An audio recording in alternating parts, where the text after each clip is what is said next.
He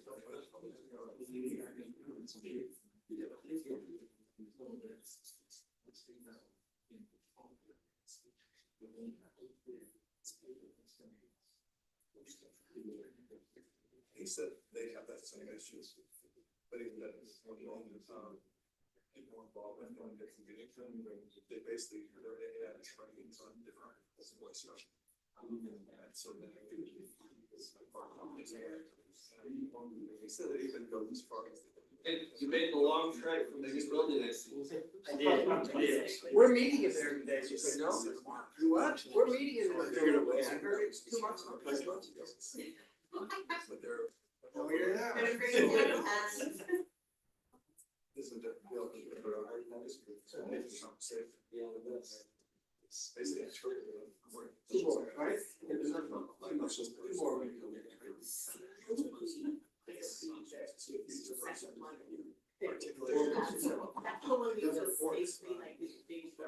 Fortunately, as people traveling, you said.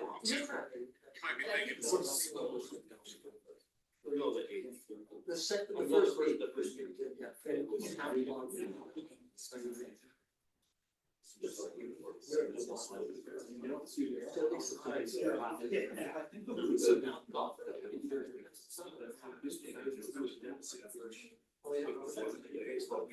Oh, that'll do it. That's Yeah. 2 birds, right? Yes. Or you can find out life, you have so many.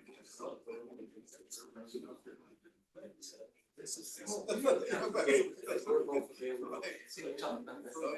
This guy said. All right, we're going to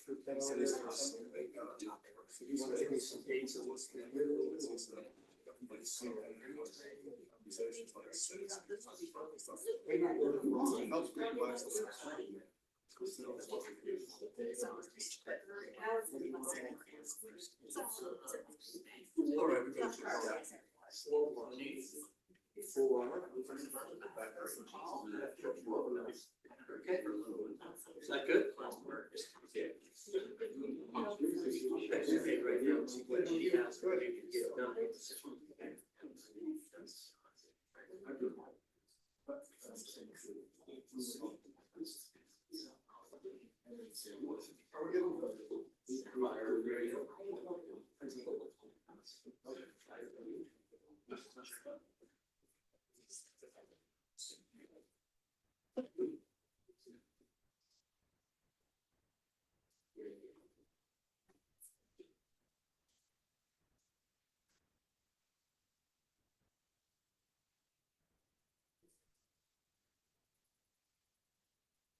All right, we have a moment of silence, so I will jump in. Welcome today to our city council work session. We're going to start out with item 1.1. This is a presentation on our general plan update from Jared Hall.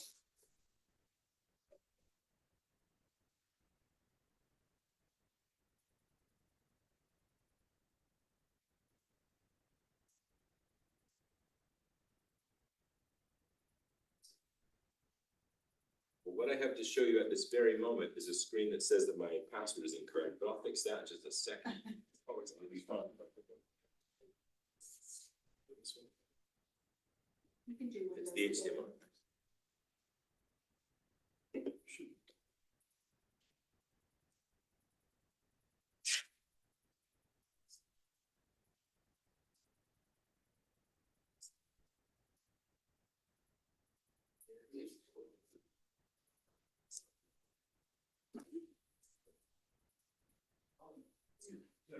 Okay, yeah. All right. Thank you. So this is an update about the general plan, and I'm gonna go through some slides, but if you have questions about anything I'm saying or whatever, please feel free to jump in. Or throw a wadded up piece of paper at Gary's head and he'll nudge me and remind me that I need to interact, okay? So the general plan update is underway right now. We've started talking to the planning commission about it in work sessions. We have another work session coming up next week. But I just wanted to start by talking about the kind of the process and the goals that we have, or the things we're trying to keep in mind as we talk to the planning commission about it and as they're responding to drafts that we do. And the first part of that is to align. So align, involve, adopt, and integrate. Align is the most important part of the general plan is that it aligns, to me anyway, as we're thinking about it, as we talked as a group, is that it align with the city's direction and values. We need to make sure that it's reflecting those goals and those values. Involve is, we want this to be a process that is heavy on the involvement of the public bodies. So the planning commission, we're gonna be meeting every week, talking about the general plan. There aren't any weeks to spare. We'll get to that in the time in a second. We're meeting with them every week, and we wanna make sure that that process is as involved as, we keep using the term iterative, but we really, I think, mean integrated. We wanna make sure they're part of it all the way along as we draft each individual chapter for them. And then the council as well. We want you to see it several times as we're going so that you're involved in being able to comment on it. And we'll talk more about that in a moment too. Adoption, the goal is that it's adopted this year, correct? So there aren't, like I said, any weeks to spare, so we're heavy duty into it. And integrate, that's for afterward. After the plan is adopted, the thinking or the goal is that it should be part of what we do in analysis of projects and things that come our way. It ought to be integrated into the process. So we hope that the involvement of it makes you sick of hearing about the general plan.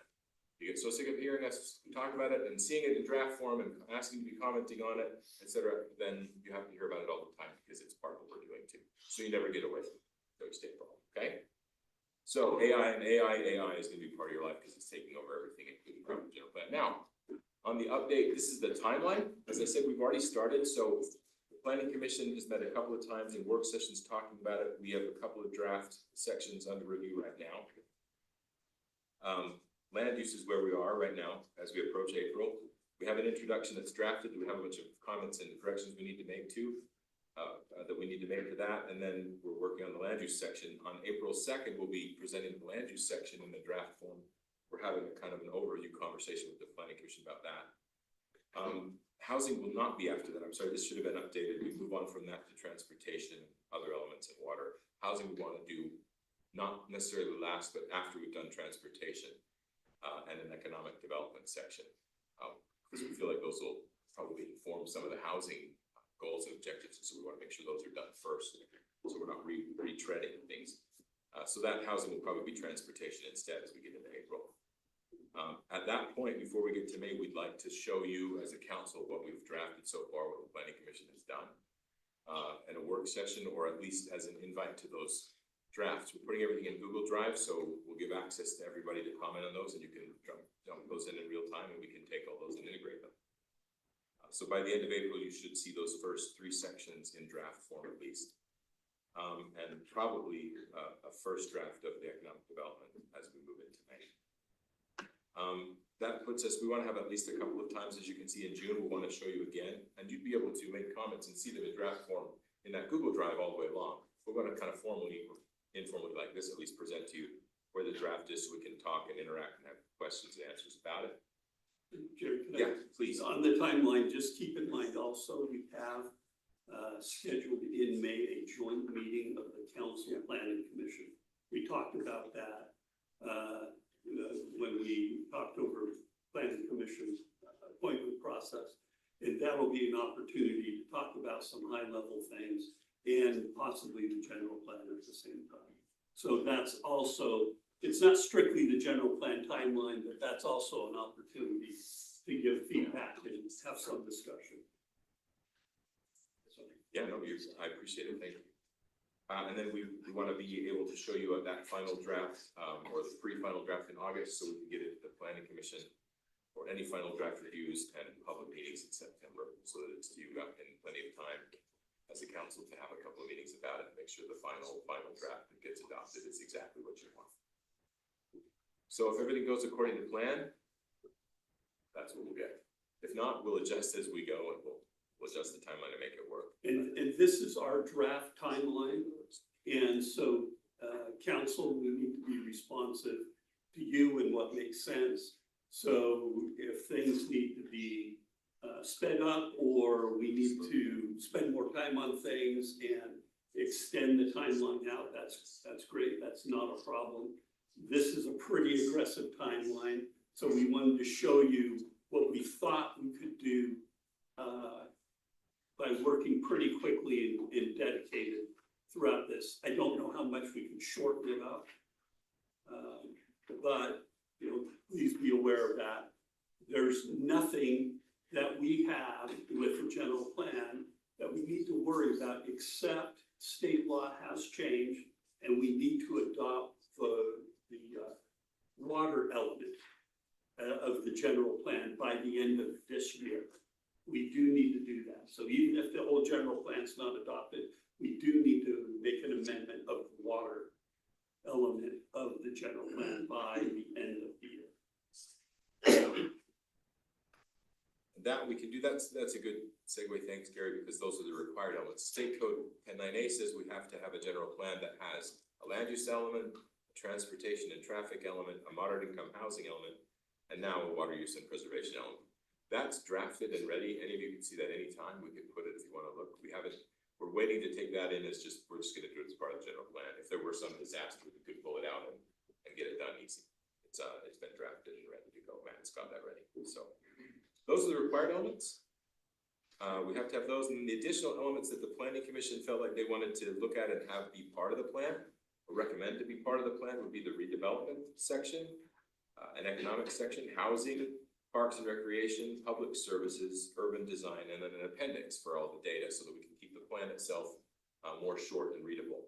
That's one of the other kind of overarching goals that we've talked about, is making sure that the plan is very sort of accessible to people so that it makes sense, it's in common language, and we avoid kind of strange language or legalese.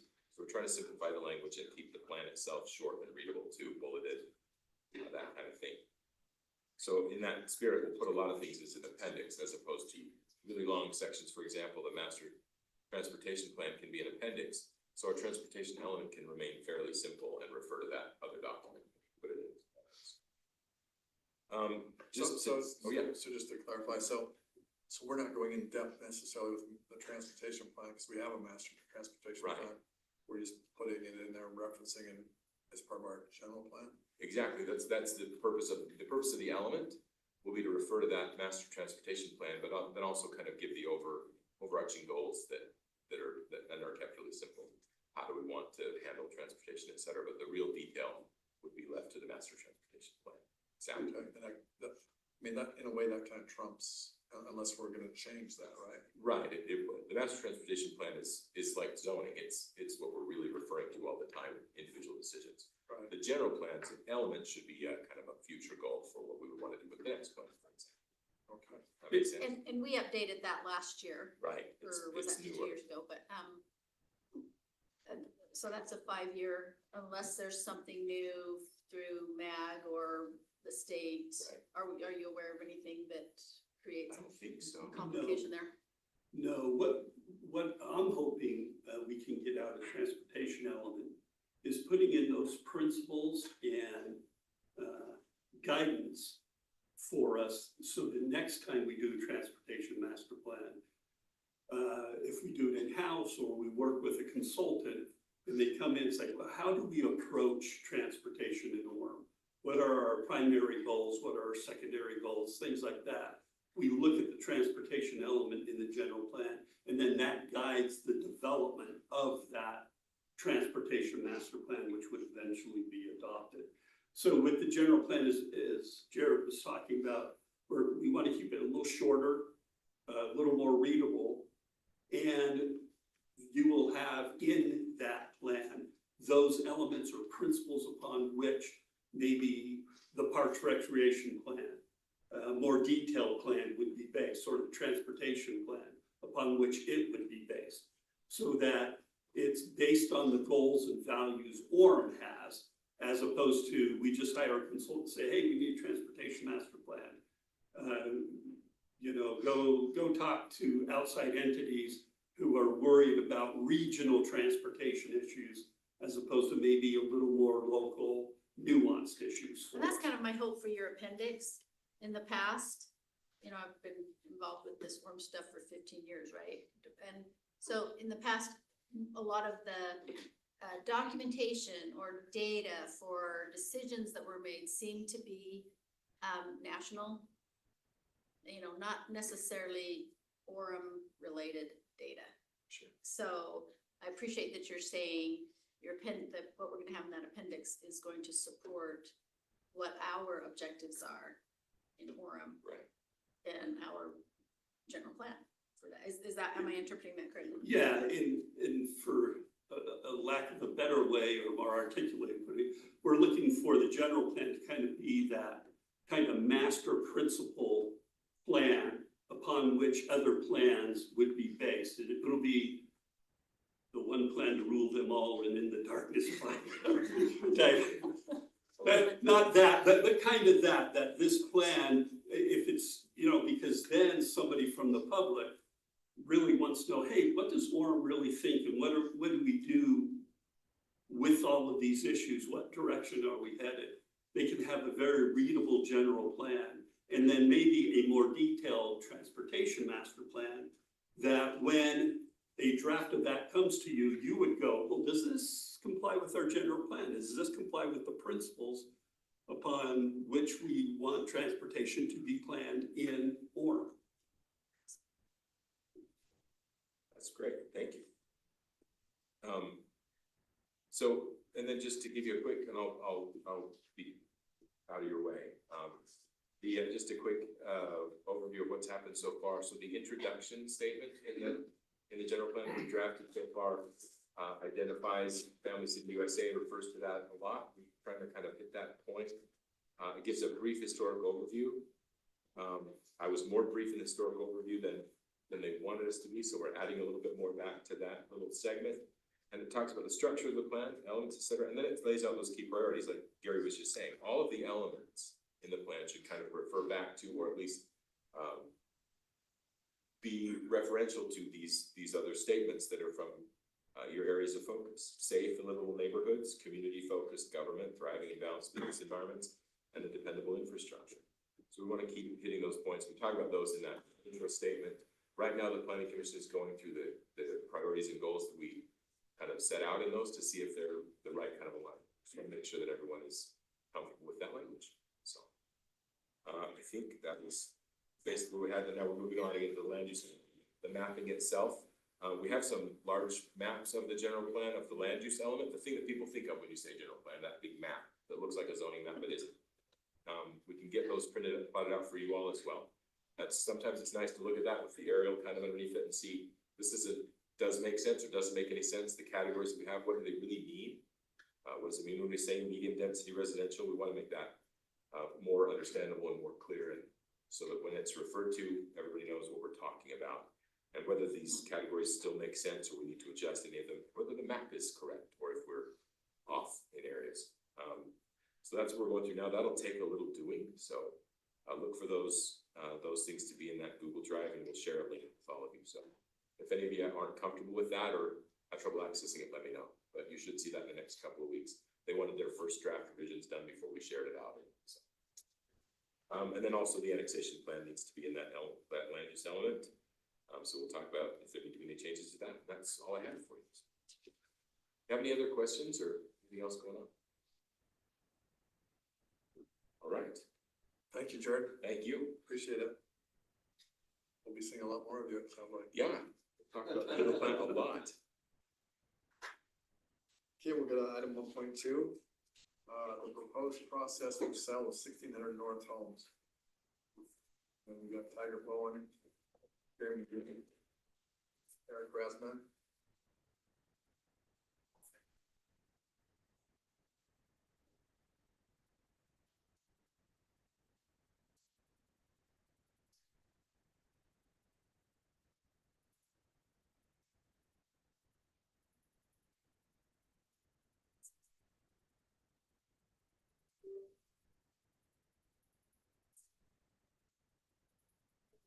Good on you. All right, as you know, the 1600 North Whiting project is moving forward, full steam ahead, and I'd like to talk about the purchase of Orem Homes along the corridor. Orem owns 8 properties. There's a 9th property that's impacted Bonneville Park, so we've invited UDOT to come. Eric Rasman is the project manager, and then we have Brent Schwanevelt here from WCG, the consultants, also here to answer questions. They're working on the design.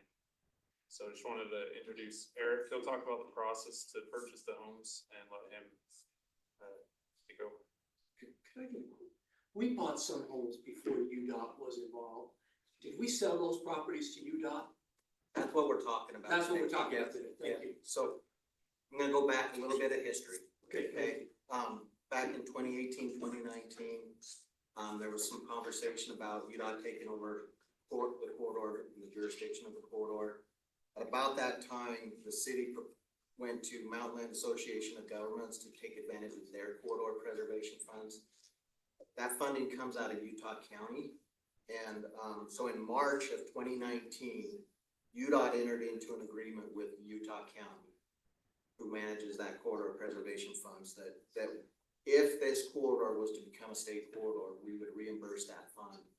And the caveat to that agreement is we would reimburse the fund for the original purchase price, including any closing costs, or the appraised value of the property at the time of the actual transfer, which is today, whichever is less. And so that's what we're working through today. In October of 2019, we entered into an agreement, and the Transportation Commission approved the jurisdictional transfer from Orem City to UDOT. And since then, we've been working through the environmental process and now the design. We are just about over the finish line to get the project out to contractors. We're crossing the T's, dotting the I's. We had a major milestone last week with Rocky Mountain Power. We have to relocate some of those power poles, and we came to an agreement with them. We are in the final conversations with properties. If you've driven the corridor, you've seen some movement. We've been taking homes down as we own them. Some trees that we were concerned about, and impacts to the neighboring properties. And so we're really to that point. We've been working with the tenants that have been renting the properties from the city to relocate them. And we're just about done with that. This is one of the final pieces that we have to have a right-of-way certification from our right-of-way division, basically saying that we've got enough right-of-way secured so that we can actually construct the project without impacting private property rights. So so this is just the agreement for the jurisdictional transfer, just there for reference. This is the agreement that we have with Utah County for the reimbursement of the Utah County corridor preservation funds. And then I have two different templates that I want to show you today. There's, it's a typical right-of-way closing package, but here in the document and of the 8, you'll see this similar paragraph. So the property appraised for $390,000. Can you see that? Okay, where I've highlighted in yellow. It's kind of small, but. Perfect. Oh, that's good. Is that better? Yes. So we were praised, and then the owner, Orem City, acknowledges that it's willing to donate that 124. That's the difference from what was the original acquisition cost to the, so that 390 is the appraised value today. When those properties were purchased, it was $124,000 less. And so that we have to document that as a donation, and so that is a piece for us in our documents. The other one is for the Bonneville Park. This language is slightly different, and that is that we are valuing the value of the park that we need at $401,000, and this will be provided as an in-kind match for the betterment cost for landscaping along the corridor. So there's about $700,000 to $800,000 of landscape improvements that are beyond what we consider a baseline of what a UDOT project would cover. And so the purchase price for the Bonneville Park will become a credit to those landscaping betterments, and then we have an agreement over with staff being reviewed for the additional to bring us whole to that between 700 and 800. Yes. And just so some of our residents, if they're listening in, you're not purchasing Bonneville Park, right? We're doing a portion. A portion. Thank Okay. you. Yes, the northern portion of it. I don't want them freaking out thinking Yep, that the park's gonna be gone. No, and if you'd like, I can show you some of the specifics, so. That'd be awesome. This is, a GIS map that we have that is tracking our acquisition process. The Bonneville Park here is highlighted. And so the green is the current alignment of 1600 North. The yellow is basically the new, so we need to acquire this northern piece of the Bonneville Park, as part of the project. And that's ultimately, we're buying pretty much all the homes on the south side of the road. So we're gonna be pushing it. The new roadway will be, in essence, going over many of those, where those homes existed today. So, any questions? So I'm still not clear. Yep. So let's say the first house we bought. Now we go to the county and say, we wanna buy this house, the county gives us this $120,000 or whatever it was. Yeah. So we bought this house for $120,000 and now it's gonna be sold for $400,000. It's appraised. It's appraised. Yeah. But, so how does that Okay, go from there? so this is a spreadsheet. Hopefully this will help with that. It includes the original purchase price, 340. So this is just one of the parcels. The spreadsheet tracks everything for us. That's a different one, right? That's a different property. I don't It think is, the one's. yeah. Yes, it That's is. a difference. Yeah, so, Really? so the original purchase price was $340,000. There What were, the difference was on it? yeah, there were, The number you mentioned was the difference between the two. Yeah. Okay. yeah, Was it more or less than what we paid? It's more now. yeah, today, So it's yeah. appreciated. So we're not proposing we will give, sorry, let me describe this. So 340 was the original purchase price back in 2019. And the county gave us that. That's correct. That included about $5,000 in closing costs for that property, so $350,000 was what was used. Yes, please. County didn't give it to us. It was MAG Thank you. that gave the money from their corridor preservation fund, which is generated By the county sales tax. Yes, in the county. from the county sales tax. So the agreement we had was So with it's, the county. so it's MAG, and this is their quarter. Yes, it is. Okay. Yeah, sorry. I thought the sorry. county had something else going Yeah, on. Okay. so it's all MAG in Utah County. And so the original purchase price was $350. Today, that property appraises for $455. The agreement that we had was the lesser of the two, the original purchase or the appraised value. That delta is $104,000. So what the documents say is we're gonna pay you the $350 so that you can reimburse the county and MAG in the So order you of guys preservation. paying Orem the $350. Yeah. That we get back to MAG. That's correct, and then you, as a donation to the project, are donating the $104. The increase in value. That's right. And that's just a documentation because of, sorry, No, and Brent, were all these homes purchased by MAG dollars, not Orem City dollars? By all by MAG corridor preservation dollars. Okay. which is Utah County's tax. And we see those going through all the time. Yeah. Everywhere that we have to approve endlessly. This corridor preservation that was It's MAG. kind of a weird process in there that really the home should have been Mag's name or the county's name. But our skin in the game is we maintain them during ownership. So we rented them out. Our facilities guys did the maintenance on them. We collected all of the rent money. We paid for all the expenses out of that rent money. There's now rent money that we will return back to the corporate preservation fund as well, about The $200,000. net rent money, less our expenses. Less our expenses. And you say 200,000 on that property or? All of the houses All the together houses generate about 200,000 in revenue right now, sitting in an account that mine's up with our. Then we make a donation of the profits to UDOT. It's, How does that work? it's a document, there's no money transfer whatsoever. It's, the US Constitution requires, Appreciated stock. yeah, the US Constitution requires us to give you just compensation. And so, in this documentation, the closing documents, it goes through your rights as a property owner. Your rights are fair market value. However, we had this agreement with the county and that's, so we've set up these agreements under the spirit of that agreement. And we're just documenting that for the just compensation to be in compliance with the US Constitution.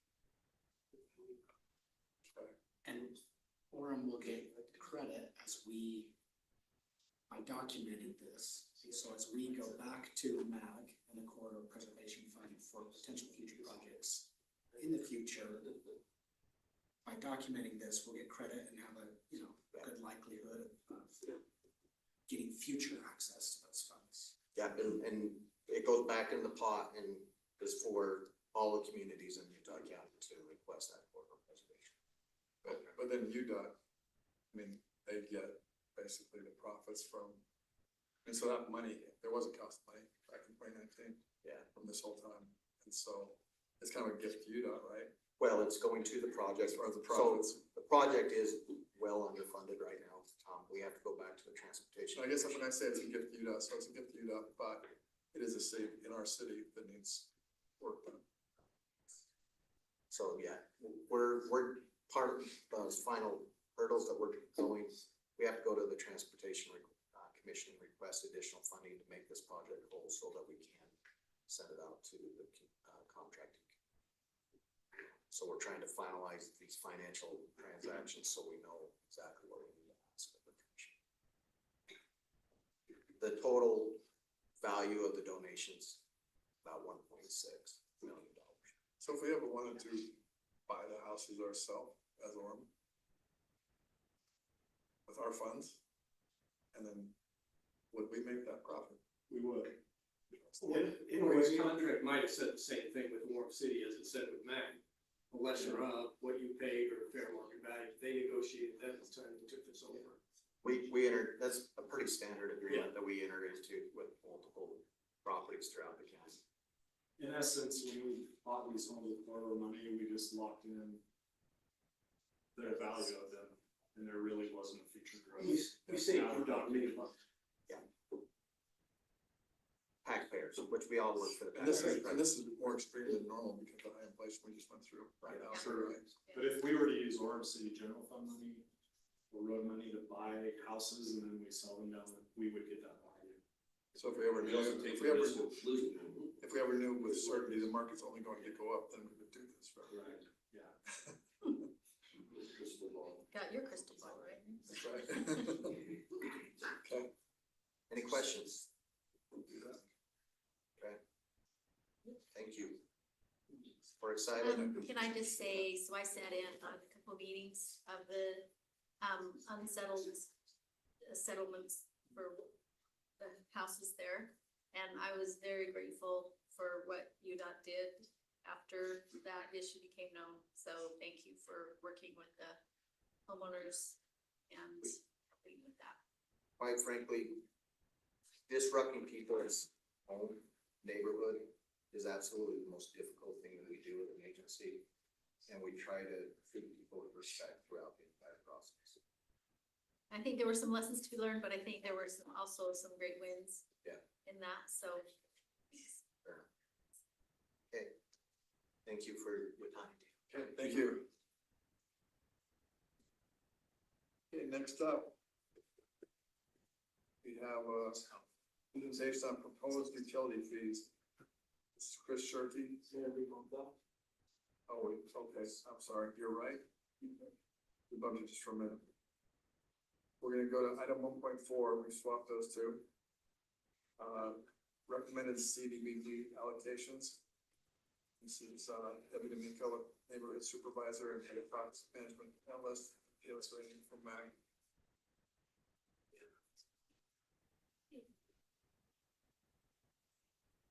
This is just a pretty quick presentation here. So we have been allocated our CDBG funds for this year.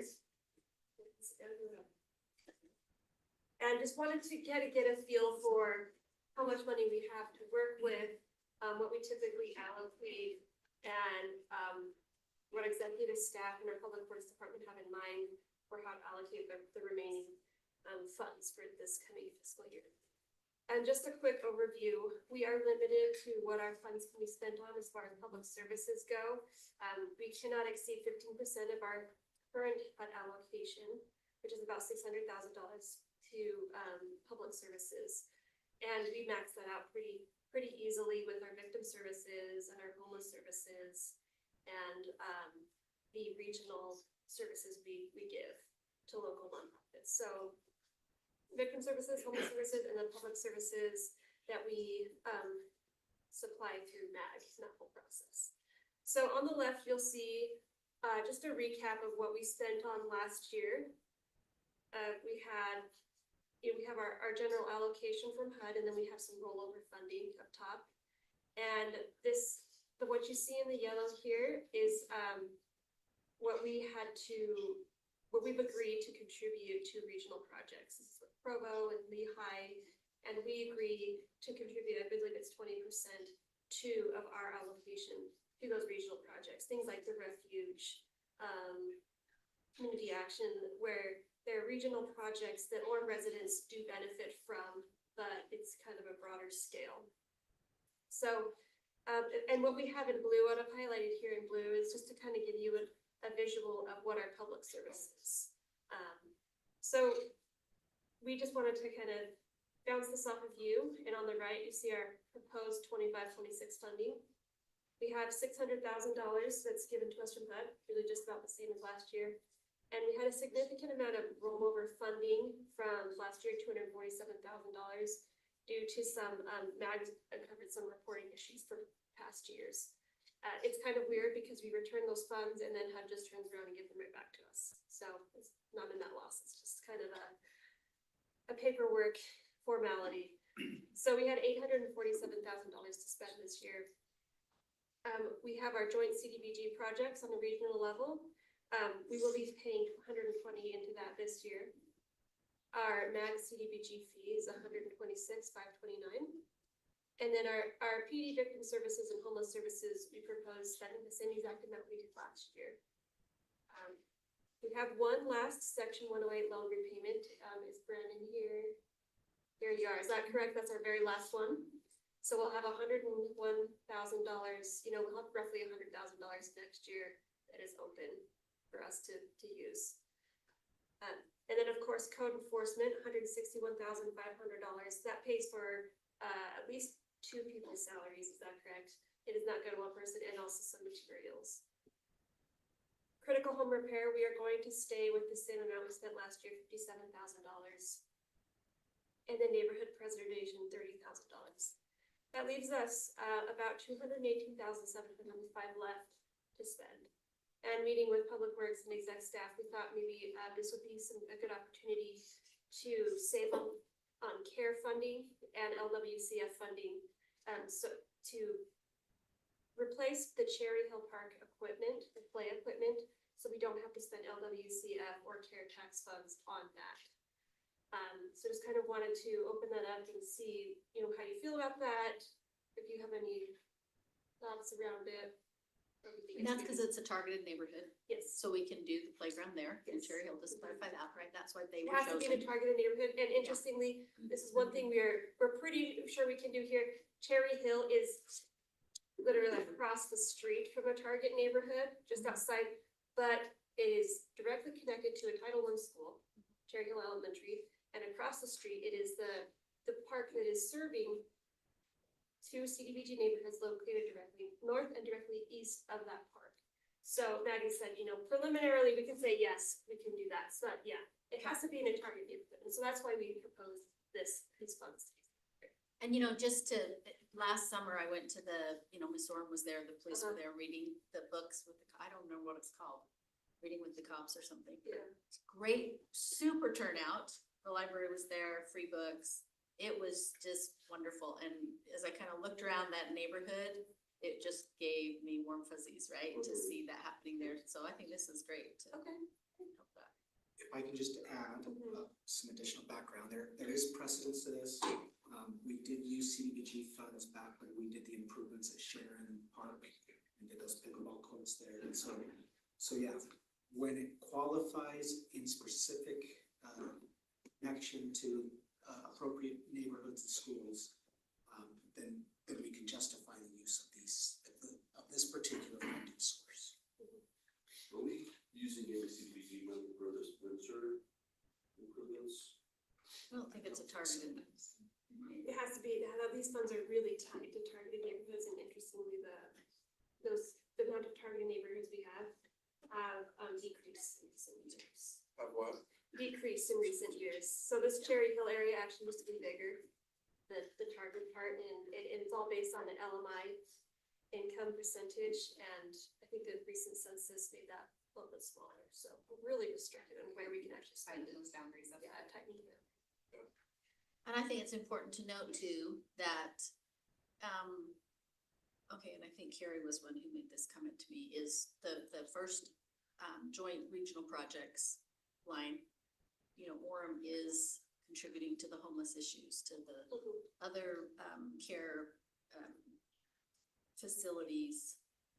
We may not have one here in Orem, but we are helping to support and fund those by allocating that money there. And our residents do benefit, you know, we refer people to them all the time, so we play a part. But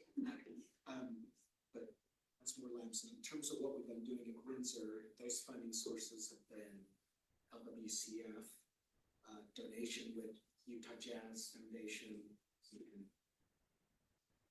CARE, as well. I know we replaced the figure we put there a couple of years ago. Probably care for that as well, same sources. And we sometimes use a little bit of general fund money for those as well. And that's the idea, is because those funds are more flexible, we want to just free them up as much as possible. Okay. Well, I mean, if there are no other questions, if you're okay with this, we will prepare, our official city council meeting, and we'll have a 30-day public comment period. If you have any questions, please reach out. That was good. Thank you. Thank you. And now, Chris, we'll move to item 1.4. It's, proposed utility fees. Chris Shirky, free price. Fred Philpott.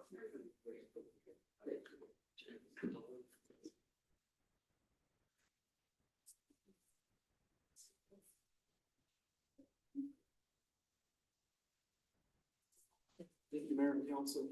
We thought it might be best if we bump this and switch with Heather and Debbie, since we're gonna be introducing fees and charges that we're proposing for our utilities. And then right after this, then we have our finance director, Brandon Nelson, who will be talking about revenues. And we're gonna be looking at also how we compare with other communities as a part of our rate comparison and so forth. As you know, last week or 2 weeks ago, we had our meeting on the capital facility plans for sewer, water, and stormwater.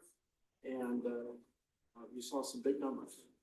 And Mayor, you and Brennan and I were back in DC a few weeks ago to look at opportunities to try to gather some of our federal tax dollars back and bring them back to Orem.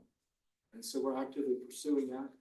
Since that meeting, we've had a discussion with the Salt Lake City Public Utilities Director, Laura Briefer, and we learned that her $315 million loan through WIPIA funding was actually at 1.34% and not 1.74%. It is tied directly to the Treasury note right now, and that's about 4.25%. And so what we're going to present to you tonight are ways that we feel like we can responsibly pay for these projects that are looming, and then some of which are unfunded mandates by the US EPA that we're addressing, and others are just sheer needs from aging infrastructure, utilities, and facilities. So with that, I'd like to introduce Fred Philpott. He is principal at LRB Public Finance. Used to be Lewis Young Roberts in Birmingham, now it's Lewis Roberts in Birmingham. Yeah. I don't know what happened to Young, but anyway, we won't talk. Not about yet that. anymore. I don't even know. That's my uncle. Just kidding. Oh, I can make that connection. And you know, Reed Price, my assistant public works director, who's over water resources, and so we'll turn the time over to Fred and Reed. So thank you. Chris, thanks again for sending out that video. That was super off. I was had a chance to watch it. Thank you. You know, as an engineer, almost brought a tear to my. Well, it's a little too sad, but it was stage. It was It was pretty cool. It was cool, thank you. I mean, and to rewind a little bit, back in the 1940s, the Duchesne Tunnel, which diverts water off the Duchesne River and brings it into the Provo River Basin, to the Provo River, it's a 6-mile tunnel. And in the 40s, they drilled at both ends and they surveyed that and they connected those lines together and they lined up. Wow. So pretty amazing. This is a small microcosm of what they did back in the 40s with much less technology. So it's Reminded me pretty of incredible. Dune, you know, it's just like the. The whole lake behind it, so. Yes, yes, it is pretty incredible. So Pretty awesome. So I, thank you. Yeah, you're welcome. Alrighty, thank you for having me today. Excited to present our findings on the utility rate analysis and update that we've gone through. There's a lot of analysis and teamwork with the contract engineers and staff to get us where we're at today. I'm gonna cover the summary of our findings, and if you have questions, happy to address those. Our main objectives for this study were to ensure revenue sufficiency, looking at ensuring that we can maintain a system that covers all operational expenses as well as capital expenses. We also are looking at ensuring that we can maintain your debt coverage ratio. So that's a reflection of once you've paid for your operating expense, what revenue is left over, and we compare that to your annual debt service payment to make sure that there's sufficient coverage there. There are minimum coverage requirements, and if you exceed those minimums, then that creates better security within the system and helps reduce interest expense if you go to borrow again. We also look at the master plan, that all of that cost that Keith discussed in your previous work session, ensuring that we pull all of that into the analysis and utilize appropriate tools to make sure we can fund that. And we're looking at ensuring that we can maintain cash reserve policies that promote security within the system, and also look at long-term sustainability. There are a couple of new revenue line items or pass-through revenue line items that we've evaluated. So there's the Deer Creek project, the Jordanelle project that we've calculated a rate. This is essentially a pass-through. There's an existing expense that is included in the water fund. We've calculated what the cost per meter will be to recover that expense for those elements. So we'll show you that schedule. In addition, we have a payment from Linden and Vineyard relative to the sewer facilities that are being constructed. So there's a large amount of revenue coming from those communities to help fund that infrastructure as well. So that's to give you comfort that not all of the burden of that infrastructure is borne by Orem residents alone. It is shared by those communities that benefit from that infrastructure. As we look at the primary driver of this evaluation, it is capital investment. So when we look at operational expenses, we are inflating those expenses over time. So we account for inflationary pressure in your operations. We've applied a 3% inflationary variable, which is more of a long-term inflation, which is more typical for operational elements. Capital, when we inflate capital, we're looking at a 4.5% increase. So we do bump that up. As you're aware, over the last several years, inflation has been much higher than that 4.5%. We are seeing that come down to be more a more historic average inflationary growth. But again, the primary driver of this rate evaluation is the capital investment that's required as we look at each of these funds. We've broken those out into master plan costs that need to be funded, as well as repair and replacement expenses that are ongoing as part of this evaluation. So here you can see in the water fund, we have 16.1 million of master plan capital costs and 77.7 million of annual repair and replacement and maintenance expense. This is through our 2033 horizon. So the model is built beyond the 5-year rate setting policy, so we can see kind of the long-term impacts. But our rate recommendations are focused on that 5-year window. But quite a bit of capital investment required as we look at the water system. If I could just point out real quick on this one, the master plan cost us $16.1 million. That's because the major need that we had was our tank and booster station. we've paid for those. Those are major projects.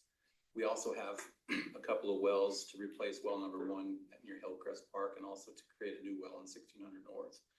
That's what's included in that 16.1 million.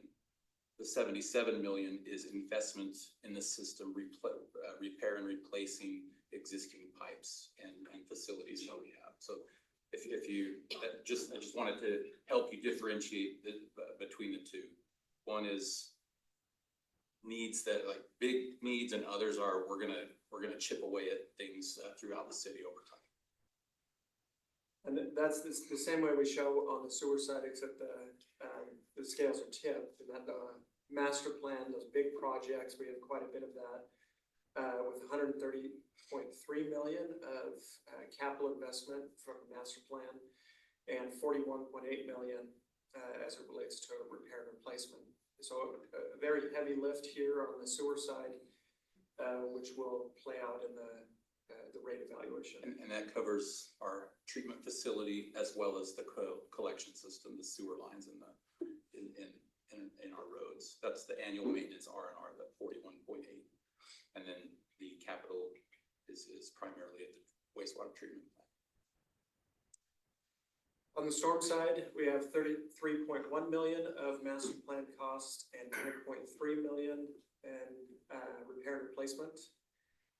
No. Okay. So again, through this iteration, the primary impact is this capital investment that's required. And as we looked at the substantial need, there are a few ways we can tackle that. One is obviously do nothing. You kick the can down the road, which creates long-term problems within a system. The other is to look at to try to do a pay-as-you-go approach, which is raise rates to a level that you can fund all of this with the revenue you generate on an annual basis. That usually results with this type of capital investment would result in a huge increase to your rates to cash fund without going into this third option, which is a combined approach, which is raise rates and look at funding tools to amortize that cost over a longer period of time. There are pros and cons to each scenario. What we're going to present is the idea of that third scenario, which is generating additional revenues while utilizing debt financing to amortize those projects over a longer period of time. So within the water fund, sewer fund, and storm fund, we're proposing the utilization of debt funding, which introduces bond proceeds, which allows you to fund all those projects, and then carry that cost through the debt service payment through the next 20 years or however long we structure that. We've assumed a 20-year amortization schedule. This is general debt service calculation. You will need to go through and work with your financial advisor to narrow in on the parameters and the actual structure of this debt, but we are including debt assumptions in the form of a debt service payment and the bond proceeds that I'm showing you on this slide. When we do 20-year bond amortization on an asset that's likely to last 50 or 60 years, we're still not matching, right? We're still doing some of the pay as you go. Yes. Is it possible to get 30 or 40-year debt on this? Yeah, there are ways to structure that debt for a longer period of time. It's not as common to do that. Most entities will focus on a 20 or 25-year period, maybe extend that to a 30-year period. But you're exactly right. I mean, these assets are 50, 60-year assets. We're amortizing it over a 20-year, which is not in line with that 50-year amortization. But isn't part of that too, I mean, like if you look at a house, for example, a home mortgage, you do a 15-year mortgage, if you can afford it, that's the optimal amount of time. Once you go to 20, it's okay. Once you go to 30, you know, it's not as efficient. But then once you go to 40 or 50 or 100, it's completely, it doesn't make any sense at all because of the way that it compounds on itself. Yes. Right? Yes, the effect of interest expense on that type of structure, as well as the reality that there's likely to be additional investment that's required for those assets that can then affect that scenario where you amortize that over a longer period of time. By shortening that structure, you can pay it off sooner and create the efficiency, but then also allow for capacity to either use that tool again or funnel towards more repair and replacement, which is, we're showing some of that here, right? With the need to issue debt while covering repair and replacement with revenues that we generate. I can mention also, so the WIFIA funding does offer a 4-year loan, which is, 10 or 20 years longer than a typical revenue loan on return. So, we are going to be evaluating that as well. Of course, we're not looking at just one generation, but multiple generations of time to help pay this back. And so, obviously, when you have a home and you want to pay that back as quickly as possible to have the least amount of debt possible. In this case, in order to keep our rates low, we might be paying more money over the long haul, but it's gonna cost less on a monthly basis, but it's spread out over a 4-year period. But those same loans that I'm talking about, they get inefficient after 30 years. Yeah. It's a function of the interest rate, Mhm. right? So if you have a higher interest rate, it becomes a lot less efficient because it's For compounding so sure, much. right, Once you press that interest rate down, like WIFIA does, right. then it starts to make sense because you're just talking about principal repayment, most of it. And there's a Correct, little bit of correct. interest. Unfortunately, the treasury right now is not at 1.34 like it was for Salt Lake back in 2020. But, if we can, and we Oh, can. so is it straight up the treasury? There's no discount on the There's treasury? no discount, that's Interesting. confirmed. I thought it was subsidized, Yeah. but it's not. It's tied to treasury, and in fact, It a is little, 10-year treasury, right? pardon? Is it 10-year treasury? 10-year Yeah. note. Yeah. Interesting. So Chris brings up some important elements relative to the different types of tools that can be utilized when we look to actual debt financing. And, right now, the model assumes a typical scenario. The likelihood is those tools will be explored and may influence the long-term picture relative to some of the charts that I'll show you. So we can talk a little bit about how those tools might become effective without necessarily changing the decision that we have before us today relative to rate increases. But here you can see again on this slide, we're looking at introducing bond proceeds into this model. We show the water fund at 2027.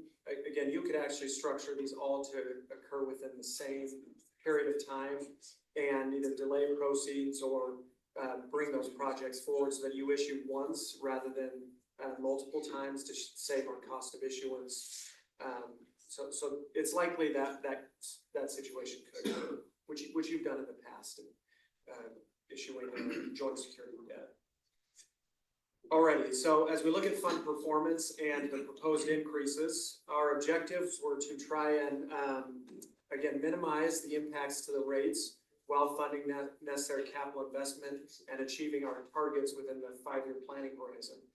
We also looked to try to structure rates around an inflationary increase, meaning that rather than having huge increases over a single period or over a couple of years, can we get to a rate structure that matches more general growth assumptions so that you're making small adjustments over time rather than big adjustments?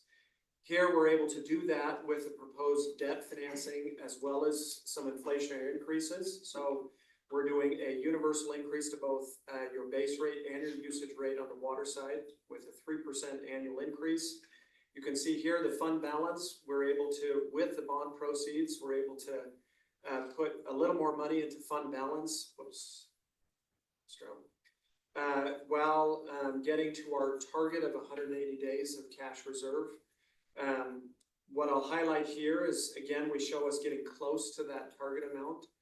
This means that you will need to continue to evaluate performance over time. So most entities, we can't sit on rates and just let them marinate for 10 years without taking action, especially under this type of approach where we're using multiple tools and gradually increasing rates. So while we're taking action now, our recommendation is you would continue to look at rates and performance and make sure that there's sustainability here. I'll also bring up that WIFIA option. So if under a WIFIA scenario where we're able to issue debt under more advantageous terms and amortize that over a longer period of time and reduce the interest, the debt service payment, that may change this where we actually perform a little more positively. That doesn't mean necessarily that we're not going to take action, but it may reduce the action that we have to take out here. So those types of solutions, we didn't necessarily want to bank on right now, but that may help us down the road and eliminate more aggressive aggressive action that we need to take in the fourth or fifth year. So we want to try to pursue those opportunities. The other benefit of WIFIA is that you can delay the actual payment on that transaction until project completion, so it can provide some ability to generate some upfront revenue and build your cash reserves as well. You can see here with the debt coverage, we're essentially kind of maximizing the amount we can issue on that side without falling below our targets. And then as the rates continue to bump up, then we have a little bit better coverage. On the sewer side, we could not get to just a gradual increase. I believe you've already been somewhat prepped on the need for additional action on the sewer side. We're proposing a 28.5% increase, which is more than the $4 estimate that was floated in previous discussions. It's about $4.85. We tried to keep it as close to that $4 increase. But essentially, we need to take action, bigger action up front in the sewer fund, because there's so much capital investment that's required. But then we can get to an inflationary increase thereafter and still end at our target amount. We're still in the same boat as we discussed with water, that we're going to have to evaluate this fund moving forward. And when I say we, that's the collective we. It's not necessarily, that doesn't require my involvement, staff review, just making sure fund balances are tracking. But you may need to reevaluate in that fourth or fifth year and see where we're at, see what we need to do with rates. Same performance on the debt side. We're trying to maximize that while minimizing the impact to the rate increases. On the storm side, here we're not quite as aggressive as the sewer fund, but we are showing a slightly larger upfront increase at 6%, and then that 3.25% increase thereafter, achieving our targets. Here we have a little bit more room on the storm side relative to debt capacity. However, usually there's not quite as much of a desire to issue debt on the storm side because the revenue is quite a bit lower as a dollar amount compared to the other funds. Alrighty, so what that looks like with regards to rates, this table shows the water rates, the base rates on the water side with a 3% increase. So you'd be going from $21.17 up to $21.81. And you can see that goes up every year through our planning horizon out to $24.54 for a 3/4 inch meter.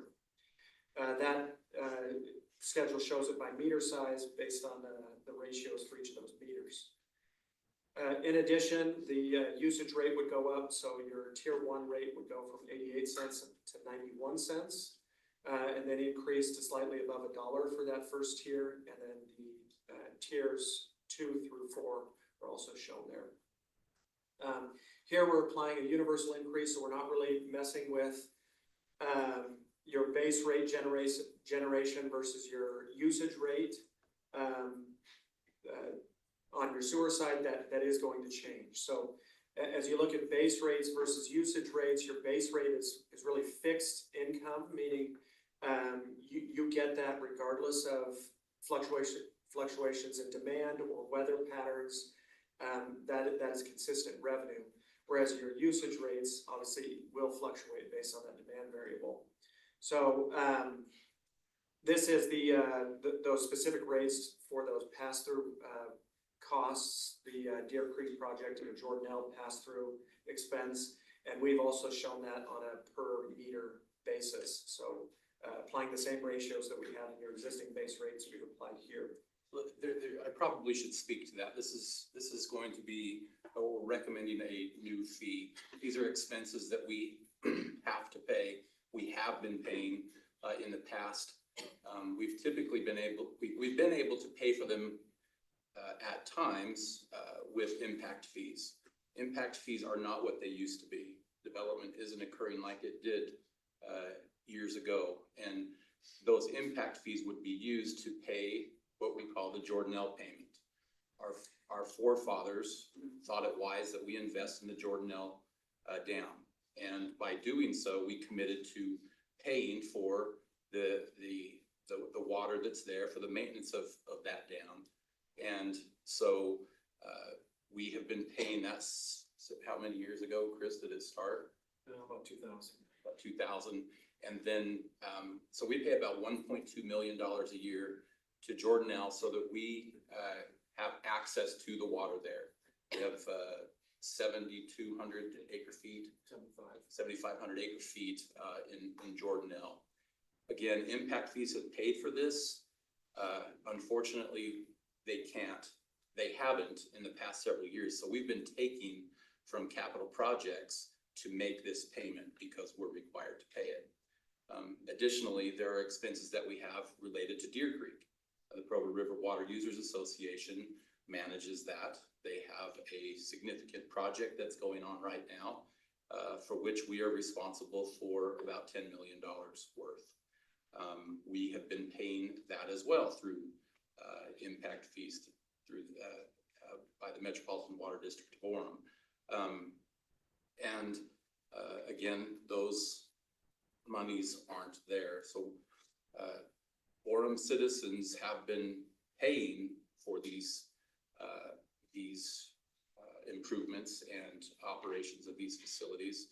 And our recommendation is that we make it something visible on the bill so that they know, oh, we are investing in these facilities.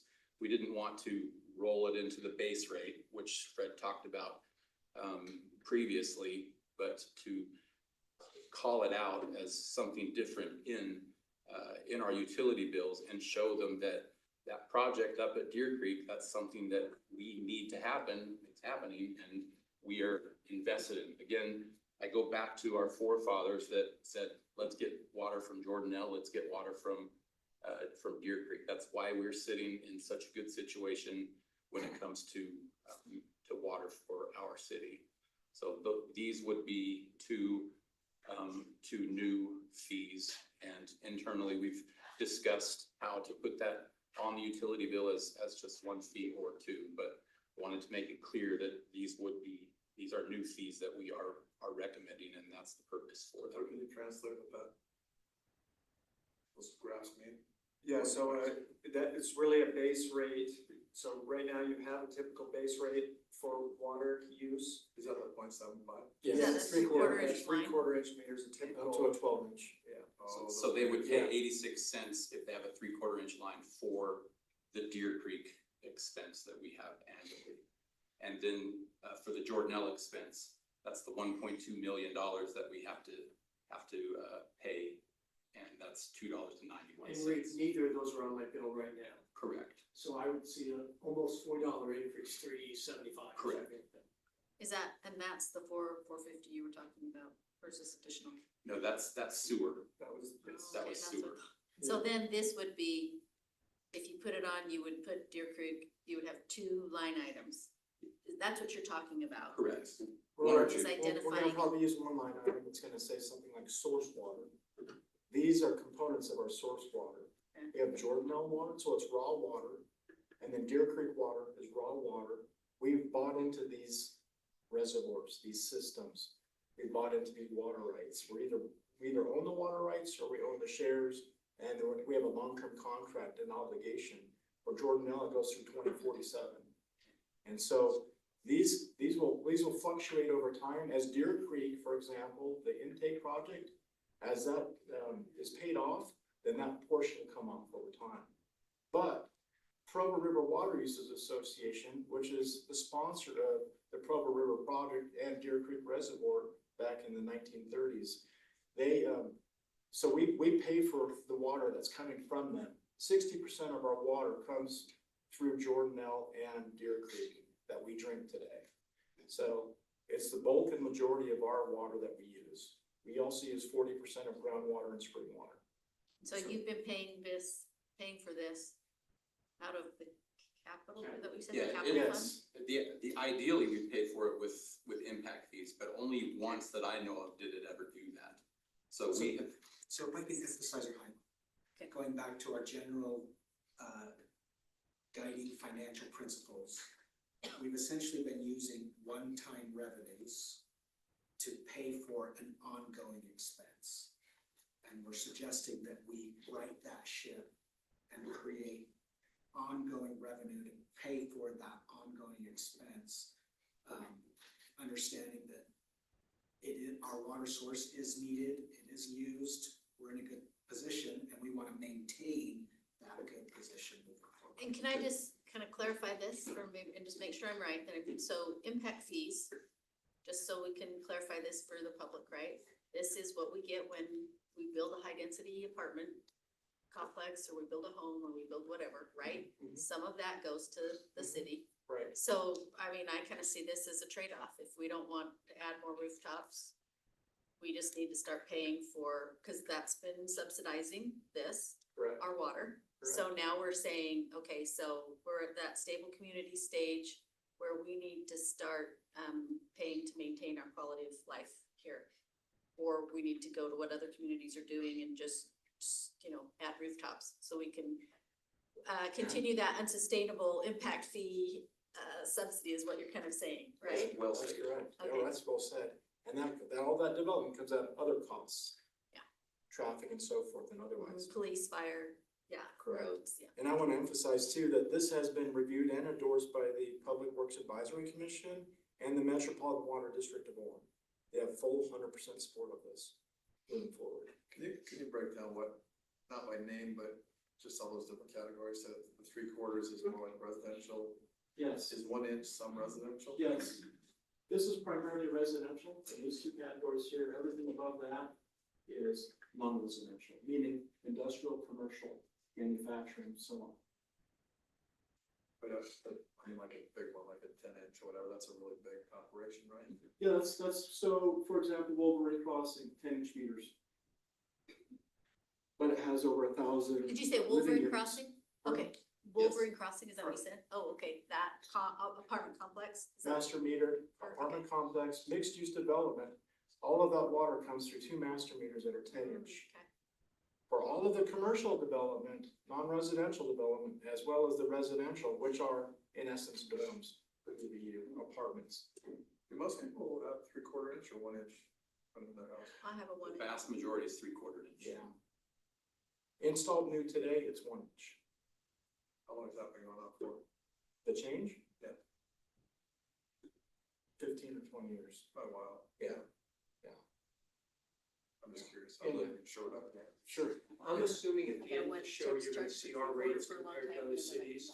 At the end of Brandon's show. Okay, Brandon, I have something to look forward to now, Brandon. Thank you, Brandon. Maybe in the middle. I'll give a sneak peek.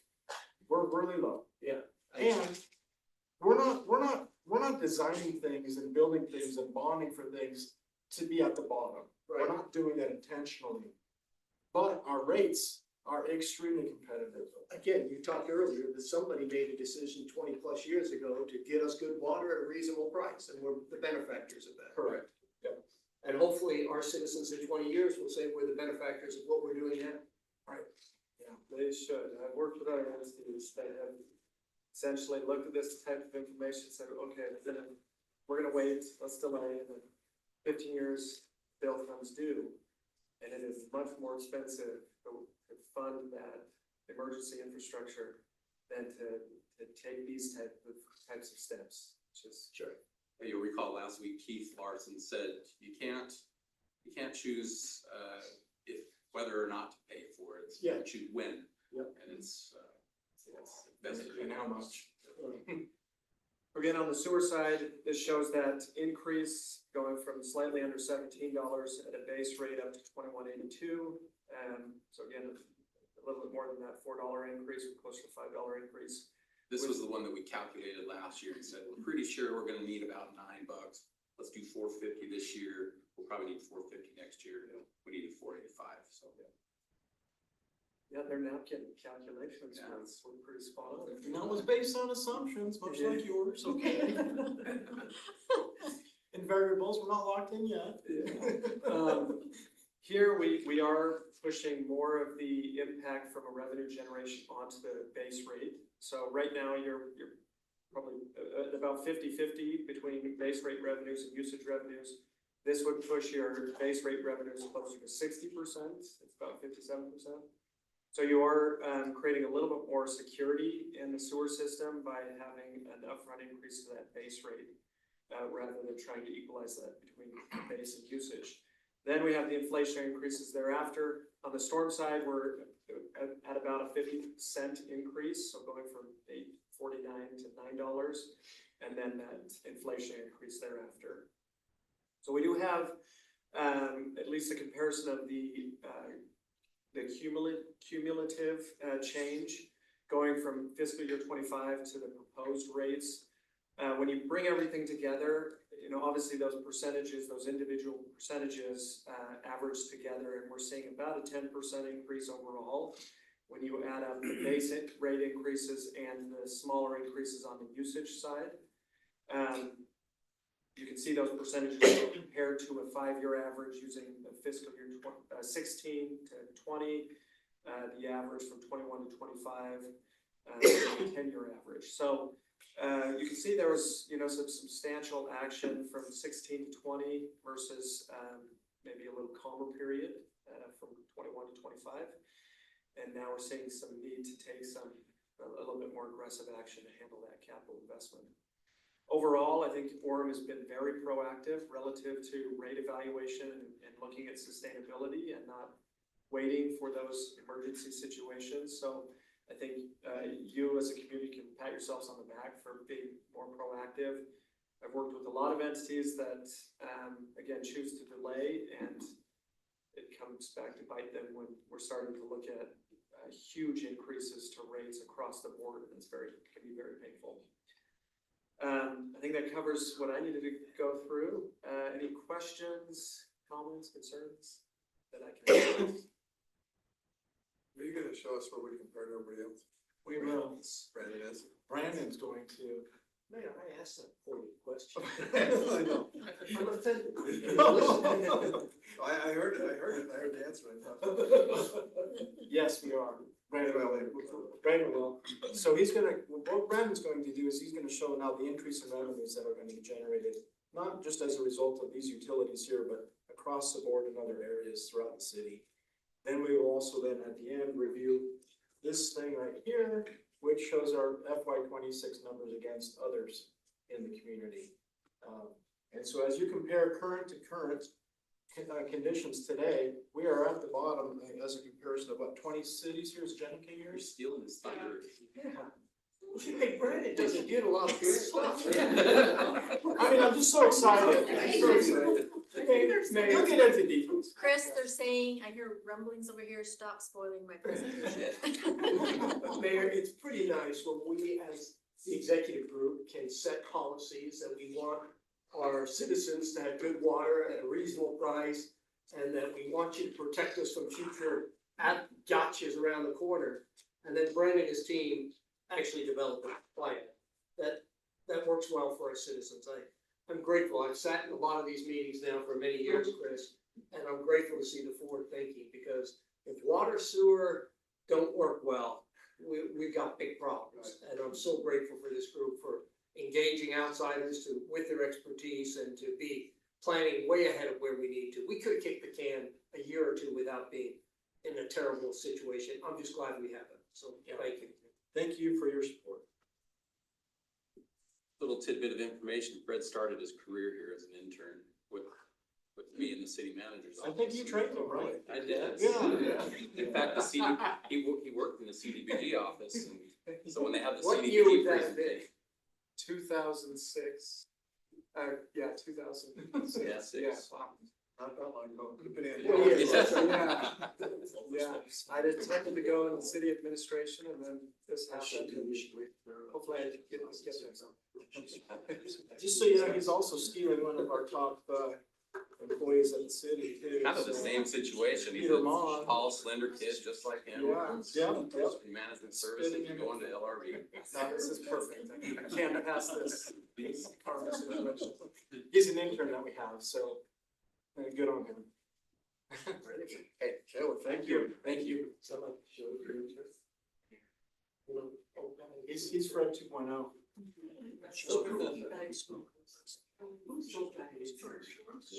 Oh, Mayor, if you, in 2 weeks at the next, work session, Fred will be back. And we will be talking about impact fees to show how impact fees. Impact fees were taken into account in these rate development. So, and he'll be talking about all 8 impact fees that we will be presenting to you for approval. Okay, sounds good, thank you. Good to know. Okay, next up, we've got random, item 1.5. I was gonna have human resources stuff go first, but obviously you're very excited to see the table, so. Then we're gonna do the budget presentation. Who wants to get a positive response, huh, to your finance presentations? Instead of. Those of you who were here last year, the year before, and the year before, know that once it starts, it goes on for months. So this is the beginning. It is, beginning of the presentations, we'll see a lot of them. Brandon, bring his groupies. I put that in the right one.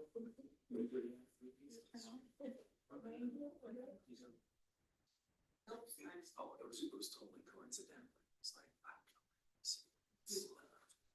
Orem.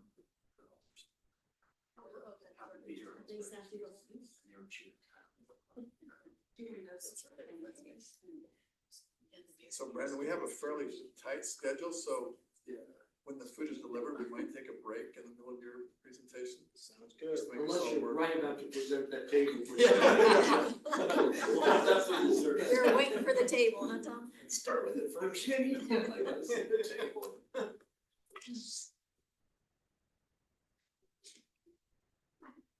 Very relaxing slide. Breathe. Zen. It's my zen right there. Now you know. Okay.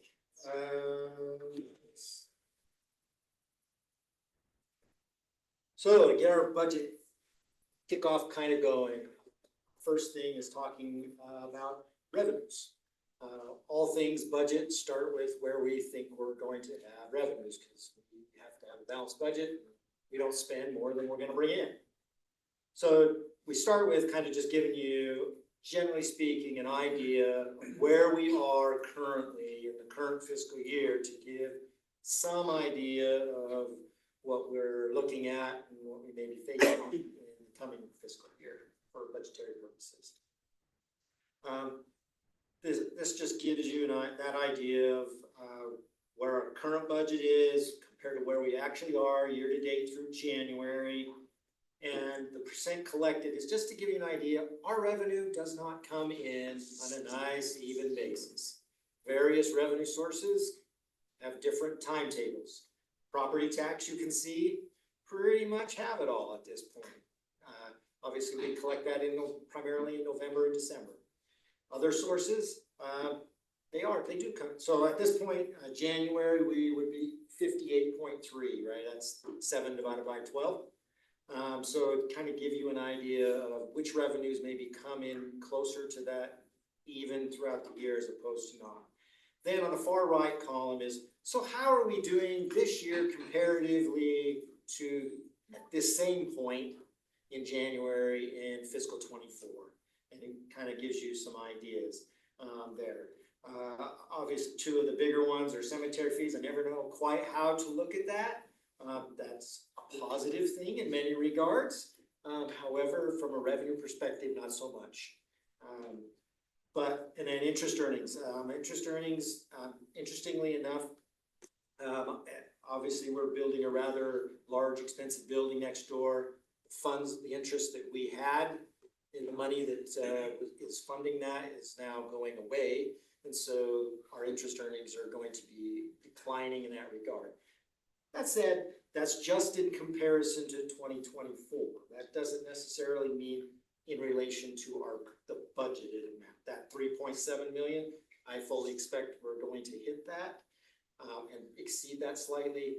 And then, as you will see later, the budget amount that I have in there is fully what I expect to get in fiscal 26. Just real quick, Brandon, I noticed property taxes aren't fully collected. Do we get a little bit every month, like people pay late? Yes, and primarily the majority of that is from your motor vehicle registrations. Oh, because property, both personal and real property. Yes. Just to give you an idea of those major sources of revenue, this isn't all revenues of the general fund. This is just those major sources. You can see the percentages related to, from those major sources and where those dollars sit in relation to those major revenues. Other funds of the city that receive revenues, that we talk about are B&C road funds, that, from when you purchase fuel, our care tax dollars, obviously that one, and the next one, transportation, public transit sales, those are all sales tax related. As sales tax goes, so do those. And then the next three, all the rest are enterprise fund related. The three, water reclamation, and stormwater are all just the sales component, not necessarily, again, all of their revenue, just for those particular sales items, be it water, sewer, or a stormwater fee. Then recreation, you can see how we're faring there as well, solid waste and street lighting. Street lighting, if you'll recall, just touch on that, street lighting, if you recall, we raised that fee pretty significantly for 25, primarily to fund the park lighting, as well as the last phase of one of the street lighting districts. And I have had so many people say that was so worth it. They love the lights, the Christmas lights, so. It's always good, oh, it's the Christmas lights, I thought you were talking. Oh, Yeah.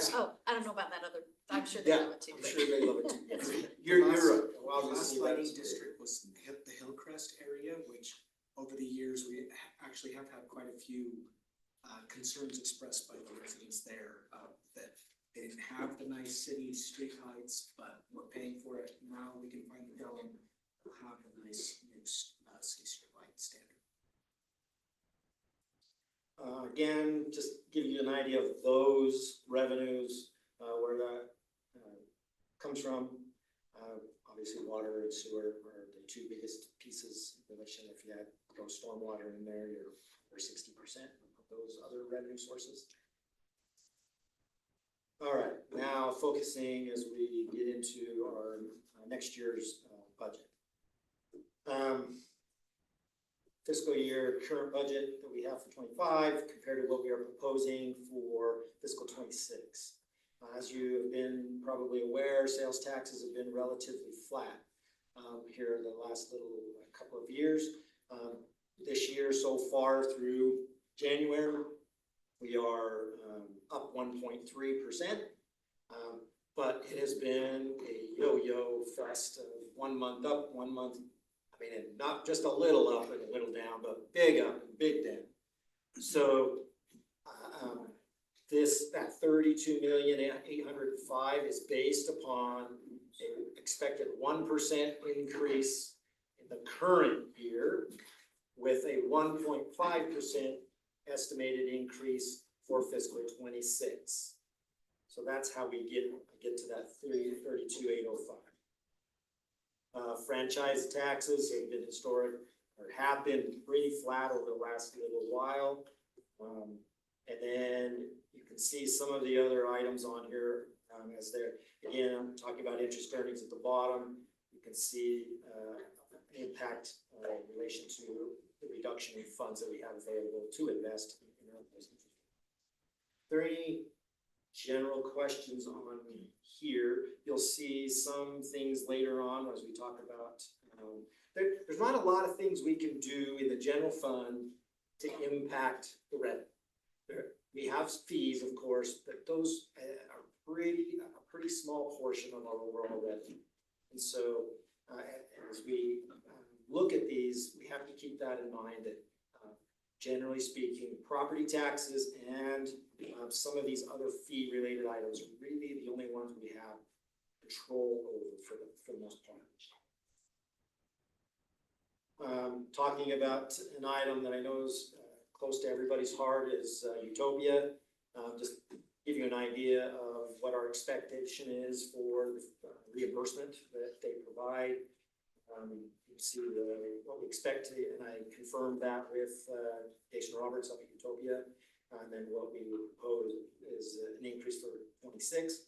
May end up being more, but that at least covers the increase in the amount of the Utopia fee we have to pay as part of our sales tax pledge. That's the net amount paid to Utopia. No, that's how much they're gonna pay us back. They're gonna pay us back and we still owe the $3 So million. 3 plus $1 million. Okay, gotcha, thanks. The net would be 2 something. So, should that would read that time?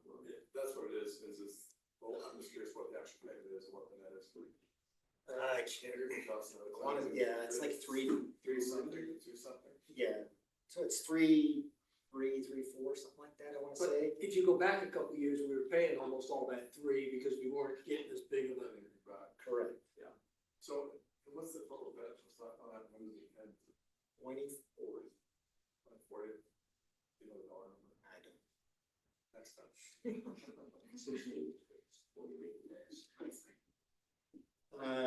So one of the items that we do have an ability to affect are, we do generally change each year and are concerned, our cemetery fees.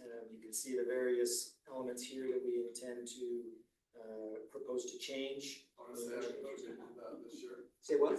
Say I contributed to the cemetery fund this year. I don't know whether to feel happy for you, us or My not. wife said we were never moving, so we lost.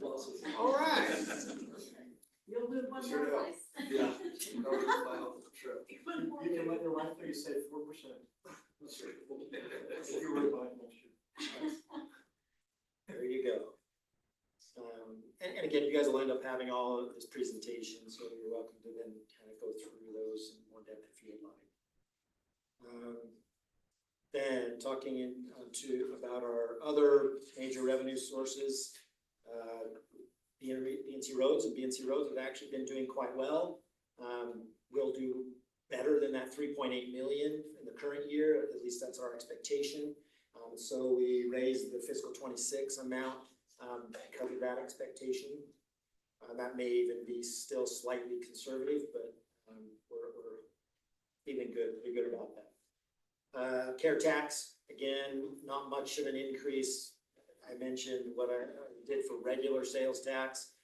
Care tax will generally follow, doesn't follow it exactly, but generally follows it.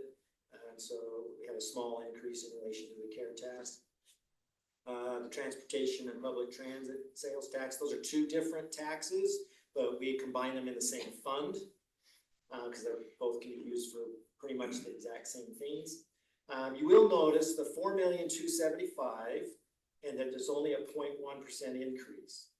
Well, the 4,275,000 was a guess, because the public transit portion of that was brand new. So we did not know exactly what we were gonna get there, and we made a guess.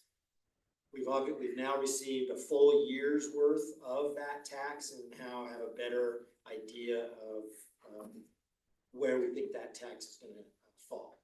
Those are pretty good guess. Yeah, we're just 1 year ahead of. Yeah, we're not gonna, I don't think we're gonna hit 4, we might. I think we'll be a little bit short of the 4,275, but based on approximately that 1% plus a 1.5% increase, we'll get to 4,280,000. Brandon, a question on that. That public transportation sales tax is 50% of the transportation tax, is that right? You would think it is very close to that, but it is not exactly 50% because of the population factor component, which calculates differently. And can that only be used for certain parts of the transportation? Yes. We've talked obviously about water sales. You can see what the expected impact of those changes in water rates will produce. Same with sewer and stormwater. And then you'll notice down in the recreation revenues, that's a slight decline. We're talking about where we did a decent job maybe of guessing on the public transportation sales tax. We didn't do a great job of guessing on the Hillcrest Park items that related to rentals, etc. there. So we bumped those Hillcrest expectations down a little bit to try to, until we can show that, yes, we are gonna improve there and have a better revenue feeling about those revenues that come in from Hillcrest. then solid waste, you'll see later why that's such a small, percent increase there, related to rates. And then the street lighting, again, we mentioned that here in fiscal '25, we had a big jump. This new 1,401,000 is based on where we then continue to go with, that revenue source being basically what it is. So there's an increase there in the rate as well, which we'll talk about. So talking about, I'm just not gonna spend too much time in these. Chris has already, in the prior presentation, addressed some of these. So I just kind of show here progression. They showed a progression going out. I'm showing the progression as you see it from the past 5 years. And you can see what the increases have been. You saw in the presentation, that very last slide, those 5-year increments, and you can see based on those percentages where those, particularly in the 21 through 25 timeframe, why those were so low comparatively to the others. Talking about the two new items, the new fee that we talked about, just throwing up there, you can see the expected revenue that would be produced by those two fees. If this was approved, when would people see this on their bill? The first billing in July. Thank you. So wait, when does our fiscal year, is that July 1st? June 30th. So the first So of I our, think the first billing is July 8th, if I remember Okay. correctly. So we're that July 8th lining up bill- with that is your plan. Yes.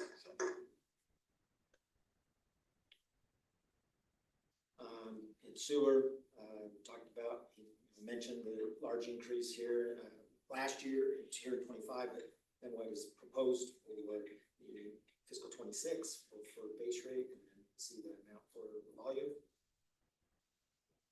Stormwater, mentioning that 6% increase in the current year. Solid waste, we are not proposing any increases to any of the fees in solid waste.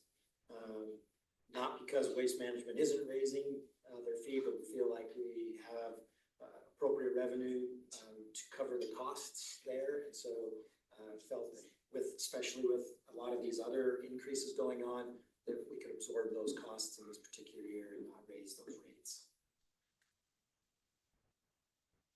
Street lighting, I mentioned kind of an inflationary increase in relation to their proposed fee from last year's large increase to cover the lighting in the park.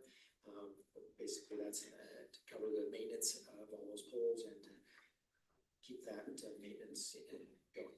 I was amazed to find out how many poles are hit every year, just the other day, and it's just mind-boggling that how many of those things happen.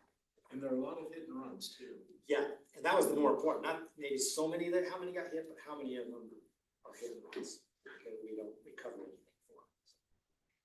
I mean, that's just explained because people who have poles are in no condition to think are still around, right?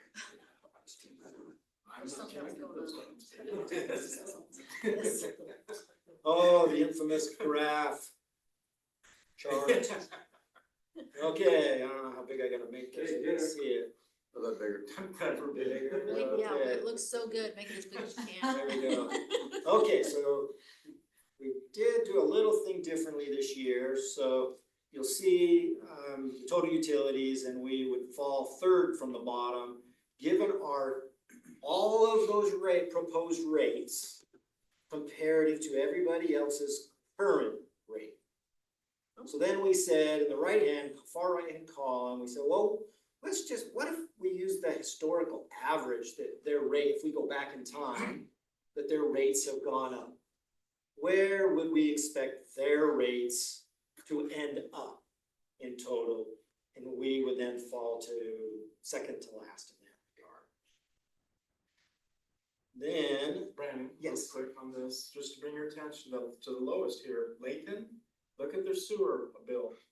That's 3186. Just so you know, they generically charge every connection 3186, independent of what they actually produce for sewage. I talked to them about that. They said, yeah, this is messed up. We gotta fix this. They're looking at that process. I don't know when it's gonna change, but that number is artificially low. As is Sandy City on there. It does not reflect treatment cost they send all their sewage to 3 different sewer districts.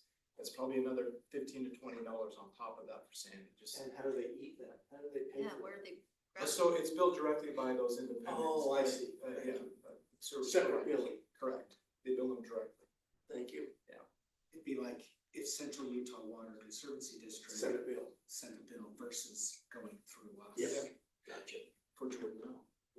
And then just because we like to. That's a good point.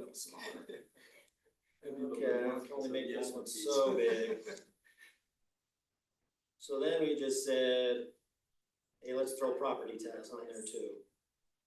So if we throw that increased rate and we show our property tax in there, we are number 1. Woohoo. Or in this case, number 20. So we have the lowest. And who's our neighbors? Let's see, Vineyard, Pleasant Grove, is Linden up there? Springville, yeah, Linden is right, kind of right there in the middle. $52 higher. Many of pages there. You know, this is sewer rates for all TSSD communities, meaning Tippinook Special Service District. Their rates are phenomenally high and going up. And is that, yeah, because I read an article in the paper, they're going up. Yep. So this doesn't reflect that, or this It does? does. Oh, it This does? does. This is why, okay. To some degree, up to this point, but they're gonna go up even more. What they've said recently is that their rate, their bond amount is gonna go like 660 million for their sewer treatment plant versus ours at 160. Wow. And that's why you see that reflection on here. So it shows those increases or impacts up through FY 25. And then it shows just on average, if their increases continue to go up along the average of the past of 4.9%, what that would be. If they go up that percentage in FY 26.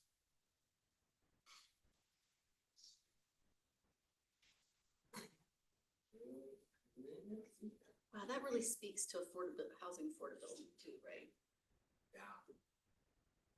And then just to finish up, we have a couple of, so our recreation fund, no, to the main, these are some of the main ones. There are changes in other areas, but these are the main ones. There's no changes to any of their fees, for the general admissions. It passes. And there are, obviously, we have a huge fees and charges, section. There are many other, small changes to many of those fees, which you will be getting as soon as we're able to finish that up. So within next 2 to 3, 4 weeks, it's a pretty time-consuming thing to put that together. Right? You'll get that. It'll have all the fees. You're welcome to go through that. Are there any? That's the last slide I have. Are there any questions about anything on there? I will say that at this obviously early stage, these are all not only proposals for you to think about, they're also just estimates and proposals that we may, subject to change on our part as well as economies may dictate or other things that come about that we need to make adjustments for. Okay, no other questions? Thanks, Brandon. I don't know if you, Mary, you wanted to do that before management services did their part, or? Yeah, we do. Thank you, Brandon. So we can say, we have darn close to lowest utility costs in the area and darn close to lowest property taxes in the area. And a lot of, there's been a lot of tax increases going on around. A lot of that's been blamed on inflation. But we're having the same inflation everyone else is having. So, anyway, That's do their thing. really good point. Hey, let's take a 5-minute break to guys to do it, and we'll come right back. We still have a lot to go. Do we have a volunteer for the prayer?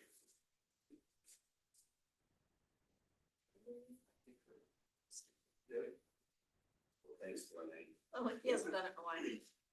Our dear God, Heavenly Father, we humbly grant us for us to stay with our many blessings of opportunity to meet here as a council, executive staff. We're here for this food and bless them by nourishing the bodies and just we need that might have a enjoyable evening. Say these names, Christ.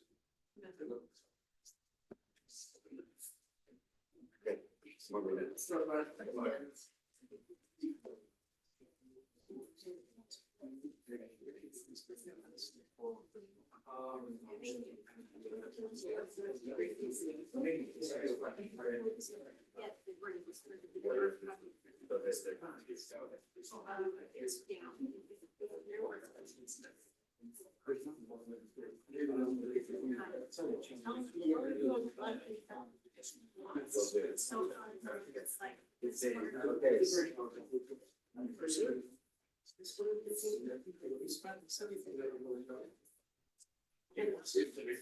Switch it over, it's one, so, try doing this, that's the show. I don't know if I was.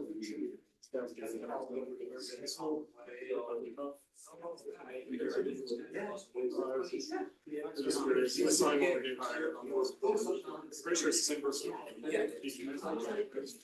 I know his dad does. So it looks like they got, So. potatoes. Like if it's this, it's in the wrong month.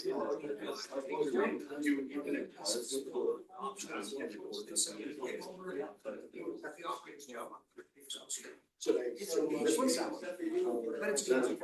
You'll be back this week. You were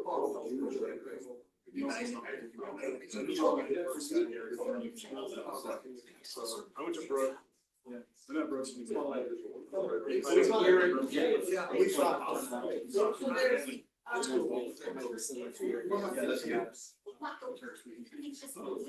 And then there's that.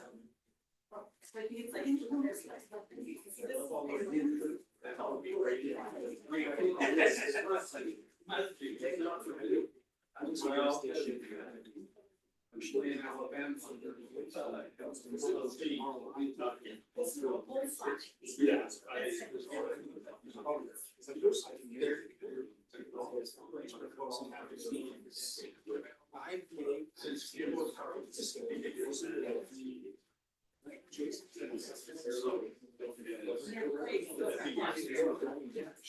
He's so really great.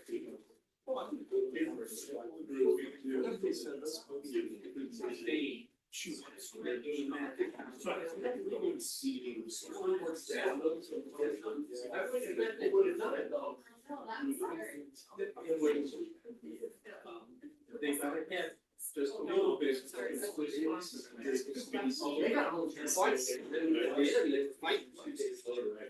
Let's see.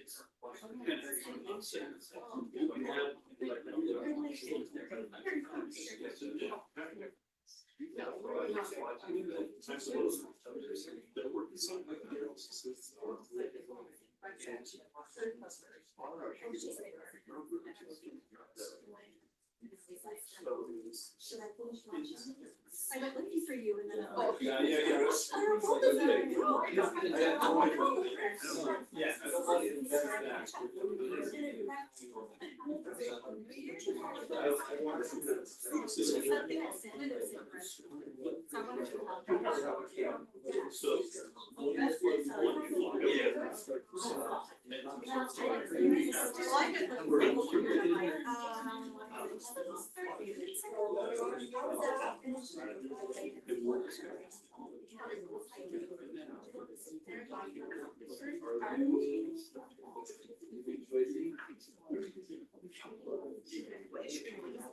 Yeah. Oh, Phil Anderson, okay, so I can put you in the spot of.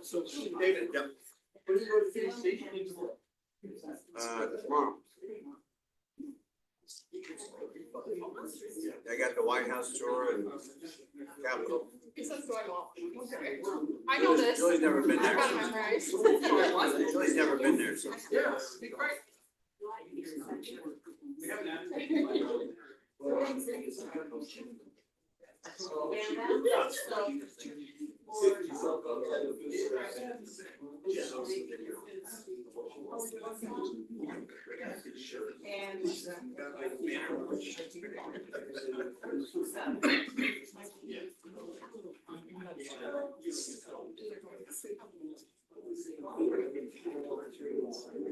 Turkey or something.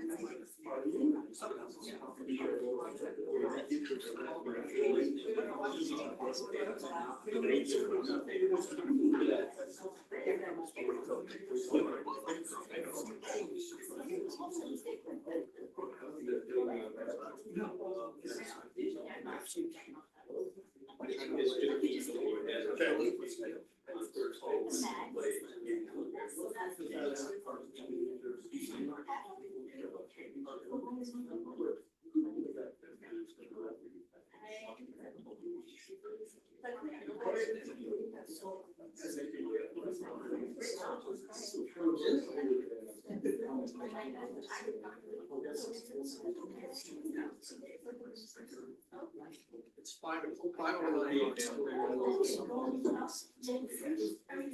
You know, some change, it's on the way. It was 10:45. Oh, really? Days ago, our game. Yes. That worked for me, and then went to 5:09. I've got that event over here for the financial planning tomorrow. Oh, yeah, I'm for that. That's what I'm right.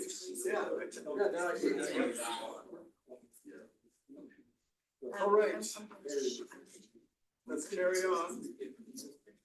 Okay, yeah. So.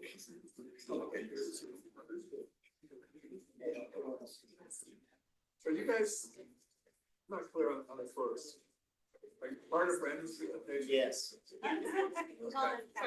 second half of the presentation, we're talking about employee compensation. About compensation? Yeah, Okay, and we have to do that with the budget, so it's part of the budget. okay. Sounds good. We'll go ahead and start. And we can meet and let you guys take it away. So we're going to talk about employee compensation. This is part of the budget discussion that Brandon does every year. And with that, we wanted to fold in some historical information as well as helping you understand the hybrid step program, because there's been a lot of questions from council on how that works. So with that in mind, Amy Peterson, our HR manager, and Jessica, the innovation and strategy division manager, we put a lot of time and effort into coming up with the compensation strategy for our employees every year. It takes a lot of manpower. So we're going to explain to you the process. So we'll start with some employment statistics. So currently, we have 481 full-time employees. And on average, we have about 672 part-time employees each year. And we range anywhere from 4 to about 70 seasonal employees each year. Our average is 1,183 employees at a time employed, and then our maximum that we hit last fiscal year was 1,277 total employees. And you can see on the bar chart there, the number of employees per department, with police, public works, and fire being our two biggest. And then the pie chart there shows you the percentage of the full-time employees citywide per department. And then just wanted to touch on a couple of the employee benefits. With our health insurance, we have 449 of our 481 employees enrolled, which is 93.3%. Of those, 88% is enrolled in our high deductible health plan and 12% in our traditional plan. It's kind of early in the year to be getting definite numbers on possible increases for premiums. But right now, we are looking at probably 18 to 20% increase in our medical premiums. Dental insurance, 94.4% of our employees are enrolled. 78 of those. That increase happens in January or on our fiscal year? January. That's what I thought. Yeah, so we don't have to incur the entire percentage. Right. Yeah. And then we're estimating anywhere from a 0 to 5% increase on the dental. Is that typical 8 to 20%? It's hot, well, I mean, that's about average in the market, but when we moved over to Select Health, we got a significant decrease. So this is slowly bringing us back up to one. So it's still, it'll be about where it was when we left the UHB for this upcoming. Okay, Which one, we generally know that that's what. that's what they do, they Low loss get is in, doing. yeah, But in the meantime, we're happy to take savings. and you're always shopping around. Yes. So we work with a broker, GPS, and they shop around for us on our behalf. And then we review all of our benefits every year. As part of our compensation, we obviously like to look at turnover and how our employees are doing. And so this shows our turnover for the past 6 or 7 fiscal years through FY 24. The darker blue on the bottom is Orem's turnover rate, and this is for full-time employees compared to the upper bluish green line is the National Bureau of Labor Statistics turnover rate for state and local government employees.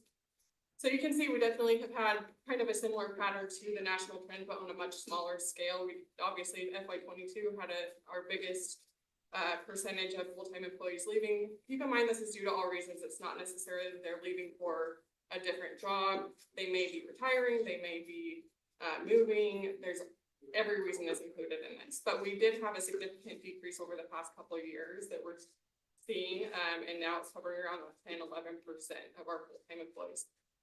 When we talk to other local entities around us, that also kind of mirrors what they're seeing. It's kind of on par with what we see in our local market here for local government.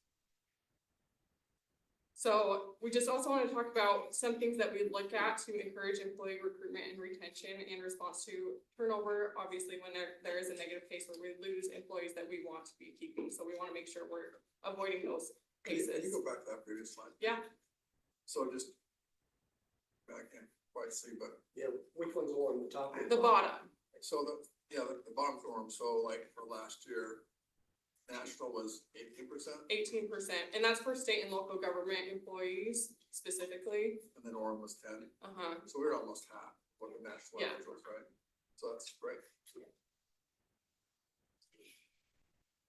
So some of the things that we're doing to incentivize employee recruitment and retention is we're working on a dashboard that will help us better monitor employee turnover, looking at the reasons, trending and seeing if there's trends by department, so we can work on that throughout the year, not just a single time or upon request. We've also been obviously doing some employee surveys over the past couple of years, working on implementing feedback from those. For the past few years, this is something we didn't do before, but we've been doing more regular market surveys, and we'll talk about that as well, which has led to doing mid-year market adjustments. So not just in July, we also look at it on an ongoing basis, and in response to what other cities actually do, we're able to make adjustments. If they gave police a big increase, we are able to see and respond to that instead of waiting another 6 months for the new fiscal year. Upon obviously budget availability for that. We've also built and expanded our hybrid STEP programs, which we'll talk about, expanded our BABO program and supervisor trainings. New this year, we're working on a new leadership development academy for employees who want to grow into a supervisory role. We've also, in addition to those biannual market surveys, we do look at individual positions upon supervisor request, or even oftentimes if an employee comes and is concerned that their position is out of market, we can do a more in-depth review of that as well. And then we also meet with employees if they do have a case and they come to HR and they say, hey, I got an offer at another city for this much more money, and we can do, what this chart is an example of an analysis. So if they get an offer, this is one that an employee got an offer at another city for $2,000 more a year. But we help them look at, what's your health information going to be? How much vacation and sick time are you going to have? Do you get an additional to your 457 or 401k? What are you going to pay for health and dental? And in the end, they were actually better off even now before a compensation increase in Orem, almost 4,000 better off annually, not accounting for future growth and like what they could top out at in their range. But so that's been a helpful tool, and we've been able to. Did they stay? Sorry? Did they stay? Yeah, they did. So, yeah. Hey, Obviously HR. great when that Now, happens. sometimes they don't, and they do leave, and we have them bounce back. Yeah. That happens a lot in the fire department. They'll think the grass is greener, and then they bounce back. They're called boomerangs. Boomerang. I've seen that in the police department too. Probably gonna come back. Okay, I'll turn the time over to Carrie to talk about some of our, actually, I'll do this slide and then I'll turn the time over to Carrie. So some of you have been here this entire time, some of you are a little bit newer, so I'm just gonna do a quick overview of some of the biggest compensation program changes we've made over the past several years. So in 2018, in response to higher turnover and some concerns from our public safety and just wanting to encourage career growth, we implemented the first phase of our career ladder program. So it created a career path for police officer 1 to 2 to 3. It wasn't a step program like we have today. It was just a career ladder where if they met requirements, they could advance to police officer 2 or firefighter paramedic 2. We continued to build upon that, and in 2020, we released the first version of what is our public safety hybrid step program today, which Carrie will go into more detail about. And so this was a combination between a traditional step program where they get an increase just on their anniversary date, but it also included that career ladder element because we really wanted to encourage career growth and those opportunities for them. So that was for police officers through lieutenants and our EMTs through battalion chiefs.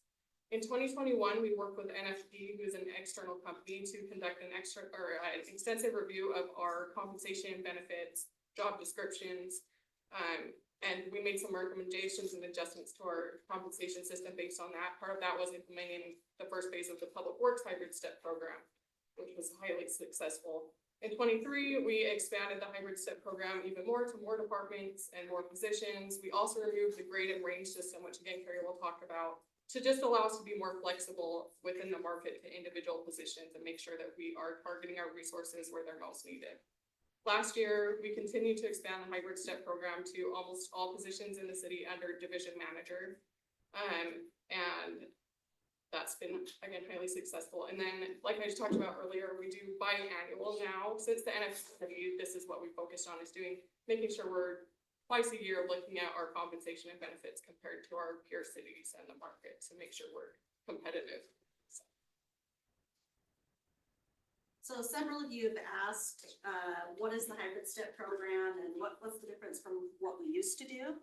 So these two graphs show what we used to do prior to implementing the hybrid step program. So in the past, we would give each position a grade, and it would be marked in that certain grade internally, depending upon their supervisory responsibilities, their technical skills, their education requirements, and the years of experience to determine a grade.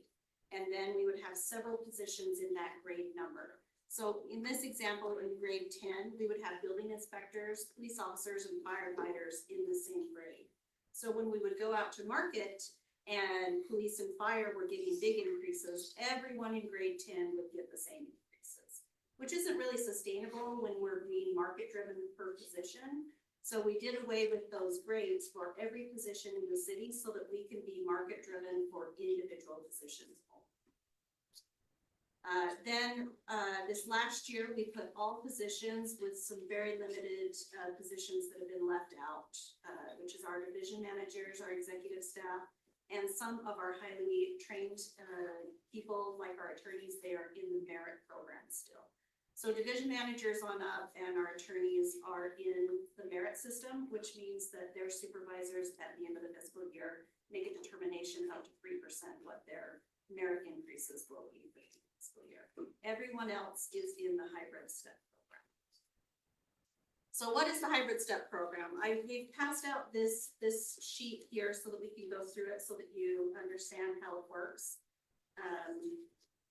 If you have a brand new police officer, and we have these for each department, they have different steps, but I just pulled out the police department.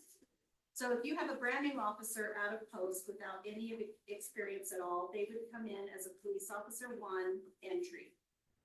And if they start in, let's say they start today in March, every year in March, the pay period after their anniversary date in that position, they go up a step. So next March, they would move to step 1, and our payroll system automatically does that for them. Then in their second year in March, they would move to step 2. On their third year in March, they would move to step 3. But step 3 is just a resting place until they meet their requirements to move to police officer 2. So that's a traditional step program. And then where we get the hybrid piece for the career ladder is during those 3 years as a police officer 1, the next sheet shows the requirements that they have to do as a police officer to be able to move to police officer 2. They have all 3 years to work on those requirements. They cannot move into police officer 2 until they hit their third year and they meet all of these requirements. So most police officers or other employees in the hybrid step program will do all these requirements so that on their anniversary date, they would automatically go into the entry of police officer 2. They do not have to stay in step 3 for an entire year.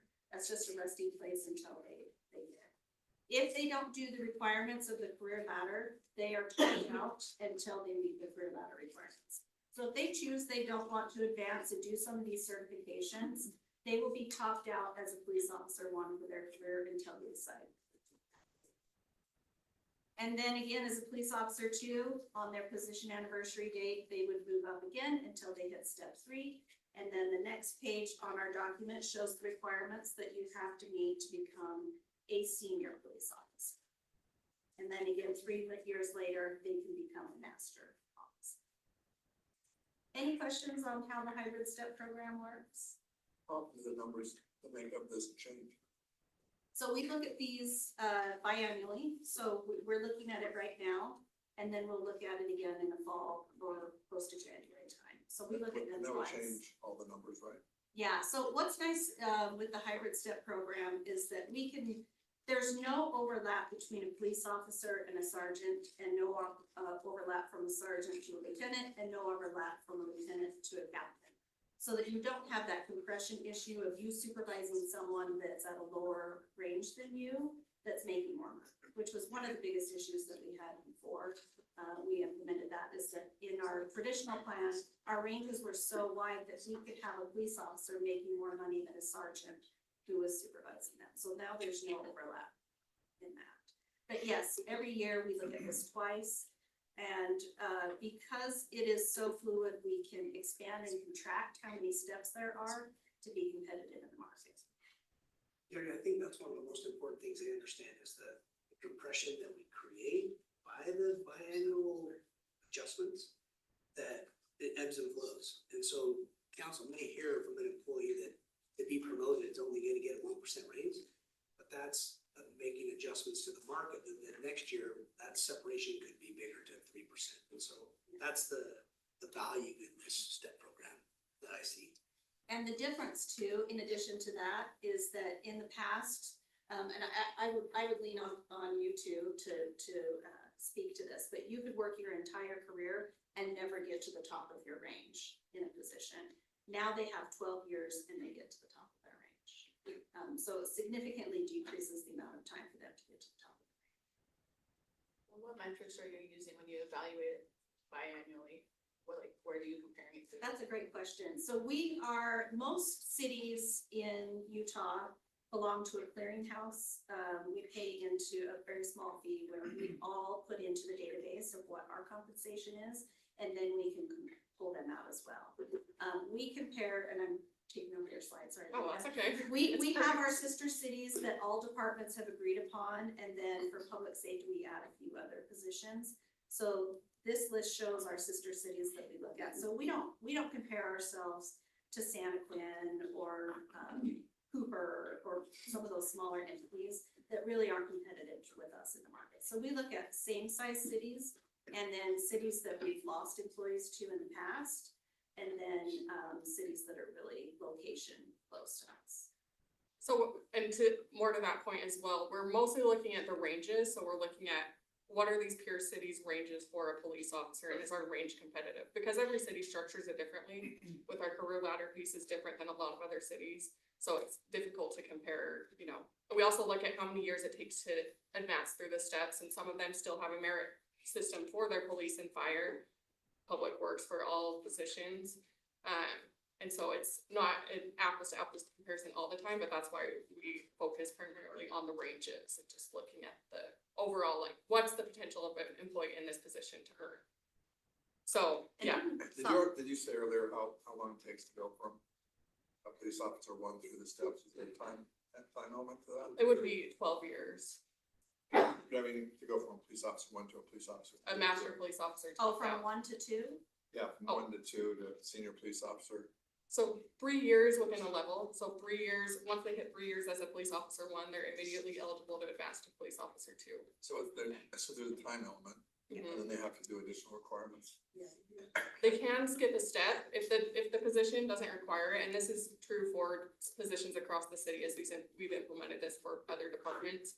If it's not a requirement for the position, if they have a degree or have military experience for public safety, they can use that to skip a step one time in series. And then when they transfer in from a different city, They do get credit you for have that to as well. decide where they're at. Mhm. Yeah, that's a great question. So if we've brought in several officers from Salt Lake City that have many years of experience, and we bring them in year for year. But if we have an officer that comes in from a much smaller agency, we might lower that to half-time for their years, just because the experience would be the same as it would be Orem. So we look at each position and or person and their experience, and we lateral them in.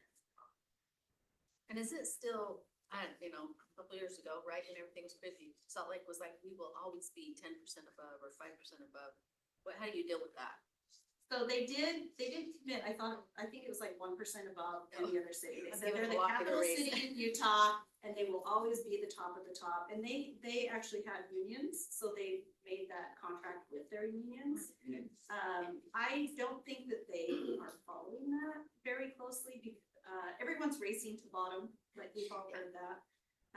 But I would also say too, that compensation is extremely important for public safety, but also the community that we build, the organizational structure, the environment, the culture, all of that plays a role into that too. So yes, I think Salt Lake City does, but I would also say that we're seeing a cooling in that significant rise in public safety. Well, plus you're seeing, you get a plan for your path, right? That's kind of what what would be important to me is, hey, if I do this, I can get that. Instead of just. There's something really important to be said, that you come in as a brand new police officer and you can see how much money you'll be making in 12 years. Yeah.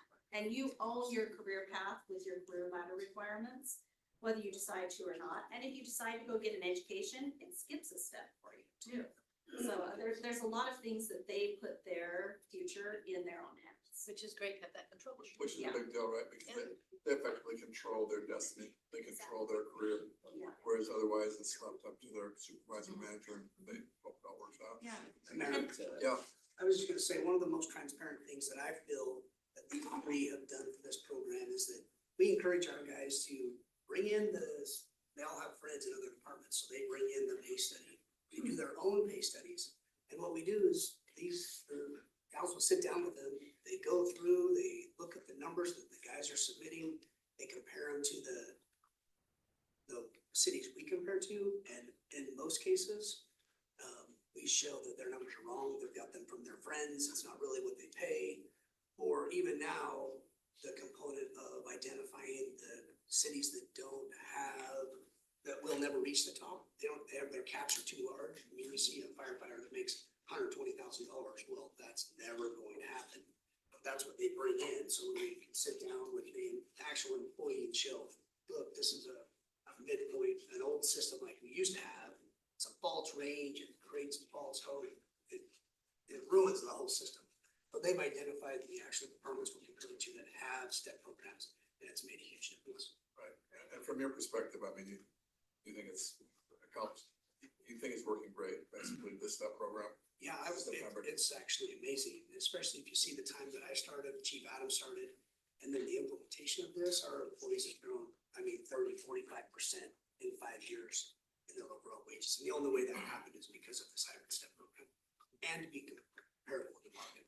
Yeah. And ours are much more educated and skilled and certified than other agencies, because they have to get those requirements to be able to move up. So we're probably one of the most educated and certified agencies. No question. In the state. It's great. Mayor, if I could add a testimonial to this as well. We likewise with police and fire, we see tremendous growth and development of individuals that have been able to be trained and certified and become promotable into other positions as well. And in the course of my 30 years at the city, we rarely would see somebody that after leaving, after 30 years, nobody made it to the top of their pay range, ever, hardly ever, 99%. Now they get to the top in maybe 10 years and then become promotable. And they're excited about having a career and staying at Orem because we are market competitive. Thank you for your. Well, along those same lines, the huge tuition reimbursement program that you guys support and fund, I mean, you saw our booklet from our year-end report. I mean, we have 60 employees that have at least an associate degree and up out of our 90. I mean, so you're not only contributing to a higher level of education, but it's something on a 20-year retirement, they actually can pursue a whole other career if that's their choice because of a funded, supported higher level education. It's amazing. Yeah. And we actually include those requirements of a degree into our promotional steps, and so they're encouraged to go get it. Yeah, that's awesome. And I would say one other positive is that when we first implemented this, one of the biggest concerns was how will we hold people accountable if they're automatically getting increases every year? And what we found is just the opposite. Now that it's not tied to their pay, supervisors feel more comfortable holding their employees accountable, because before they'd be like, oh, but they have a family and I want to make sure they get a pay increase. Now they can be held accountable and it's not tied to their pay anymore. And that's been a real positive with departments feeling like that they have more power to hold their employees accountable. Making our supervisors better for sure. If I was giving a state of the city address today, and I could explain this program in 30 seconds, it really is a good example of how we took a situation where people worried about being an exception to good things as it relates to pay in the market, to now showing that this actually reinforces our culture of continuous improvement. And it's a great example of how our employees are proving that they're becoming exceptional in delivering these city services. It's not a 30-second need, it's 2 words, freaking amazing. That's really what it was. But it also speaks to the council's ability to understand our need to be innovative, and we don't have to be the same as other cities. This hybrid step program, nobody else does. We created this because you guys are open to funding things that you can see that's best for the employees. We appreciate that. But you take it from, just in an interview, a promise, which may be an empty promise to a new employee, to a path, a promise. And so your incentives are aligned really well. I think that's what drives everything. I think turnover rates that we saw earlier. Yeah. Going down. Yeah, but that's the thing you have to remember is any one of you could get hit up at any time from an employee that just isn't meeting their own financial needs and expect the city to do more. Well, those are individual cases that they're isolated to their own personal issues, not what the city is providing them.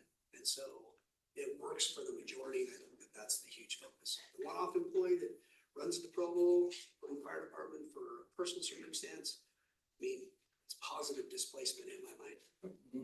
And we have to have those conversations occasionally. And so we're not afraid of them, and you shouldn't be afraid of them. Know that administratively, police, fire, public works, I mean, we're taking really good care of our people because of your guys' support. And can I just add a little anecdotal experience? So I'm in my mechanics, and the fire comes in to do an inspection. And one of your cute firefighters comes up and just gives me a side hug and just says, thank you so much for that raise, he's like, I just really can concentrate on my job because I'm supporting my family better, And I just kind of teared up because, it wasn't really me, it was you guys, but you know what I mean? It was awesome to hear that. I'll make sure that employee gets a paddle book.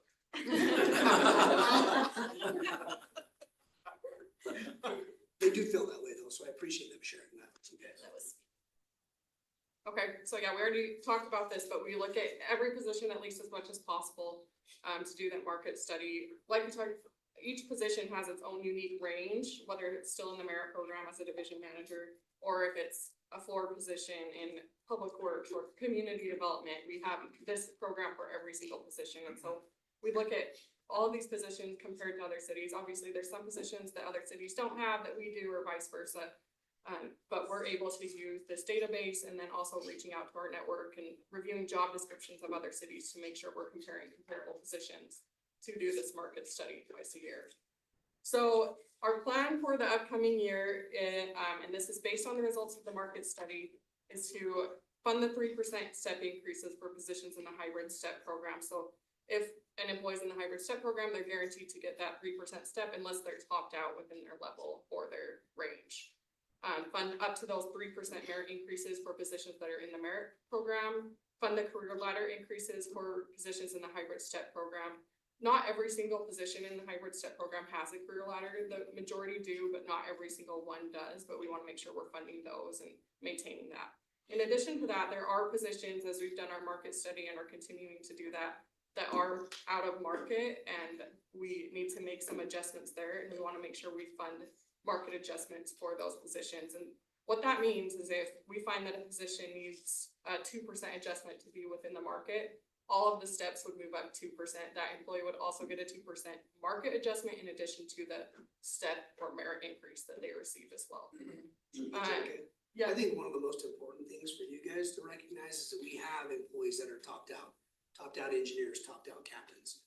Well, it's their choice to stay topped out. There's always a promotion available to them if they need to have more money. And so as long as the position is paid in the market, I'm sorry that you've been topped out for 3 years without a raise.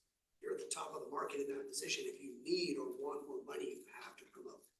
And that's what we're seeing for the guys that are hungry and willing and want to continue to work and learn. They strive to be promoted. What percent would you say are topped out or stay at? Sorry? What percent would you say are topped out or stay at the level they're at? Our engineers are probably the top, and there's probably 5 out of 15 engineers that are topped out. And probably 3 or 4 of the 15 captains. So it's a smaller percentage. But that will grow over time, right? Sure. I mean, our captains will get to the top of the range, but on the flip side, they could have worked their entire 20-year career here and never gotten to the top in the past. So yes, it does stink that when you finally get to the top of the range, but before you never would have gotten to that range. They get there fast. Yeah, they're sitting at it longer. They're sitting at the top of their range for a significant period of time versus just not reaching it at all.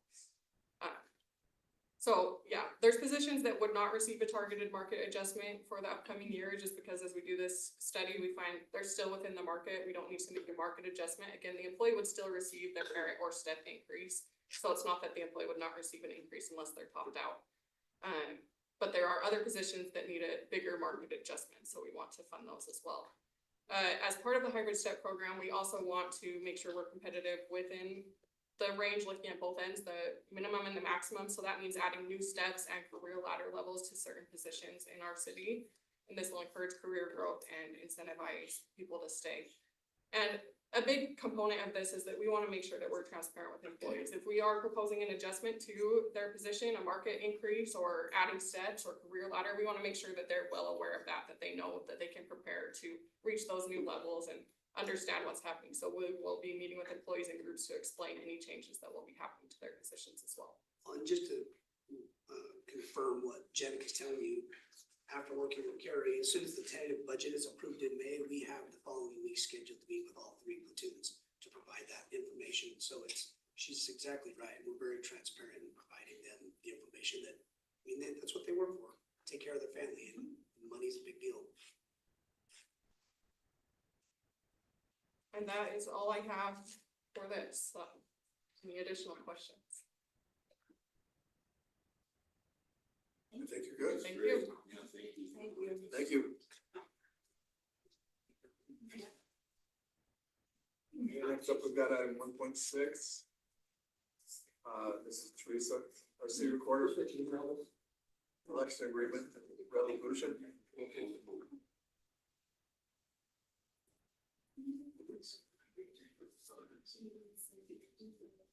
All right, so this is concerning the agreement that, this is actually concerning the resolution that we need to, pass today that would allow the mayor to sign the agreement with Utah County, to administrate or help administrate the 2025 election. And so just, really quick, to let you know, like some of the things that they will handle as part of this agreement is they took care of the ballots as far as layout, printing, mailing, receiving them back in. They process them. They do the signature verifications. They also take care of the voting equipment and run tests and send that out for the public, so they know that all of those machines are working correctly. They also handle all the election day things, like they're gonna hire and train the poll workers, they manage the poll locations. Let's see what else. They take care of the drop boxes. They handle the audits and they send us the reports with the results so that we can do our canvas. This is kind of the same, very similar to the agreement that we signed last year, or not last year, 2 years ago when we did this. And they do have like an estimate. It did go up a little bit more this year. They, Utah County, they claimed that they were lower than most of the other counties, so they did raise it up a little. So it was about, I want to say like 30,000, maybe 40,000 more than it was. And that's if we do both elections. If for some reason we don't have enough candidates to do a primary, then of course those costs would be a lot less because we'd only have one election. But do you guys have any questions? I did put the. Was this something new? I mean, this is the same agreement we did last year, but wasn't there something in here that was new? I think she sent out today. Yeah. Okay, so the thing that's sent out today, I don't know a ton about it. I just got the email and so then I sent it out to you. It's just an option, kind of like a program they want to start or a thing they're kind of trying out to But just my help question is encourage. Oh, we're gonna pass a resolution No, on that? so that's completely separate from this. This is just to allow for them to do the. This is just the normal thing. Yes, but if we want to participate in this program. You're gonna find out more, discuss it at a later date. The email hope you so. sent out today. I hope so. I'm hoping he'll get us more details. I think he just kind of blasted it out there. They have used I can't remember what it's called. It's like quick, kind of like quick voting at the last election. And you kind of like have a special line, so you kind of go to the front. I've heard that the people who used it were super happy, and the people standing in those really long lines this last year were not so happy to watch someone get to go all the way to the front. Yeah, it was kind of, like a fast pass to voting. They need to put So- it in a different door. Yeah, so I think the big requirement would be, it's not that that part is new, the new part would be our city would be involved in that. And that, we may have to have like, kind of a location here where they could, basically fast pass besides just like putting it in the box. Okay. So I can't remember the title of the words they used. That's something we'll discuss. No, so this is completely different. This is just to their standard agreement for them to help us with the election. Whether or not we participate in that program doesn't change this agreement. I'm hoping that in the next month or something that Aaron will either meet with our Cura group and talk about this a little bit more. They tend to come to our groups quite often and try to keep us updated. You said the price went up a little, could you quantify that?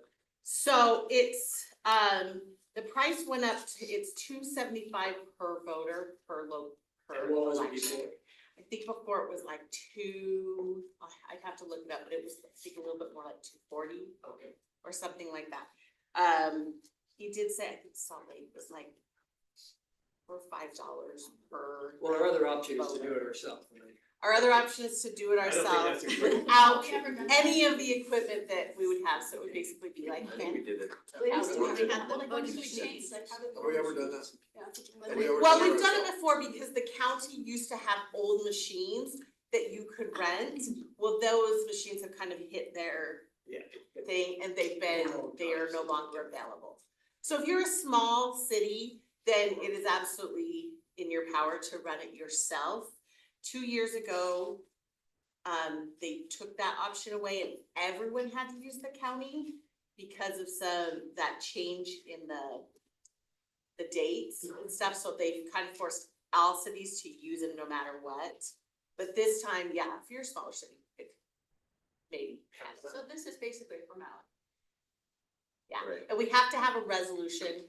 And we have it already on the agenda, right? Yep, it's a consent item in the next one, but both of these items are in your packet if you have any questions that you wanna look over that for, definitely. Any other questions? Okay, all right, care tax is up. Mayor, could I ask what the total costs to run the election? There's so many people vote. Yeah, so 46, they are, as of January 1st of 2025, they say there are 46,632 registered or active voters, they call them active voters. And so that would work out to 238 per election, so that's 256. And that's how many active? 46. We've never gotten that many in a municipal election. Yes, and it's like, that's just what they're saying on January. I think it can vary You only as pay for people they that get vote. to, Yeah. yeah. They're, they have to I'll do swap my information. prediction on votes. Save the city $3. I'll give you the $3 and vote. want you to vote, we want you to vote. Okay. Okay, we have to make this pretty quick. I love these graphs, and I have no idea what you've got. That's why we do it. Yeah, good. That's the care tax. So, see it. and the reason it's so small is this year we had the most, by far, applicants for care tax. Oh, and it's impossible to put this on 2 slides? Well, I'm just checking. This computer doesn't do that. so there were 38 applications. We reviewed over 3 nights of fun-filled packed evenings with Jeff and Dave, so. So we thank them and we thank our 5 commission members who hung out with us for that time as well. Elsie Pally was here earlier, I think she had to leave, but it was a good time had by all. So during that time period, all but about 4 or 5 of the groups came in and presented their, if you will, presented their case to us. And then the last night we had deliberation over, what amounts. You can see the various amounts that they requested. If you recall, we increased the limit for major to be 15,000. So, of course, a lot of them asked for more based on that increase in that limit. And then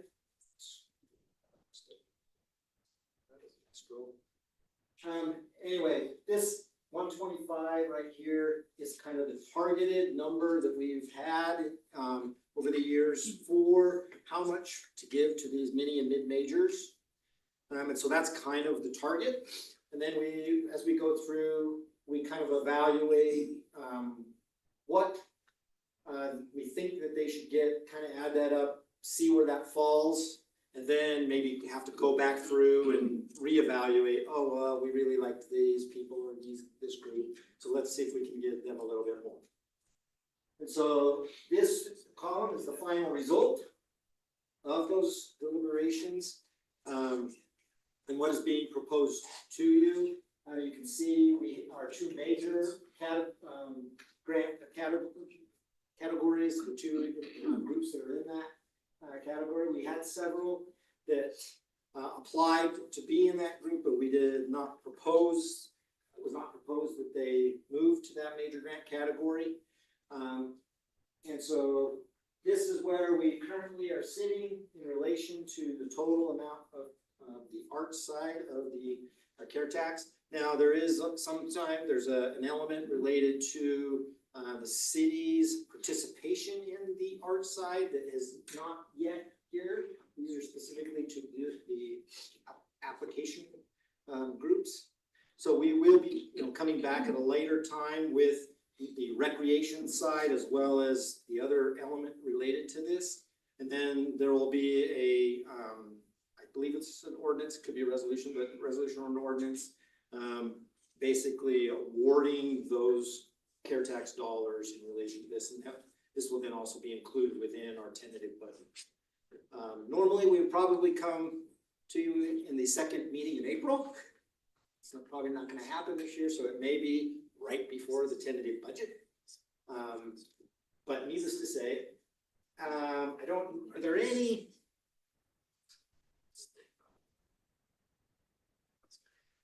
questions about any of the process or any of these? Obviously, you're gonna have some time. It got sent to you, I believe, yesterday, so you're welcome to look through that, and if there's any questions, You can specifically ask Jade. Well, no, You can ask us honestly, so. yeah, because one of the main things, this was the first commission I was on as a resident, was the care commission. And at that time, one of the main, things that we looked for was, you know, how many Orem residents are on your group, how many do you touch, you know, how many do you influence? I don't know, are you guys still Oh, yeah, still. looking at that quite diligently? Okay, Are they 'Cause I- physically located here? yeah, How many members of your choir are from Orem? How many concerts in Orem do you do? How many people from Orem come to your concerts?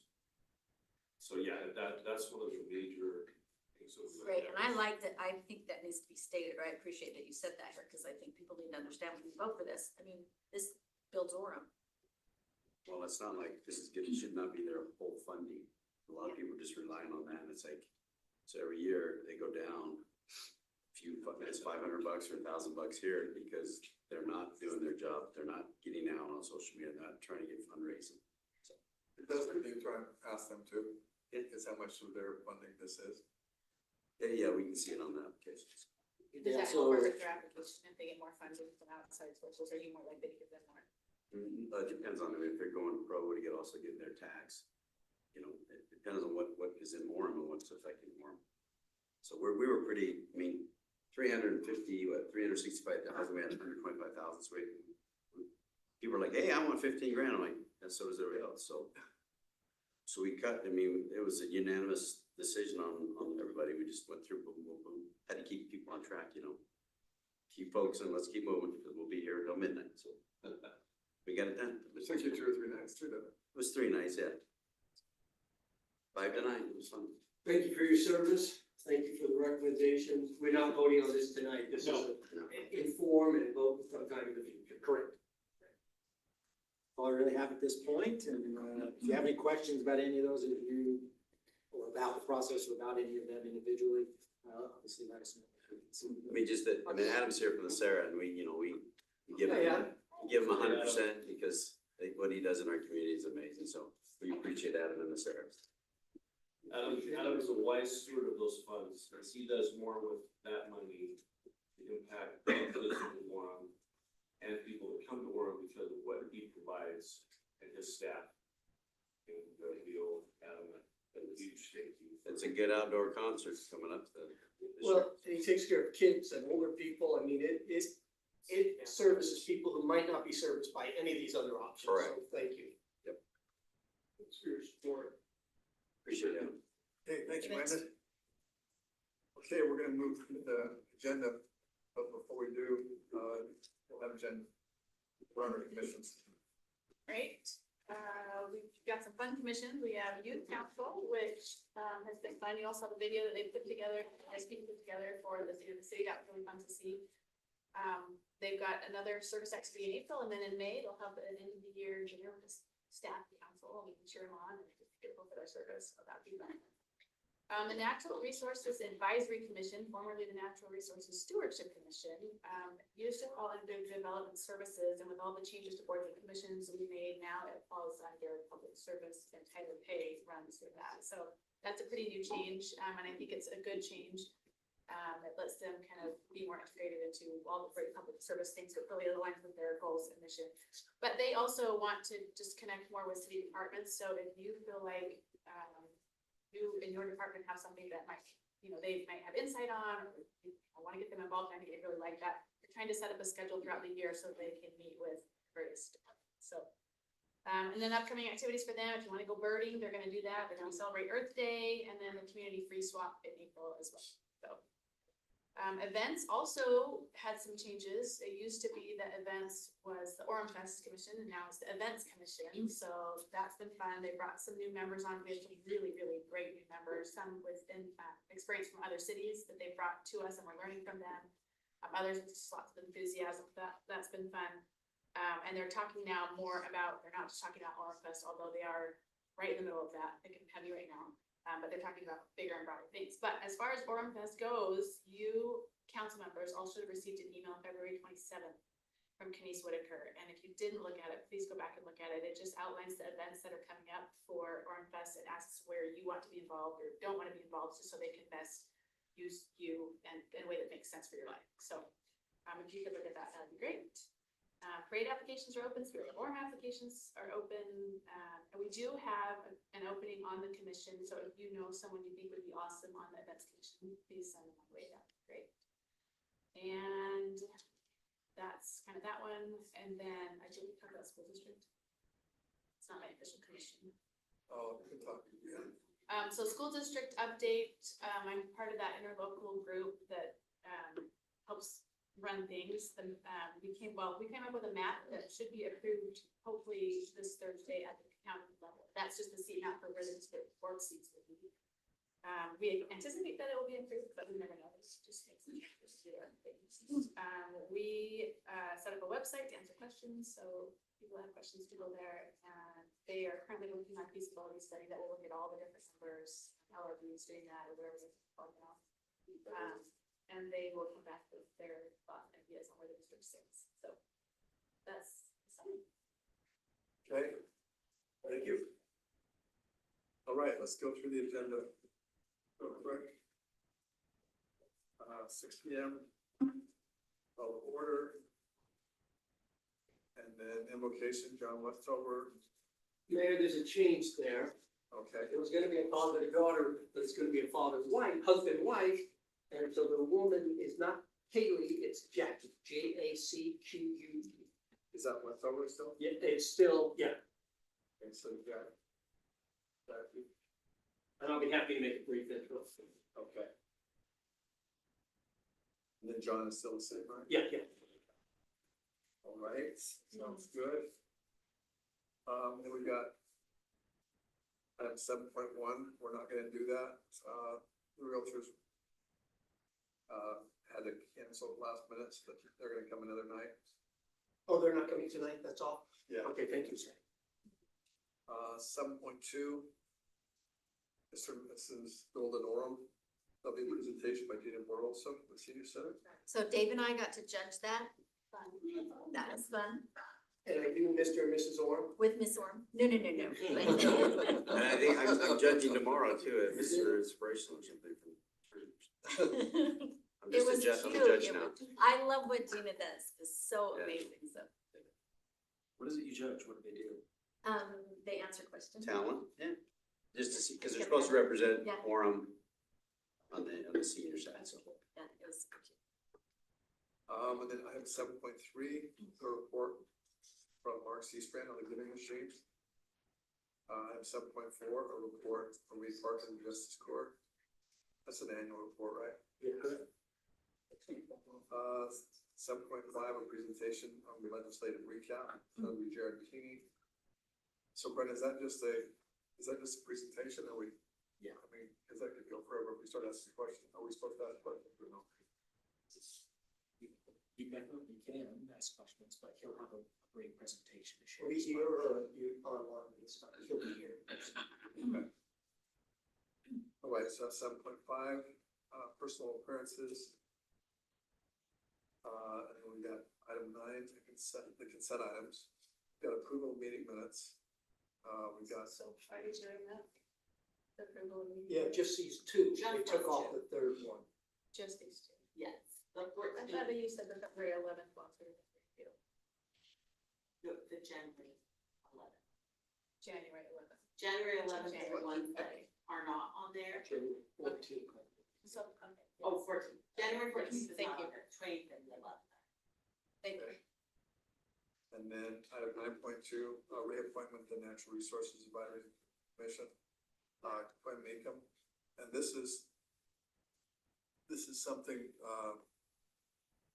that we just decided. Essentially what we've talked about in the past is on our commissions is trying to have people serve on there for 2 years or 2 terms. And that would be it. Jen wanted, or Quinn wanted to reapply, but this would be his 3rd term. I got booted from the care commission.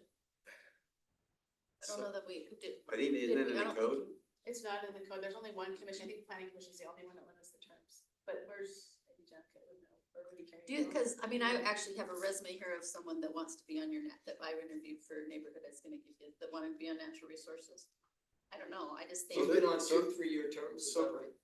Yeah, two. And the only one that has a rule on it is the planning commission. So what, I don't know. what the argument was, You have one? Not by regulation. Yeah. Yes, I'm sorry. so what the discussion was is, Quinn had been on there 2 previous terms, he'd done a great job. And he was interested in being on it again, why don't you make your case? He was interested in being on it again. I think he's been a pretty crucial part of that commission for the last little while, especially as we transition over to this new department. They're just trying to operate in a little different way, so they have a really great alchemy on that commission. And is eminently qualified to do it, so we thought, you know what, let's see if we can leave him on there, but create subcommittees of some of these people that want to be on the commission and get them involved and get them integrated. And then I think that's a great place where they can show they want to be involved, so they want to be engaged, and maybe move to a current spot when one becomes available, or just they maybe. So what the argument, I mean, that, but kind of, he was a valuable resource on that commission. Yeah, very. We didn't necessarily have anyone that could replicate what he was doing. Yes. And so the idea was to leave him on for a 3rd term, but then have form some subcommittees. So any people who apply for that commission won't be left out, because that's why we want to keep turning through. They won't be left out, but they would be able to come and serve on a subcommittee and then figure out if, at that point, if they're gonna be able to perform right? Yep. So anyway, so that's where that conversation went. And then I think there was an issue that it's not in code, that it's 2 terms only, except on certain commissions. So anyway, that's what we wound up. I mean, that means, anybody that wants to re-up, we just do them for a 3rd term. I mean, that's what we're saying. Yeah, If they're that's gonna kind of get what, I don't know. I mean, like Carol Walker, she's been on, but she served, moved to a new she served in 2 terms and now she's on the rec, so, I mean, I think maybe Quinn could be used in another, maybe, I don't know, I mean, Quinn's fine, Quinn.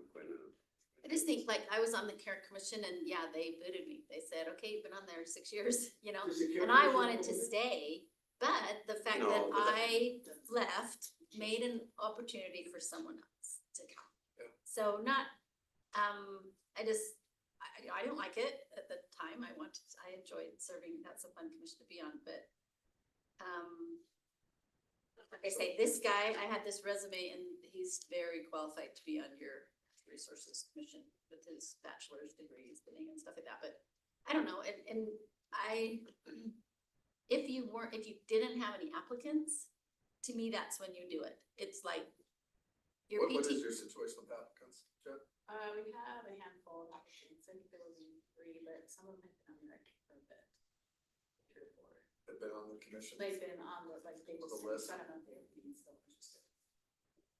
That would be, to me, that's when you would do that, is when you don't have anyone and you're like, hey, well, nobody's applied. So like, you get to be PTA treasurer for the 3rd year because, So then do you put the focus on the qualifications the candidate has, or do you put the focus on, we just want more people to do it? So I think most of our commissions are pretty well managed by staff, and there are talents that people bring. I think people apply to certain commissions because they have an interest in that particular commission. Could we reappoint Quinn and then invite this person to also serve on the commission? Then you gotta change the number, then You you gotta got too change many. the. But that's what I told Jim when we talked was, if we do this, then I definitely wanna see this subcommittee form on the care commission and I'll care. Natural resources. I wanna see the commission form. But I mean, that subcommission, are they gonna really wanna do it? I mean, Well, depending on how you divide up the roles and responsibilities and who's. or if you want, Because resources, because you maybe could expand it. maybe they're gonna do activities, maybe they're all gonna go on bike ride, maybe they're gonna go do different things. So on the subcommittee, could work that way. And we're gonna run out of time, but It sounds like something maybe we could talk about, that there's valid arguments on. Yeah. So do we Yeah, want to go nothing ahead and against just Quinn. I take that think off? he is eminently qualified, but I'm just kind of looking at the long picture here. For every commission, that could be Stagnation, maybe. Yeah, I mean, there is an argument to be, if you have exceptional people that are really adding a ton of value to their commission. In the end, Jen, if you want us to recommend him, I'd vote for him. So I think that's where, if you think you wanna recommend him, I'd vote for him. So, but I would like to have, I mean, I guess my suggestion on this would be, let's reappoint this, tonight, but then let's have a conversation about what we want this to look like going forward. yeah, let's get a process in place. Yeah. So can I mention, We're all about process. we are rebuilding the boards and commissions website to make it more user-friendly for you to make reappointments. So if we do want to make changes to some of these rules, we'll probably want to know sooner than later because we're almost done building the system out. But when we present, that might be a good time to mention some of these changes. Okay, and even forgot if there's a change, if there a limit on these commissions? None of I them didn't know. currently have a limit except the planning commission. Yeah, so let's try and have a Brent, if you can, let's have a conversation about that. Just to, do a balance process, so. Yeah. Jill? Yep. And Mary, Okay, both of them, the two that were sitting. there's an appointment to the Neighborhood Advisory Commission, Kristen Bascom and. So I'll just have them Rodriguez. stand. I think they're coming tonight, Mayor, so. You know if Gwen's coming tonight? Kirsten was on the beautification. Item 9.4, resolution authorizing the city manager to sign an agreement with Utah County for the 2025 local elections, that's what we just talked about. So those are all the consent items. Scheduled items, we got a public hearing on the zoning map. Was this Canyon Park? Yeah. Yeah. Okay. Can we do also known as in our descriptions? So then it's easily searchable, with someone, I don't know, do you know what I mean? Yeah, do that. You put like in parentheses, Canyon Park or something Yeah, like that. cause like Whitestone or whatever, nobody knows that's what it's like. Yeah, we should. I mean, on this, it does have the parentheses Canyon Park. It is, it's just buried in there, so maybe on a subject line. Okay, so Oh, yeah, it is. that's to, Oh, is it? Yeah, but it is kind of. it's basically to approve Canyon Park for RA, right? Yeah, Ken Garf moved. Oh, Canyon Park in parentheses, that's what we want. Okay, and then item 10.2, that's Ken Garf, and they've asked to continue to the April 8th. Ken Garfest? Yeah, April 8th meeting. Okay. And city manager information, and then, thank you for coming, and we'll go on to part 2.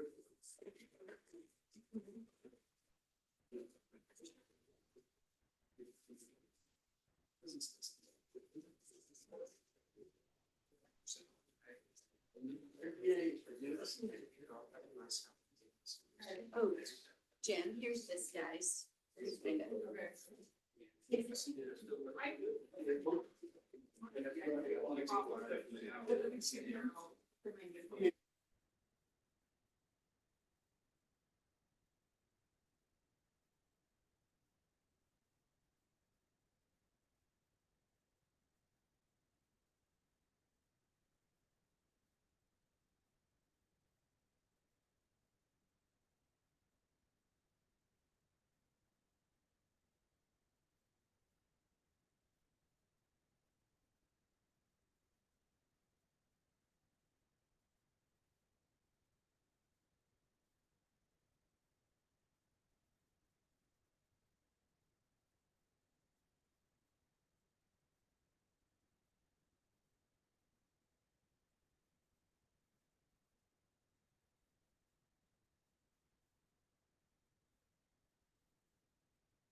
I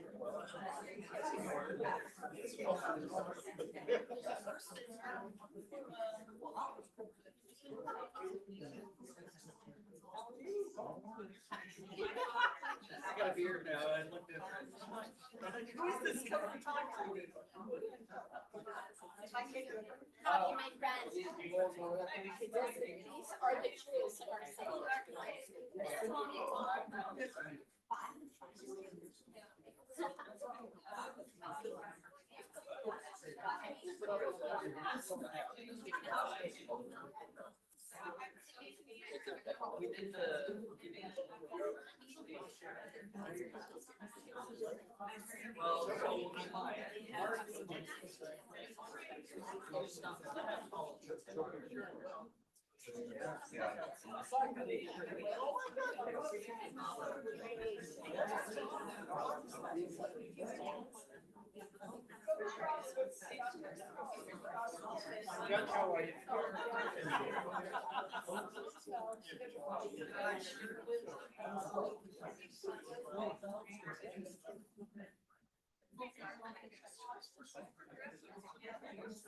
How are you, sir? So good to see you. These are our new shining stars, yes.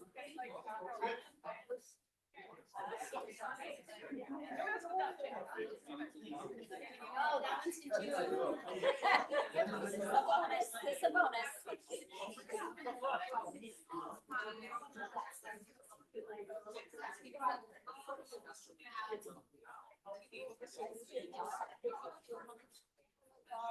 We're happy with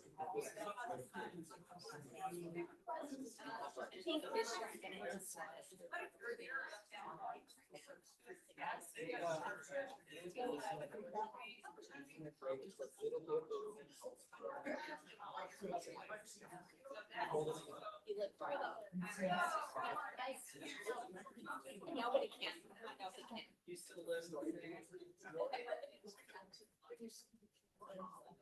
Buddy, sir. They are leaving. Well, I told him if he doesn't feel released, he has to. But man,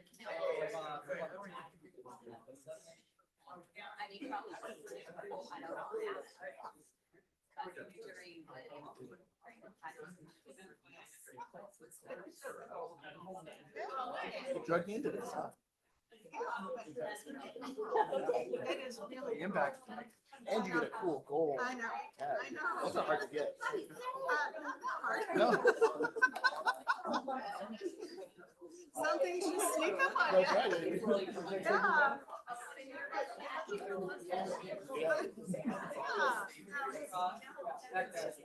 So far.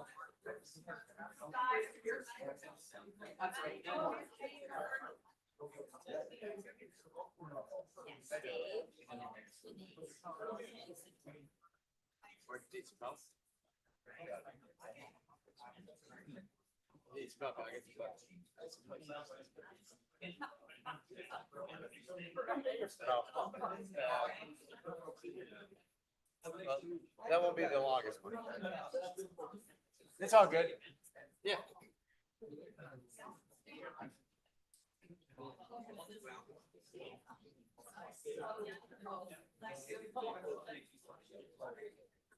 Fantastic. Fantastic.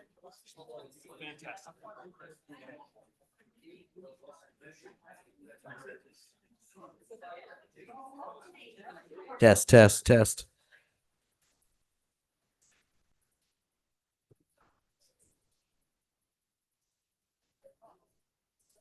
Test, test.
Hey, this type of stuff is actually pretty awesome to do. It really is. Yeah.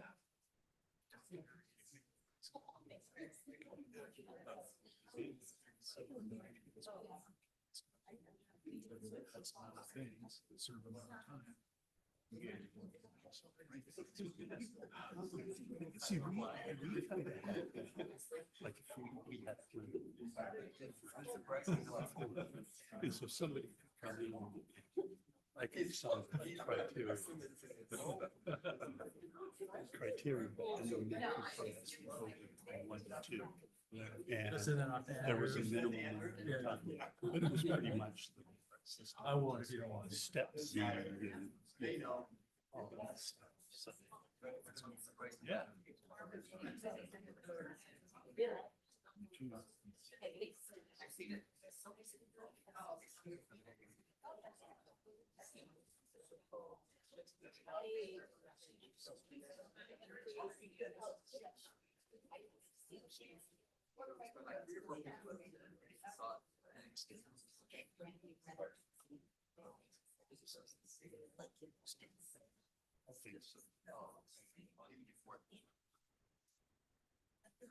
It's not that good.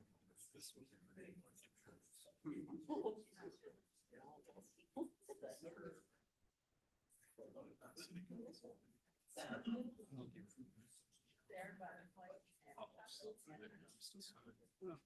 I'll have to take a look at it. Few hours.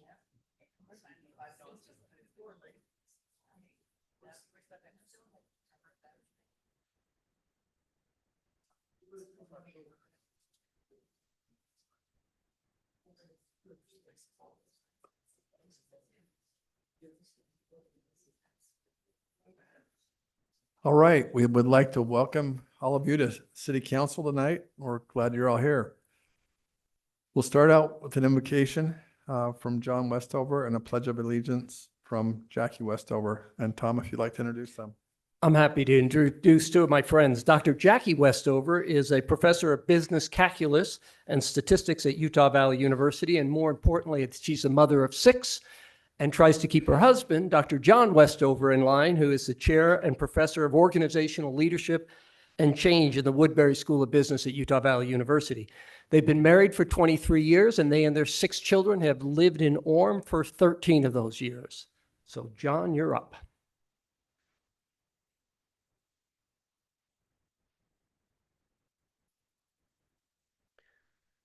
Our loving Father in heaven, we're grateful for this beautiful day, for the beautiful weather that sustains us, and for the opportunity to gather as concerned citizens. We ask thy blessing to be upon this body and our city leadership, that they can keep in mind the needs of all those who reside within our boundaries, that they can seek that guidance, and that they can strive to meet the needs of everyone who is in need. We're grateful for all of our many blessings to live in such a wonderful place. And we say these things in the name of thy Son, Jesus Christ. Amen. Amen. Thank you. Jackie, if you'd like to come lead us in the pledge. Would the audience please rise?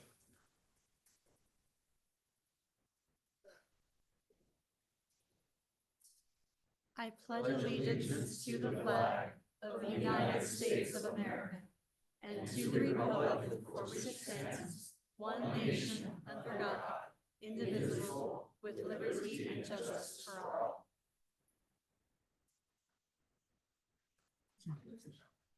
Thank you. We'll move on to item 7.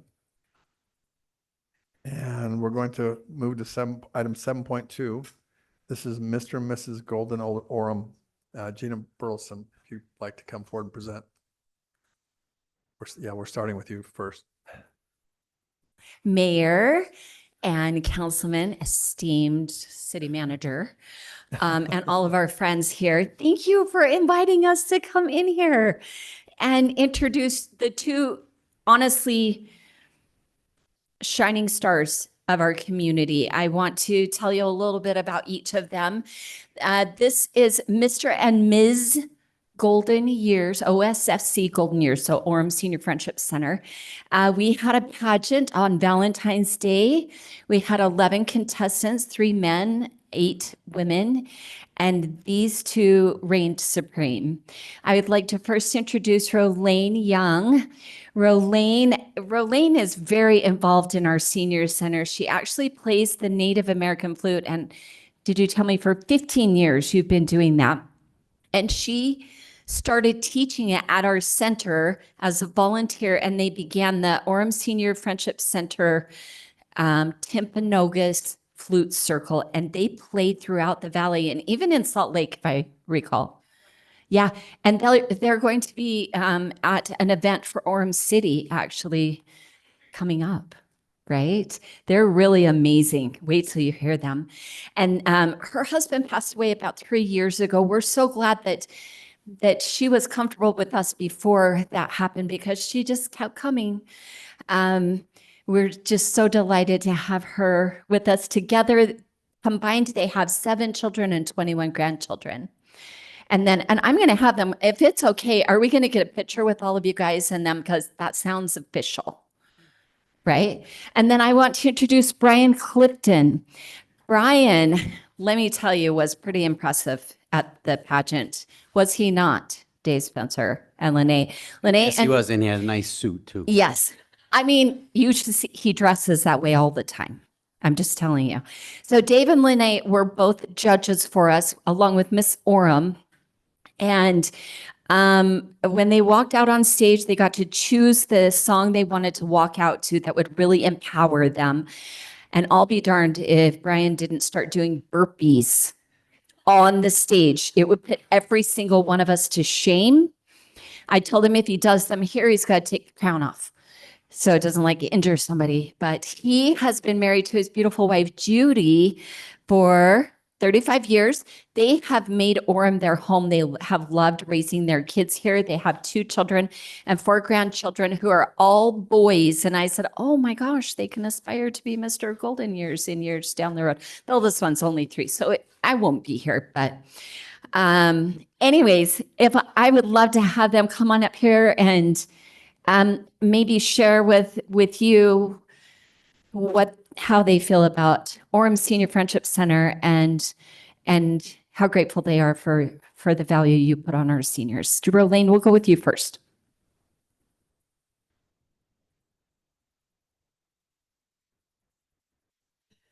My husband and I joined the senior center right shortly after we retired, a little over 11 and a half years ago, and developed some really wonderful friendships. I even made friends with my dad's grade school buddy. I got to know him, and he became one of my really dear friends at the center. I've been so impressed with the classes that have been started up at the senior center. Our brilliant university. I have watched, roughly about 13 people who probably had never laid their hands on a wood flute before become some of the finest flute players I've ever heard out there. And I get to be the one who sits back and smiles as I listen to them play and I see them progress and share their music. It's given us an opportunity to go out amongst the community and share this new skill and talent as we perform in malls and at the conference center. And I see it building confidence in some of the members of our class. And it's given me a chance to make some really lifelong friendships in that classroom with my second family. That's how I look at them. And I'm grateful for the opportunity I've been given to come into that class and share something that is very dear and special to me with my music and be able to see it bless the lives of others. Thank you.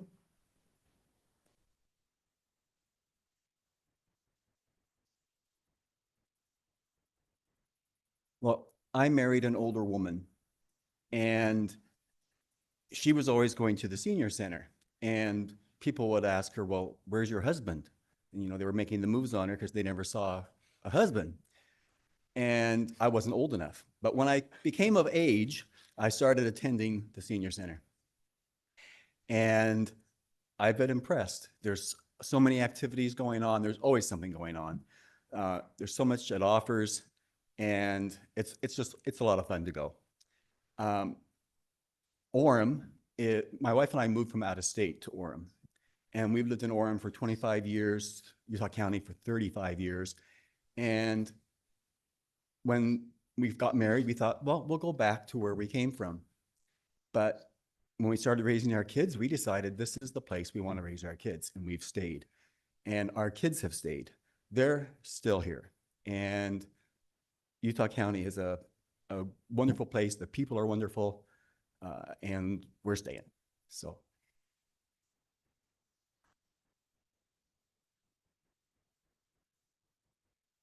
I just want to let you know that they will be representing the city of Orem at the Utah County Fair at the very first annual Mr. and Miss Golden Years pageant on August 1st. We invite you to come and support them.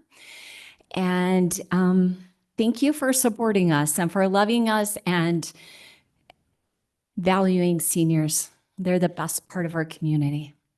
Thanks. Thank you, Jeannie. Yes, we'll do a photo with you.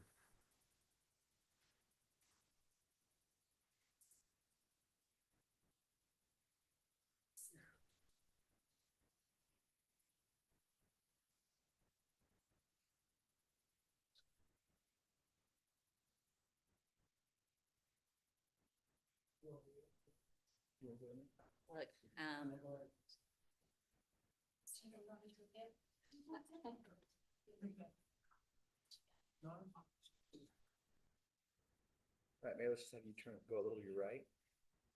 Good, there we go. 3, 2, 1. Okay, thanks.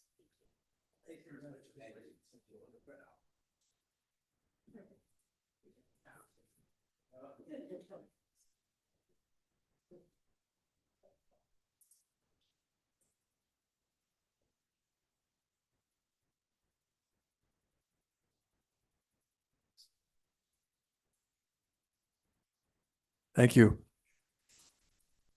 Next up, we've got item 7.3. This is a report on the giving machines from Mark Seastrand.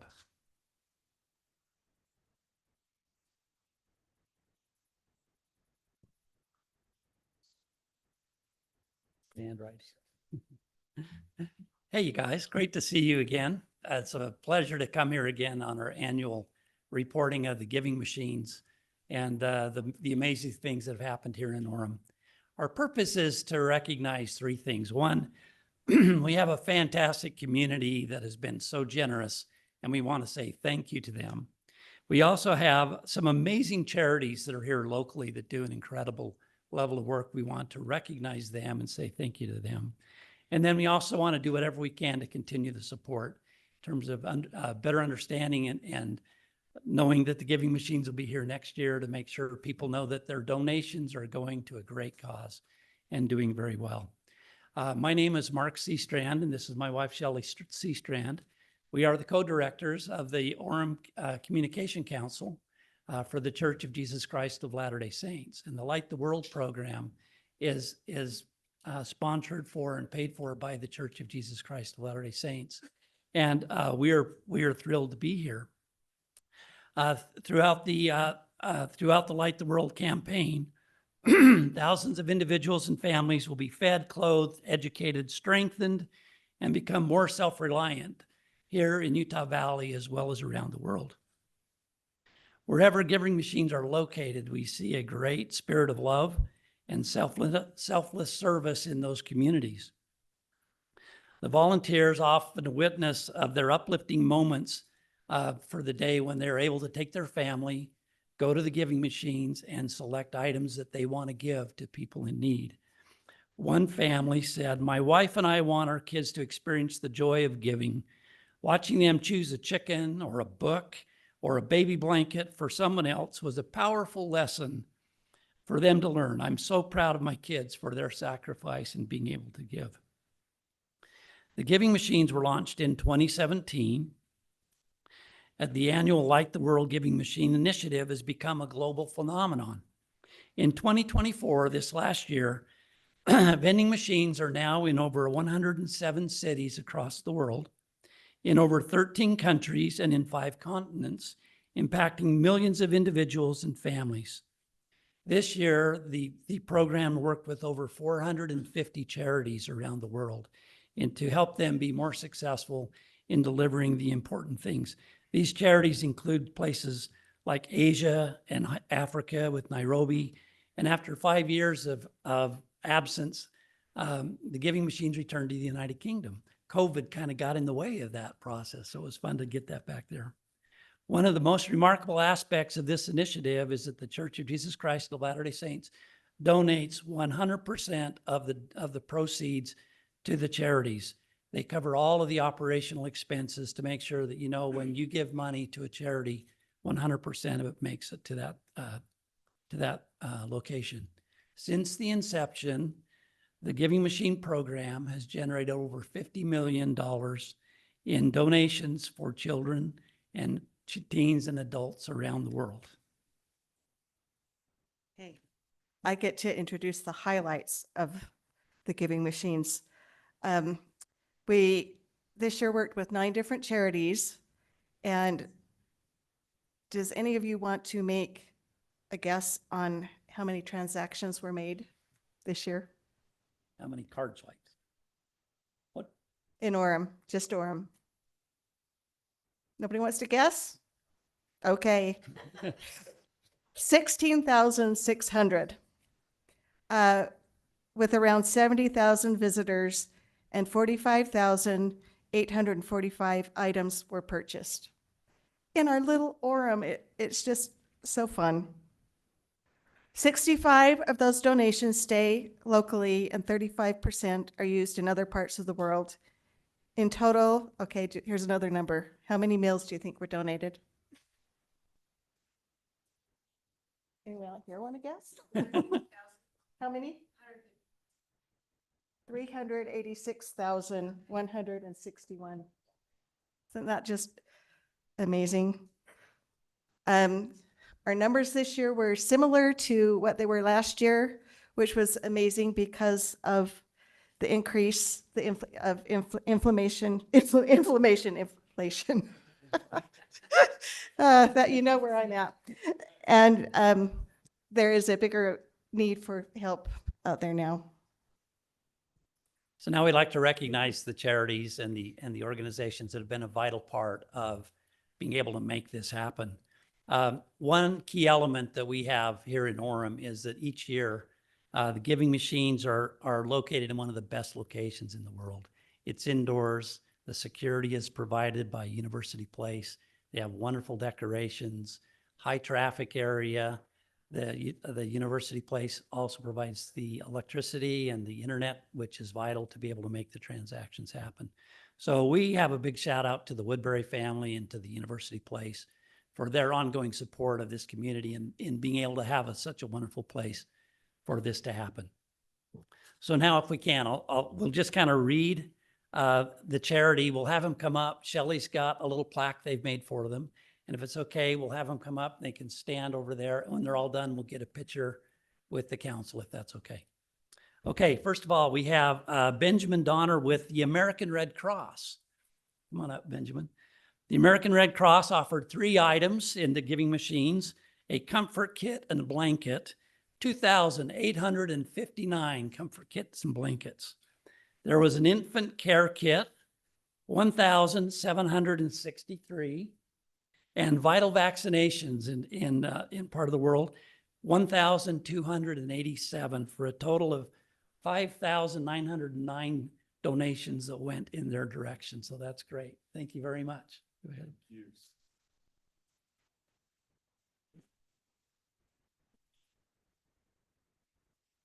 Another one of our international charities that's located here in Provo is the Academy for Creating Enterprises. They specialize on helping people in poverty create a business and to develop that business into a long-term source of income. These are typically some of the most popular items on the giving machine. They offered a farmer starter kit, which included seeds and a lot of things to allow them to help begin their farming. 3,232 small businesses will be started with these starter kits. And then also for 2 little piglets, which we know generate more piglets, 3,583 new little business startups. So we have Curtis Beasley. If you'd like to come up, Curtis, we'll recognize you. That's a lot of pigs.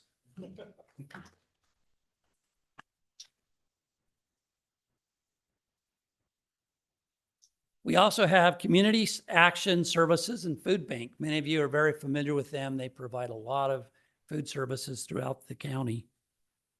They offered a weekend meal. And Karen McCandless is the director. It's great to have her. They offer a weekend meal, 3,493, a warming center kit, which is a new addition that they added to their services this year, 599. And then also the real exciting one is people bought 200 meals, 1,586, for a total of 320,693 meals being provided by Community Action Services.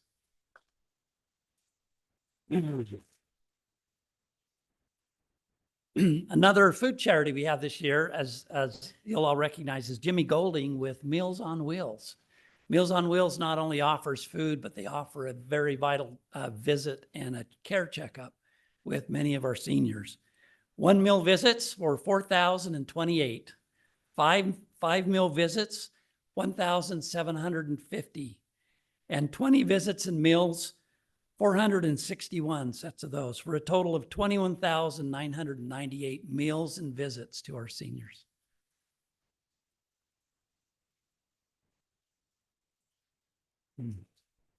We have Tabitha's Way, a local food pantry. They're located in Spanish Fork. They're opening a new warehouse in Spanish Fork, and they also have one now in Pleasant Grove. So we have Debbie LeRae, who's on their board of directors. School supplies, these are the little backpacks that everybody loves, 2,795. Produce for kids, 1,437. And 1 month's worth of meals for veterans, 1,449 months. That's a lot of meals. Total of 43,470 meals coming from Tabitha's Way.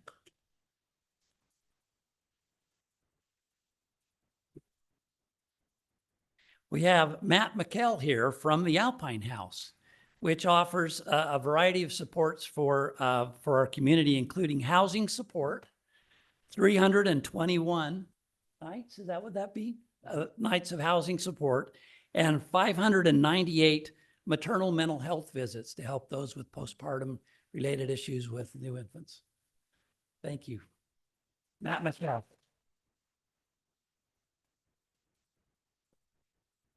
Three more to go.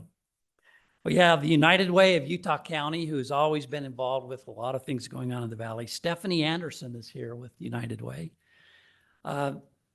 Child's education toys, 2,460. Art classes, 1,061. New baby kits, 2,204. Life skills training, 564. And maternal mental health, 598. So some great things there. Thank you very much.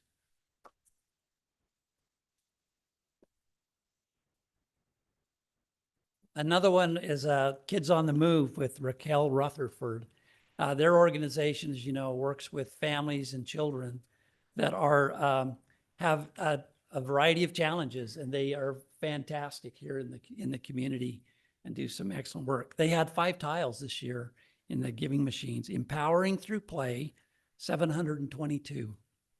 Caregiver respite care, 646. Specialized therapy, 1,181. Equine therapy, 677. And assistive equipment for those in need, 394 pieces. So we're excited to recognize Kids on the Move.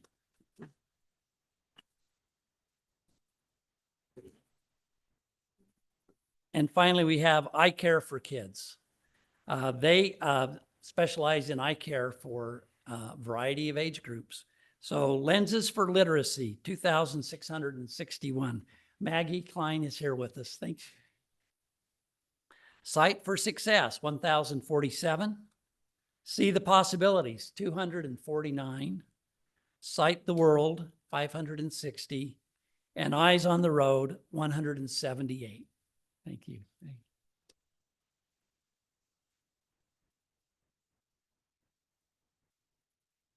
So all in all, our community rallied.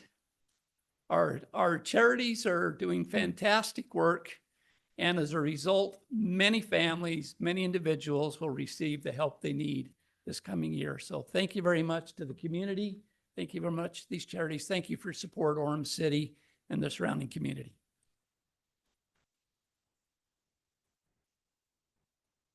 Hey. Thank you, Mark. Let's get a picture. Let's go ahead and take a photo.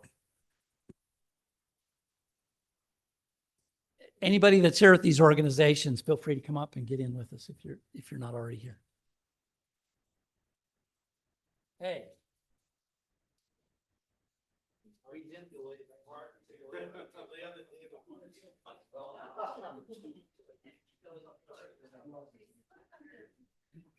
Hey, you gotta squeeze in. All right, just a little bit tighter on the side. Yeah, here we go. 1, 2, 3.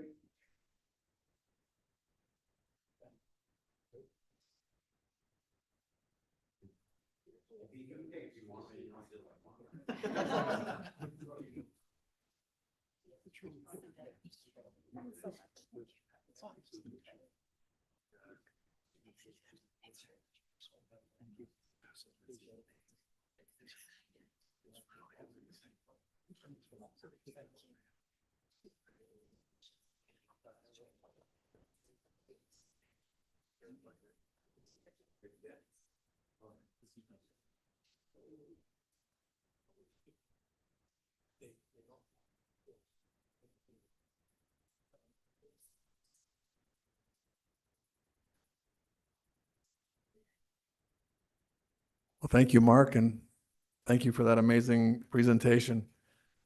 It's pretty unreal what the giving machines are able to do for the community and all around the world. We'll move on to item 7.4. This is our Justice Court, and our Judge Reed Parkin will present to the council. Impressive to see all the service and how it keeps the world moving around. Thank you to everyone. Mayor David Young and distinguished members of the City Council, it is nice to be here, and thank you for all the service you do in our behalf.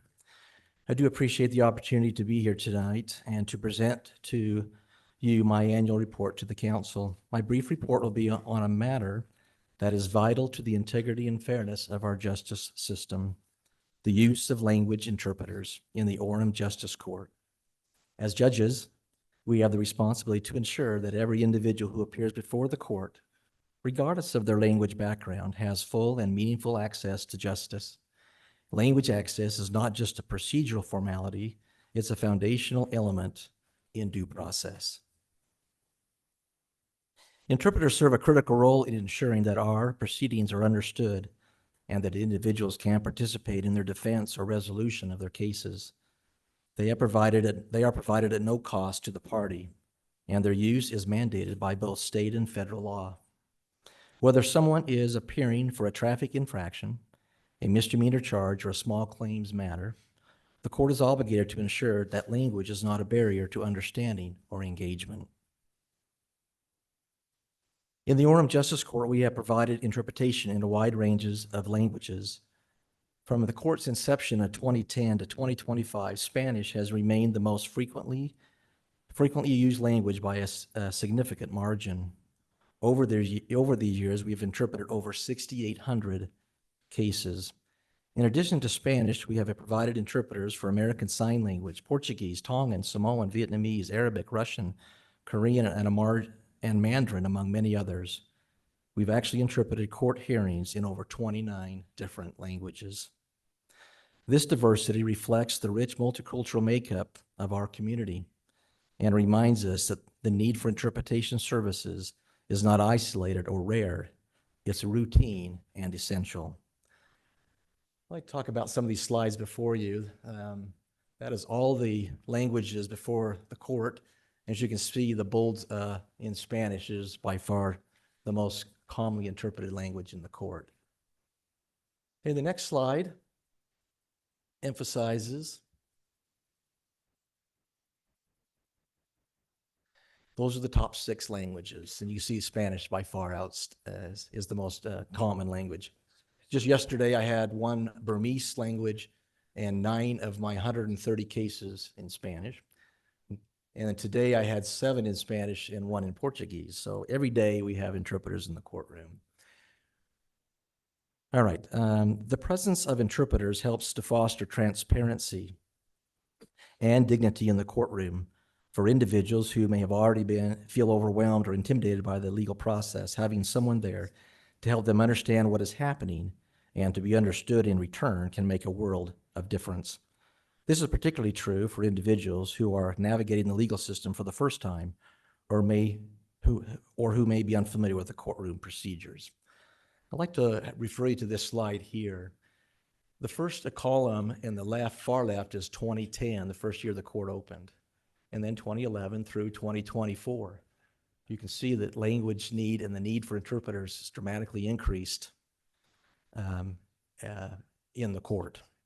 Cases that have interpreters demand more time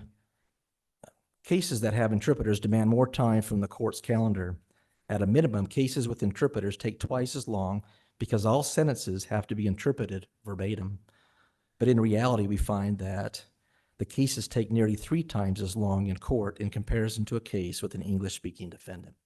So for example, if an individual came to the court and they pled to a DUI charge, it may take an English defendant about 10 minutes to sentence and go through the legal colloquy and requirements to make sure they understand the court's order and the plea they're entering into the court.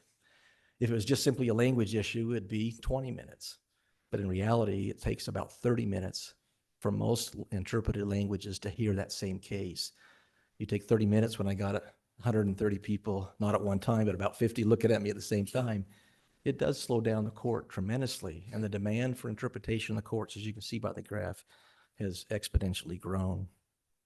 Interpreter scheduling, of course, presents logistical challenges. Some languages are in higher demand and have more readily available certified interpreters, while others require more effort to coordinate.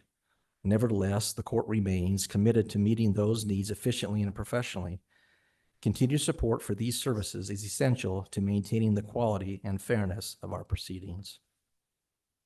In closing, I want to emphasize that language access is not just about communication, it's about justice.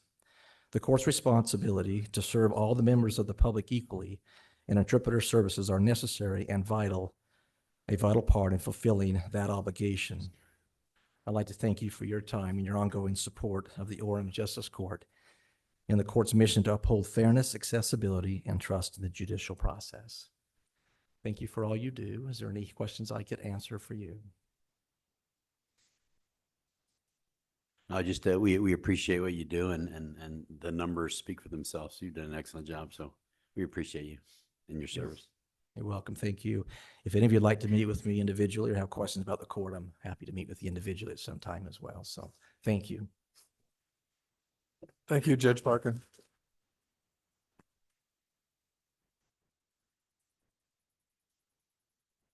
Item 7.5, a presentation, a legislative recap. And this will be Jared Tiengi from ULCT. I just plug this. Is that all right? So just to clarify, you're with the Utah Leagues of Cities and Towns. Yes. Yep. And what we just went through with the legislature was a very, very busy time. And one of the times that you and your organization are on full deck. So you're going to give us a summary of that, what happened at legislature. Thank you. Thanks. Thank you. When I walked in, I thought, I wonder what is so controversial on the agenda. And it's remarkable to just sit here and listen to all this service being provided and the good things that Orem has going. It's awesome. So thank you for letting me be here.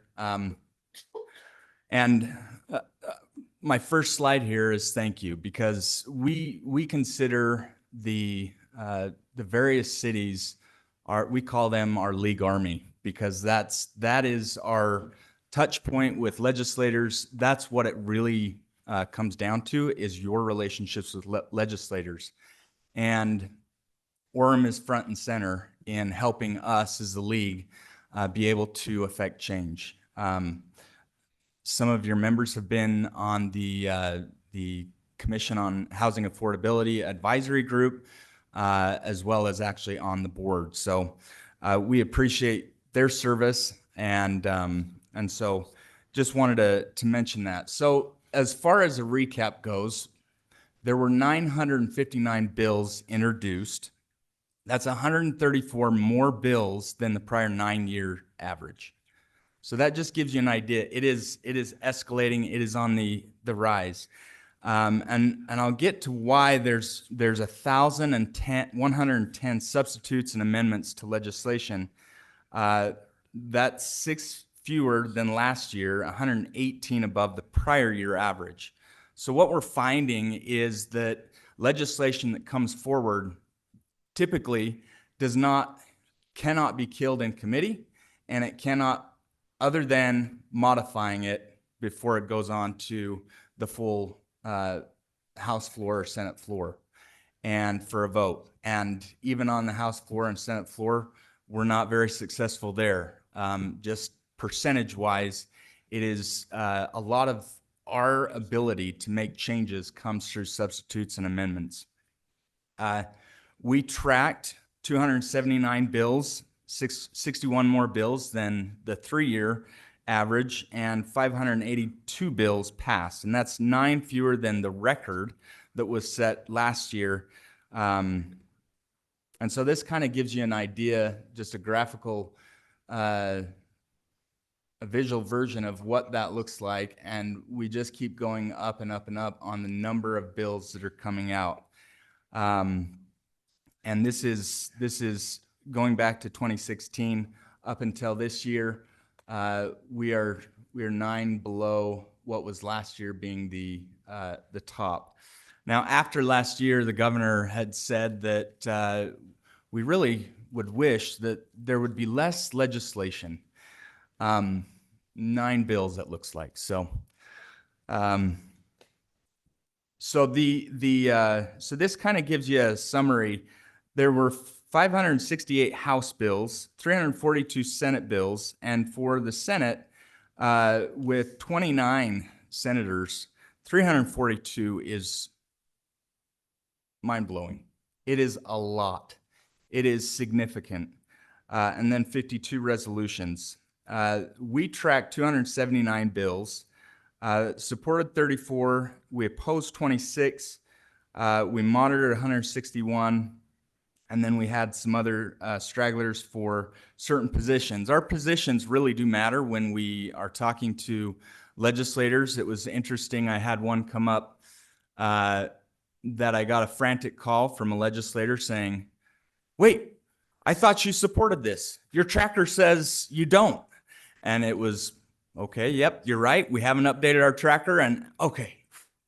You know, it was unbelievable to see the strength that the league has in either supporting or opposing legislation and the impact that that has. This is why we engage on bills we don't like instead of just trying to kill them. And we get that question quite a bit. Most bills that fail procedurally. That's 37% of all bills, meaning it got circled and it just stagnated. No one brought it forward. No one pushed it forward. Or we were able to hold it in Rules Committee. So even before it was assigned to any committee to move through the process, we knew about it. We were able to talk to the legislator and make changes and have it move forward, or say, let's not run it, hold off on this. And so that's why we have started to engage more on bills. In the past, it has been where we were able to address those concerns in committee and hold those bills that are really impactful negatively to cities in committee or on the House floor. But what we're finding here is that we just don't have that. Committees are less likely to hold something, well, we can fix it going on down the road, down in another committee, or on the House floor, we can fix it. And so that's why we negotiate on those. We wanted to give you just a heads up. Our mid-year conference is in St. George, April 17th through the 18th. And look forward to doing that. Hope you can make it down there. We had a board meeting yesterday, and we are already talking, unfortunately, it makes me sick. It really almost does. 2026 issues that are coming up. So here are conversations that we were punted from this past legislative session to interim, or that we've heard gaining legs already for this upcoming session. So there is already, unfortunately, a lot on the moving forward, and plan to continue moving forward with those. This was the beginning of the legislative session. Well, probably maybe 2 weeks into it. These are things that we had fought off 2 weeks into it. All of these things being concerning for cities generally. And as you look at the municipal revenue, changing the 50/50 sales tax formula, that would have hurt Orem significantly. And we were able to, in fact, probably one of the top 5 cities that it would have impacted the most. And we were able to hold that off and make changes. So from the state zoning policy, the land use processes, and the municipal revenue, all of these things were coming up, and we were able to either talk to the legislator or make a change to help move it forward, but with changes. So I wanted to go through a few of the bills that came up just to show you kind of where we started with them and where it ended. Many of you have probably heard of this bill, SB 337. This was essentially a state-created district that had its own land use authority. And this came up, I believe, about a week and a half before the end of the session. And so there was a lot of scrambling when it came out, and it would have allowed this Beehive Development Agency, state agency, to create SCIPs. Why the acronym? You would think that they would do better on the acronyms, but SCIPs that did not require local government consent. Some of those would be a spaceport or a nuclear facility. where the city would not have any land use control. By the time, and hats off to Cameron Deal, the executive director, he spent probably over 50 hours in conversations with legislators trying to get to a better place. That's where this substitute number 1 came out, requiring local consent for these skips, except on state-owned land, which currently we don't have land use authority on state-owned land anyways. So it's hard to make that argument. Eventually, the bill was circled based upon all the concerns that we brought up, and it never went forward. But going back to the items that will be discussed over the interim, this is will definitely come back up.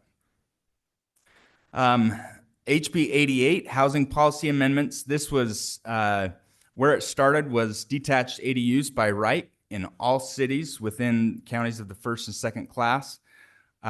Couldn't prohibit modular units, and then cities only have to report on MIHP, the Moderate Income Housing Plan, every 3 years. This ended up failing in the House Subs Committee. We spoke against it in the committee and brought our concerns up, and the committee listened to those concerns. And a lot of times we are able to say, look, why don't we stop this bill and let's look at something better that's in another bill so that we can push that forward. It's in a better spot. It's in a better place for cities, and we're able to get to a better spot. HB 90 on zoning amendments. This would have allowed single-family detached homes on lots of at least 4,000 square feet are permitted uses in all residential zones in cities located in counties of the first and second class, and housing being permitted use in all commercial zones in cities as well. Again, we were able to speak up in opposition in committee, and this was also failed in committee. SB, I'm going to skip over that one. On SB 262, where it started was several provisions talking about how general plans would need to be binding by ordinance. And we obviously pushed back hard on that, and we're able to get that language removed. Where it ended up was just technical amendments to prior housing laws, allowed the legislative body to settle litigation by consent agreements without approval from the Board of Adjustments. This was really in relation to one situation in the state, and that's usually how laws come out, is we've got one issue, one person, and let's create laws for the entire state. So that was one of those provisions. Required counties, not cities, to comply with land use provisions for all pending and new applications. This is one that came up at the last minute, and we pushed back because it wasn't brought up in our land use task force meetings prior to having it inserted.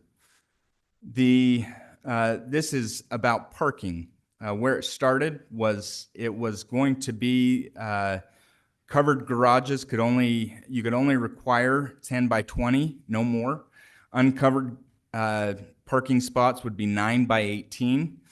Tandem spots would equal 2 spots, and you can't require garages, can't require in the development agreement. Limited the ability to regulate where the garage or parking went on the lot. But after significant negotiation with the Property Rights Coalition and the Home Builders Association, we were able to get it to a place where it's now 9 by 20 for uncovered parking. And I think the biggest thing would be that on the issue of cannot requiring garages, we can't require garages if the home is owner occupied and affordable housing. So that's 5-year deed restricted and 80% AMI. So average median income of the county income. And so those were minor changes, but significant changes that we were able to move through. Why don't let me get to this. This was our land use task force bill. I don't know how many of you are familiar with the land use task force, but it's a meeting that we have with developers and realty folks from the Utah Realty Association, Property Rights Coalition, cities, just a whole group of individuals that have interest in housing and seeing what we can do to solve problems instead of fighting it up during the session, taking care of those issues beforehand. And so these are the big list. I think this bill was 7,000 lines long. So if you don't have anything to do, pull that out and start reading it. It's joyous. So this one is actually really important. And I talked to Cameron on this, and he said, I think you should give Orem a big shout out for this. Cameron had conversations with Mayor Young on this revolving fund long time ago, and this is kind of where it ended up. First and second class cities obtaining loans from this Utah Housing Corporation. There's 10 million in the fund, and where they would be able to purchase, renovate, and resell at 450,000 and deed restrict it to be owner occupied. So, and then that sale of that house then goes back into that housing fund. And so it's kind of a revolving loan where you're able to get new homes, folks that need to have a home to live in. That's, I mean, I personally wouldn't consider 450,000 an affordable home, but that's where we're at with the legislature, and not just have it be rental properties, but have it be deed restricted. So how does that work? If I qualify economically and I want to do this, I can apply for this loan because I live in a first or second class city? Yes. And then they'll loan me money in theory at a better interest rate or not? Well, it would be the city that would be taking that money. The loan would go to the city and then and then you would renovate that money the would go city to would do that work. buy it, Okay. renovate, and then sell it at 450, and then that would go back to that fund would then be replaced by what you sold that for. Does that make sense? Right, and the premise of it is that there would be areas of the city that would be older that would be needing in repair, and so you could go into a larger area and you could upgrade that whole area. Right. Yeah. This one is billboards. Trying to think. Does Orem have any billboards in its city? So this one started out in a really not good place. It started out where the owner could relocate the billboard anywhere along the same road because of reconstruction, or if the city refused or the land use authority refused, they would get compensated. Where it ended up was it can move within the same city or in an unincorporated county on the same highway, on the same property, or on an adjacent property, or within a different city, so long as that different city agreed, both parties agreed that billboard would be moving to their city. So initially, it would have been forced if cities adjacent to you wanted to move that billboard and say, well, you can move billboard wherever you want, it could end up in another city. And if that city decided to say, no, we don't want that billboard here, they would then need to compensate the billboard company for, even though it wasn't even in their city, they had nothing to do with it except to say, we don't want that billboard in our city. It was never in our city in the first place. So we were able to dial it back with those that were pushing it to within the same city. So that's where we got with that. And those are, like I said, of the 279, that was just a few that came up. So any questions that you have for me? Thanks for keeping us informed, you and the rest. I talked to Representative Peterson on that billboard one at Cameron's request, and I know I connected them. Thank you for keeping us alert when we can be of help, because we don't track 900 bills, right? You have an army that does that and reads 7,000 lines or whatever you said. So when you can reach out to us, we're happy to help. Thank you for keeping me informed, at least. And I should say this, it really, really, really does make a difference when we're able to call upon council members and mayors to reach out to the legislators. I've been with the league for 2 years, and it is remarkable to see what happens when they start getting texts, when they start getting calls. What was I'm not going to work with them, we're going to, push this through. It's, well, let's see what we can do. It is remarkable to see the difference just by a text or a phone call. So you're thanking me, thank you.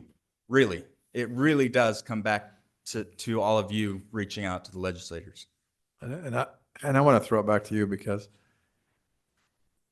I've just seen in my time here, last few years, as far as our ability to work with the ULCT and have them represent Orem and the values and things that we stand for. We've had some really good discussions, and we feel like you're completely on board as far as helping us.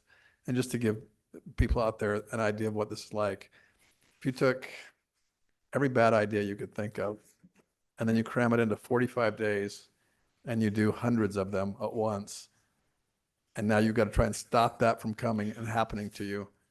That's the bubble we're living in during legislative sessions. We appreciate all your help. Thank you.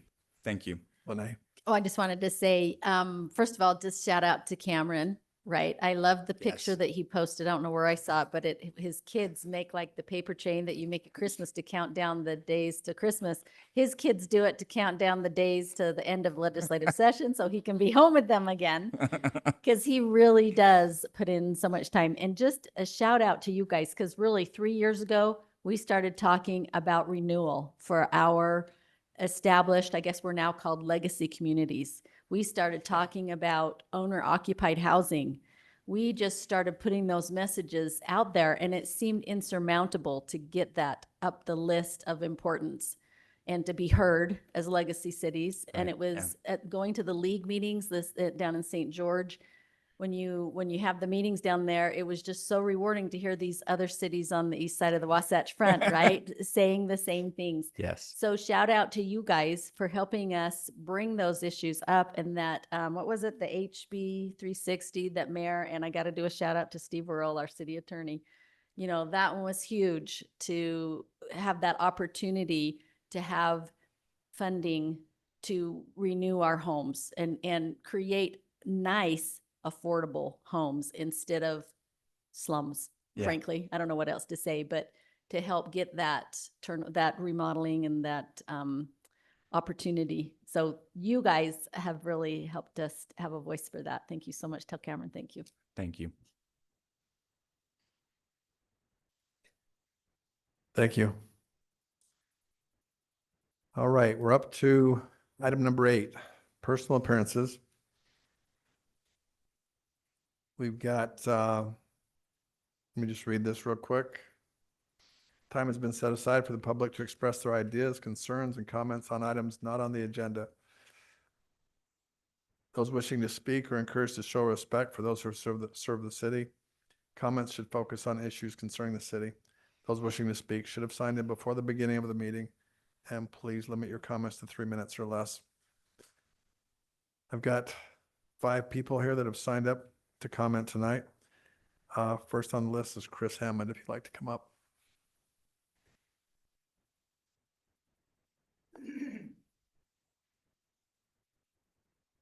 I'm humbled a little bit based on what has transpired prior to this. Good evening, members of the council and mayor. My name is Chris Hammond, and I've lived in this community my whole life. I'm a real estate agent with Coldwell Banker, and I was told to say hi to David. I work with someone he knows.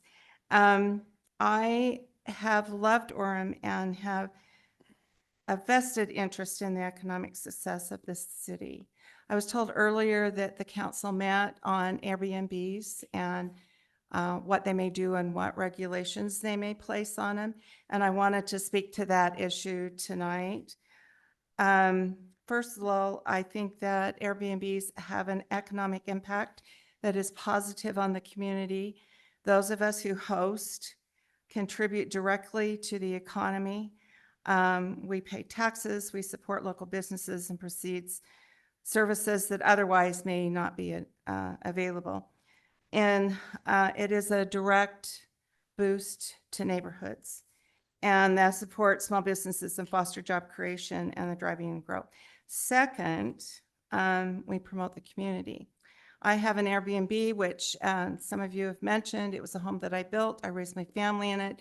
I was using it as a rental, and under the Airbnb program, that house has been remodeled. It is in pristine condition. The yard is always looking awesome. And so it generates and makes that particular neighborhood more prestigious. It upgrades the value of the properties, and I think that's important. It also, an Airbnb gives diversity for tourism. It takes the location close to hotels and makes it more diverse throughout the community and offers a difference in how people can come and enjoy our community. I think it is a sustainable factor, and we talk about green and the reuse of properties and upgrading them and making sure that those homes are reused and used in the proper situation. In conclusion, an Airbnb doesn't just bring visitors, they also bring growth. I have found connections with families as they've come in because of my longevity here. I've worked in your schools, I've worked in your community, I've worked for the state. I've been a teacher before I decided to have a whole nother career as a real estate agent. And so as I've had people come and enjoy my property now, I've had individuals who've come back for weddings or funerals, and they have been people that I have known or know my family. And I've been grateful for that. I hope as a committee, as you make decisions, that you'll look at grandfathering those of us who have put money and investment into our properties to be able to do what we've been doing. I tried everything I could to make sure I was following the rules. I thank you for your time and your consideration. Thank you. Next up, Rachel Kirkham.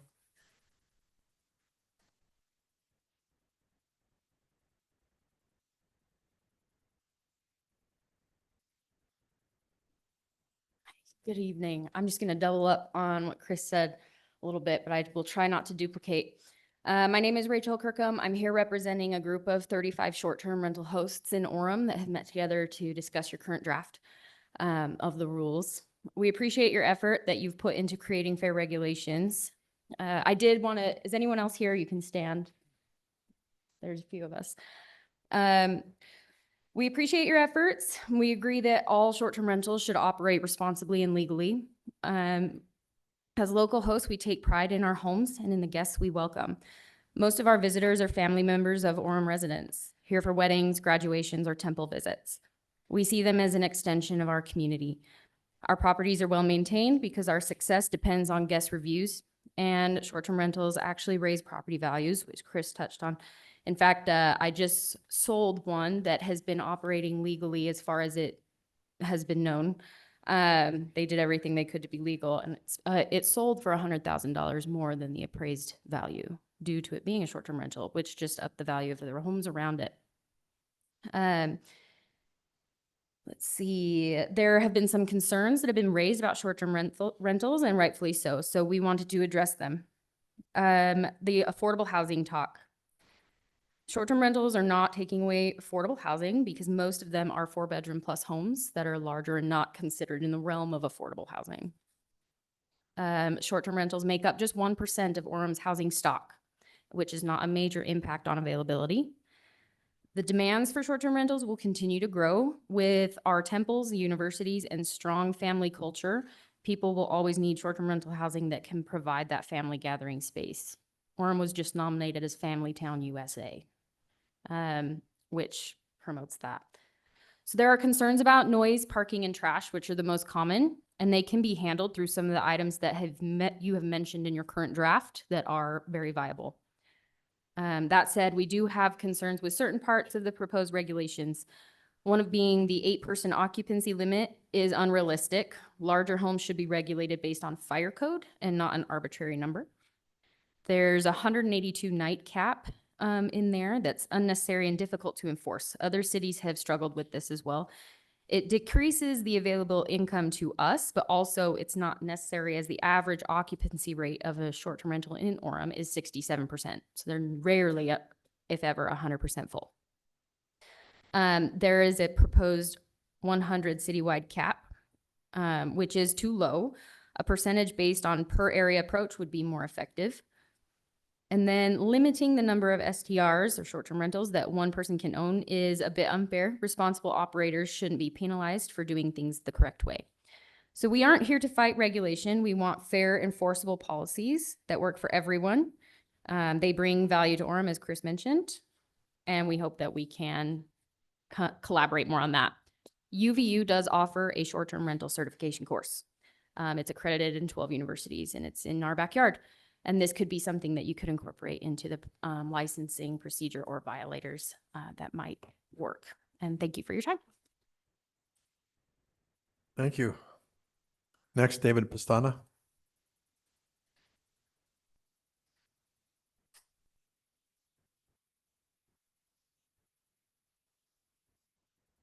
Thank you, Mayor and City Council members. I appreciate the ability to speak here tonight.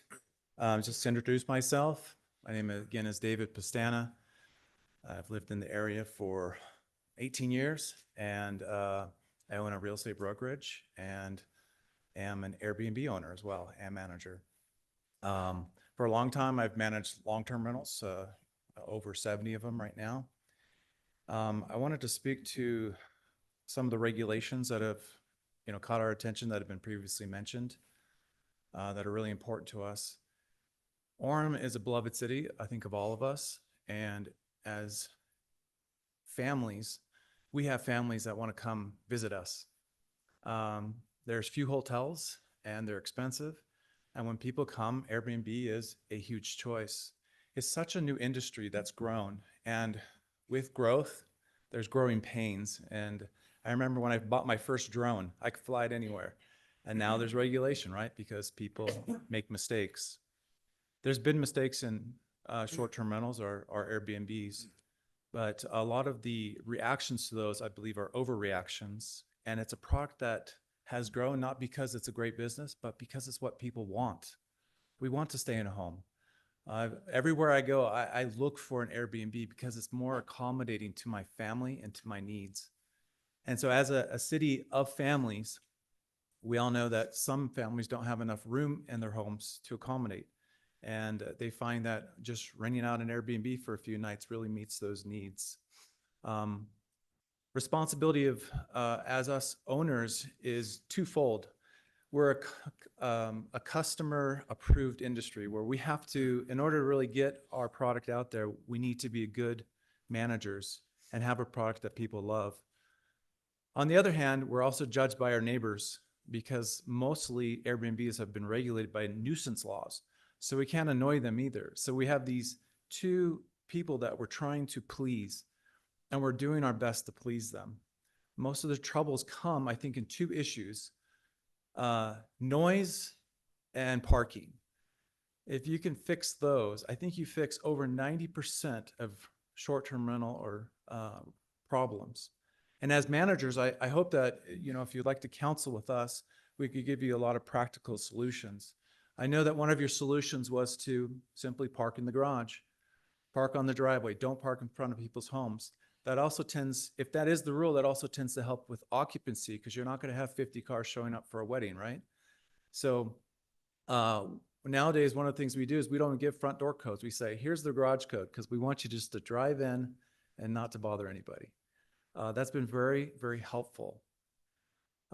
Noise, one thing that's been very important is we have noise monitors within the home. So as soon as someone misbehaves, we can let them know. So there's a lot of practical issues that don't take a lot of regulation, but just good management. As was mentioned, just some brief but important courses to help people understand our industry. Thank you for your time. Thank you. Thank you. Next, Peter Orem. Hello. On February 13th, I think it was, Representative Nelson Abbott, who's a representative over Orem, gave a legislative report. And in a section called Homelessness, he wrote this: "We are taking bold steps to tackle homelessness and its impact on our communities." Skipping down, this session, we're holding local governments accountable for reducing homelessness, enforcing the laws, and blah, blah, blah. Skipping on, he talks about how much money they've given. And then he says, but this effort requires municipalities to do their part. That's why we're aiming to address the root cause of homelessness.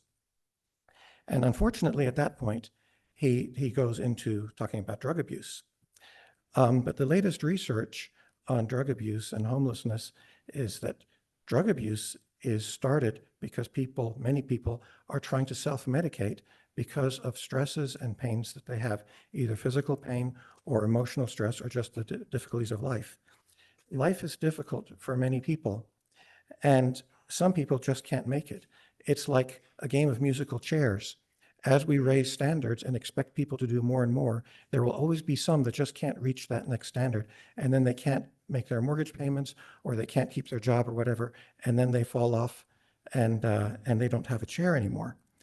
And one of the things that people have found that they're able to do if they're just barely getting by, and they're not people that want to have strangers in their home, but they might have a spare bedroom or 2 or 3 or whatever it is. And so they found out that through Airbnb, which is very well regulated by the hosts are well regulated and the guests are well regulated through a complex system of referrals and comments, confidential ones. They found that they can substantially supplement their income and they can survive. Now, the proposed ordinance regulating STLs is a mixture of good and bad. It's mostly okay. It's mostly, a great way to regulate and to collect taxes and things like that. But there's a few things in there as a former attorney that I view as arbitrary and capricious. And that is very troubling. And if I can get to that page. So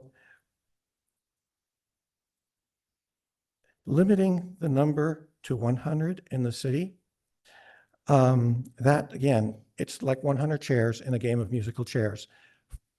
A lot of people are going to fall off and they might not be able to make it. They might not be able to survive.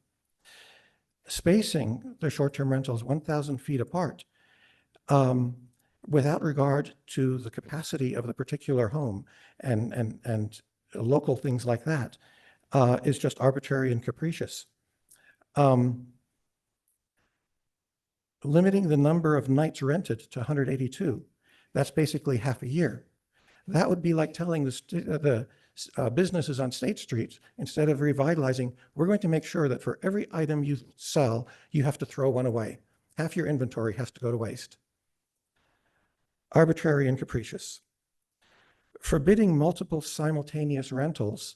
So if a person has 2 bedrooms or 3 bedrooms, and somebody is here to do a work project for 2 weeks or whatever it is, and somebody else just needs it and needs the other bedroom to attend a wedding, that's to limit that, to make that illegal when nothing bad has happened, is like punishing people for crimes that they might commit. Again, arbitrary and capricious. So you're going to have to wind up. You're past the 3-minute Okay. deadline. All right. So my final point is that like the 1,000 feet limitation, some of these things put Airbnbers in a worse position than registered sex offenders who can live in groups, and so long as they stay 500 feet away from schools.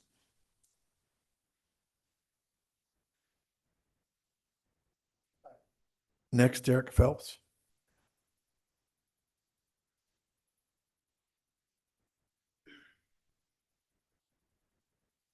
Thank you so much for the time. I also just want to add my support to a lot of what's been said surrounding the feedback of the proposed regulations. Um, the I add my support to the same identified issues of the nightcap, which makes it almost impossible for those who have invested lots and lots of their hard-earned money to get any sort of return. And limits the financial or economic benefit to the city as well that short-term rentals can provide. I also add my support to some of the feedback or surrounding the 100 limit. As I've shared previously with the city council, there are currently in Orem 200 active full-time rentals and closer to 450 total rentals that maybe, are listed for a portion of the year or rent by the room. And the current proposal doesn't accommodate for all of us who have invested and sought to be responsible business owners and Airbnb hosts or short-term rental hosts.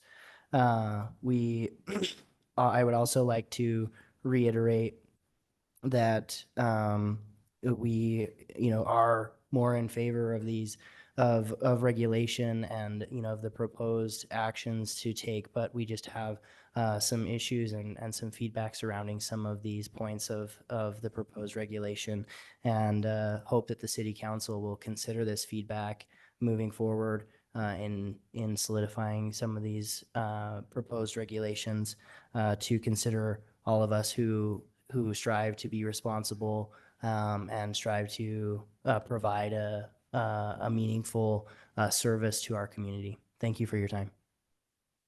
Thank you.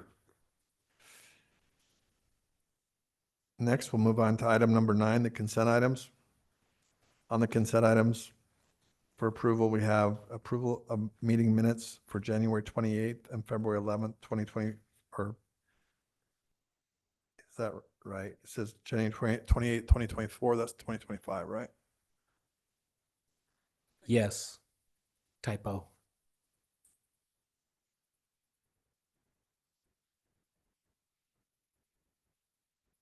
So I just changed that verbally. We're fine, right? Okay, so approval of meeting minutes, January 28th, 2025 and February 11th, 2025. Item 9.2, a reappointment to the Natural Resources Advisory Commission, Quinn Meekum. Item 9.3, an appointment to the Neighborhood Advisory Commission, Kirsten Bascom and Tamara Rodriguez. And item 9.4, resolution authorizing the city manager to sign an agreement with Utah County for the 2025 City of Orem elections. Would you like to introduce your people? Yeah, I believe, so my commission is the Neighborhood Advisory Commission, and is Kirsten here? Kirsten Bascom, I didn't see her. But Tammy Rodriguez is here. So Tammy, if you want to stand up. We're really excited about our commission. We're just doing some great things, and just kind of to give you a little heads up, our last meeting, we talked about emergency preparedness and preparing the neighborhoods in Orem for, drills. We talked about code enforcement to making sure that our community doesn't go into decline when our ordinances aren't followed. We talked about beautification awards. We talked about our school resource officers, our police, and my hometown. So many great things. So I appreciate your service, Tammy, for being willing to serve. Thanks. Thank you. Would someone like to make a motion on the consent items? I'll make a motion to approve the consent items. Second. Aye. Aye. Aye. Aye. Aye. Aye. The consent items are approved. Thank you. Okay, we'll move on to item number 10, scheduled items. All right. Need glasses for this. We've got a public hearing for an ordinance amending Article 22-5-A in the zoning map of the city of Orem by rezoning the property located generally at 1203 North, 630 East, also known as Canyon Park, from the Timpanogos Research and Development Park, PD6 zone to the single-family residential R8 zone. And there's approximately 23.3 acres. Jared, would you like to present that? I would. Thank you.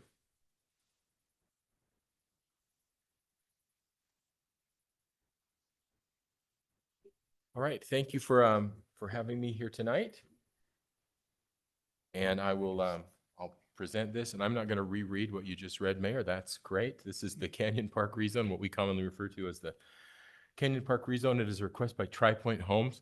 Their representatives are here tonight. They can answer some questions for you after we've gone through the slides for the public. Like you said, this is the PD6 zone to a single-family residential R8 zone request. This is the area that we're talking about. It's a portion of the research park there. So those buildings would be removed, the parking lot would be removed, and there would be roads and homes put in if it were rezoned for single-family development. The rest of the research park at this time would remain. How many buildings are left in the research park? Left in the research park, I'm not sure how many are considered, sorry. So there's 13 buildings in that park? Okay, all right, thank you. No, that's great, thank you. So this would remove those two. I might be off one. A building here or there, give or take. A lot of buildings still up there remaining. Those two would be removed to make way for development if this were approved. And that's a point that we should make, actually. This is the request to rezone. The property is currently zoned for this research park. If it were rezoned, there are other applications that have to follow for subdivision if it were, in fact, approved for a rezone. This is that zoning we're talking about, the PD6. The rezone request is to this other color, the R8. It's a single-family detached zoning, 8,000 square foot lots. Some of that information is over here on the side. You can see the PD6 Timpanogos Research Park and Development, or Research and Development Park, is a specialized zone that was created specifically for that park. Has architecture restrictions, special parking requirements, et cetera. There's nothing about single-family zoning in it. It's not allowed for that. Anything that's not in the specific regulations just reverts to business park zoning. The R8, on the other hand, is a standard single-family detached residential zone. So you have requirements for 8,000 square foot lots. Multifamily is not permitted. You do have some permitted uses for churches and schools and other utilities, things like that go in that residential area. But again, no multifamily, no commercial would be permitted in that zone if it were approved. These are concept plans that Tri Point Homes did to help us kind of understand what it might look like if it were rezoned and then subsequently approved for a subdivision. They could serve it with public roads that could be accessing the property from 1200 North and from Research Way. Those kind of things all remain. You wind up with the same number though, basically 77 or 78, maybe 79 lots. And if I got those numbers wrong, the guys from Tri Point can correct me on that, okay? So those are the concept plans. This isn't, again though, just to be clear, this is not the subdivision application. These are potential subdivisions that could occur if it were approved for the rezone. The Planning Commission did hear this in public hearing earlier in the month. They did vote 5-2 to recommend approval to the council. So we have that information for you. You can see the minutes in the packet as well. These are some elevations that Tri Point provided, the kinds of homes they feel like would fit on those lots and in this area if it were approved. So with that as a reminder, the council can take different actions tonight. You can approve, you can deny, or you can forward this or continue it to another night if you have other questions. And I did put that language, all the legal language is in a motion to deny or approve if you need that language to read on a bigger screen. So go. You have any questions for staff at this point on that? Great. Thank you. Yeah. Yes. Yeah, no one's got any questions right now. Okay. As is mentioned, this is our third bite at the apple. Right. You've seen And it in so other forms. We've seen this a lot of different ways and looked at it a lot of different ways. Yeah. Let me go ahead and open this up for the public hearing. If anyone in the public would like to comment on this project.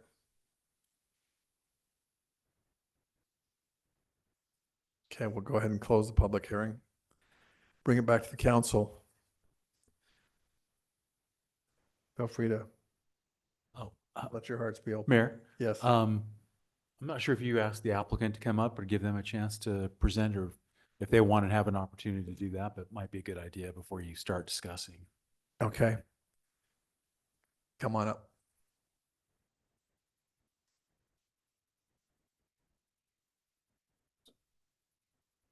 You can sit by him if you'd like. If you've got, you have any slides? No? Okay, go ahead. Evening, Council. Brian Prince with Tri Point Homes. Don't have anything other than want to thank staff and for all of you that have I've been able to communicate and talk to and get guidance and feedback from. So happy to answer any questions that come up. Or if there are any questions you have now. Maybe just give us a summary of what took you here and, why you like this project better than the other projects. Yeah. No, Mayor, you hit it right. We've been at this for a while. I started conversations with the property owner in 2023. So it's been a long journey and during a kind of a quick evolving market. So, but we're very proud of the process. Did an incredible amount of community engagement. I counted up 9 neighborhood meetings, both as requirements of the applications and then additional just private meetings we had with specific small groups of residents. So Tri Point's very proud of that engagement, that feedback, that, it's doesn't mean everybody's happy about the proposal, but I think we've garnered a lot of positive relationships and a lot of understanding on what the concerns were from residents and how we could make it better.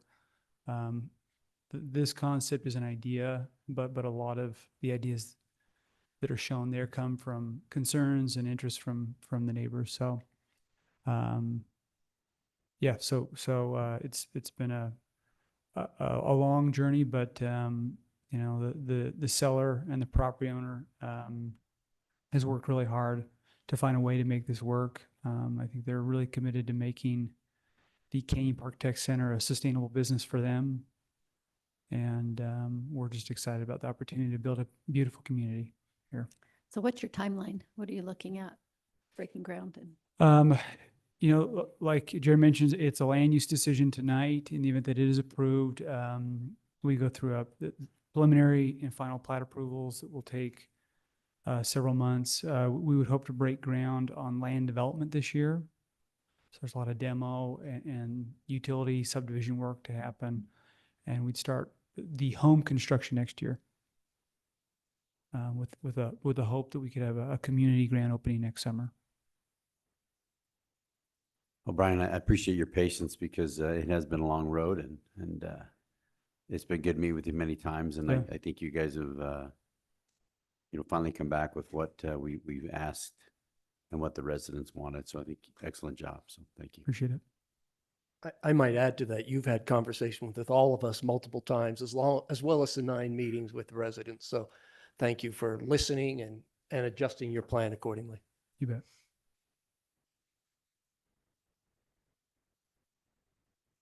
Yeah, and I guess as far as just for me to summarize how I feel about this project, whenever we have a development like this, it's going to raise a lot of questions and eyebrows. And we use as our benchmark Family City USA. And so this, by coming back as an R8 development, fits in with Family City USA. So I think that says something. I think also in previous meetings, we had a lot of unhappy residents that didn't like the density and didn't like the plan. And tonight we don't have anyone speaking out against this. So to me, that tells us what our residents want. And one other thing is, a lot of times it's difficult to, what I look at when changing zones is we're going from a commercial down to a residential. So we're basically down zoning this property, which is in my mind a net benefit for the community, because anytime you're going to a wider use or broader use that's not as impactful, it's a good thing. So all in all, it looks to me like you've checked all the boxes and you're in a good place. Thank you, Mayor. So Mayor, Do you want me to make a motion? Oh, go ahead if you want to make a motion. Are you ready? Is everybody ready? Okay.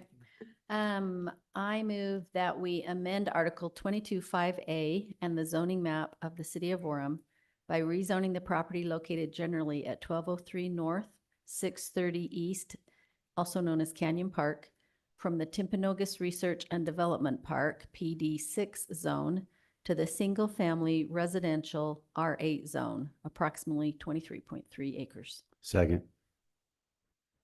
Aye. Aye. Aye. Aye. Aye. Aye. The motion passes. Thank you.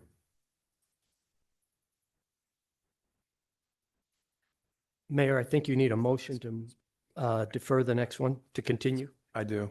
Mayor, I move that we continue item 10.2 to, of the Ken Garf rezone to the April 8th, 2025 city council meeting. Do we have a reason for that for our public so they can know?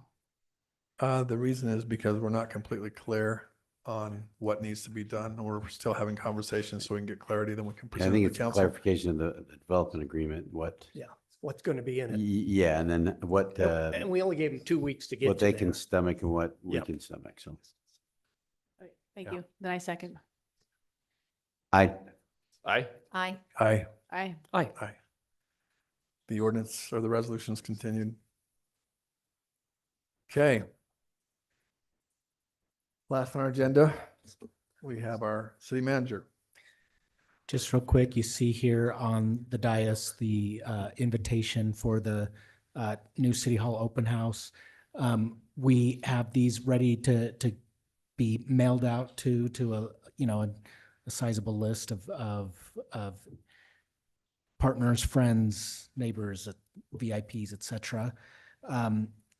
If there is anyone in particular that you want to make sure we're sending out to, please let Lori know, and we're happy to send out a snail mailed invitation to the open house on April 22nd. I just want to totally second this event because we've been waiting for it since October, right? That was the first date.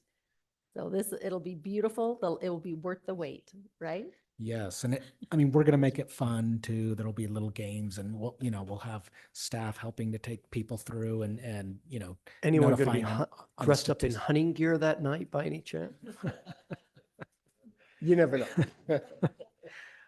I'll also just make a quick note. We do have the wood flag has been installed. That's the wood from the old Freedom Tree. That's been installed in the new city center, the new council chambers. We also have our new city seal that is in transit and will be installed within the next couple of weeks. So that's on its way. You've also noticed that may have noticed that there are pictures that we've been taking down. For example, former mayors, and then out in the hall, former Miss Orems. We're actually scanning those and digitizing them so that we have a digital signage that some of those will go on in the new city center. So anyway, we are bringing those up into the new century, but also being mindful of, limited space for displaying those things as well. So anyway, we're excited. Our momentum and excitement is building for it, and we're really looking forward to the move. Thank you, Brent. Would someone like to make a motion to adjourn? So moved. Second. Aye. Aye. Aye. Aye. Aye. Aye. This meeting's adjourned. Thank you for coming.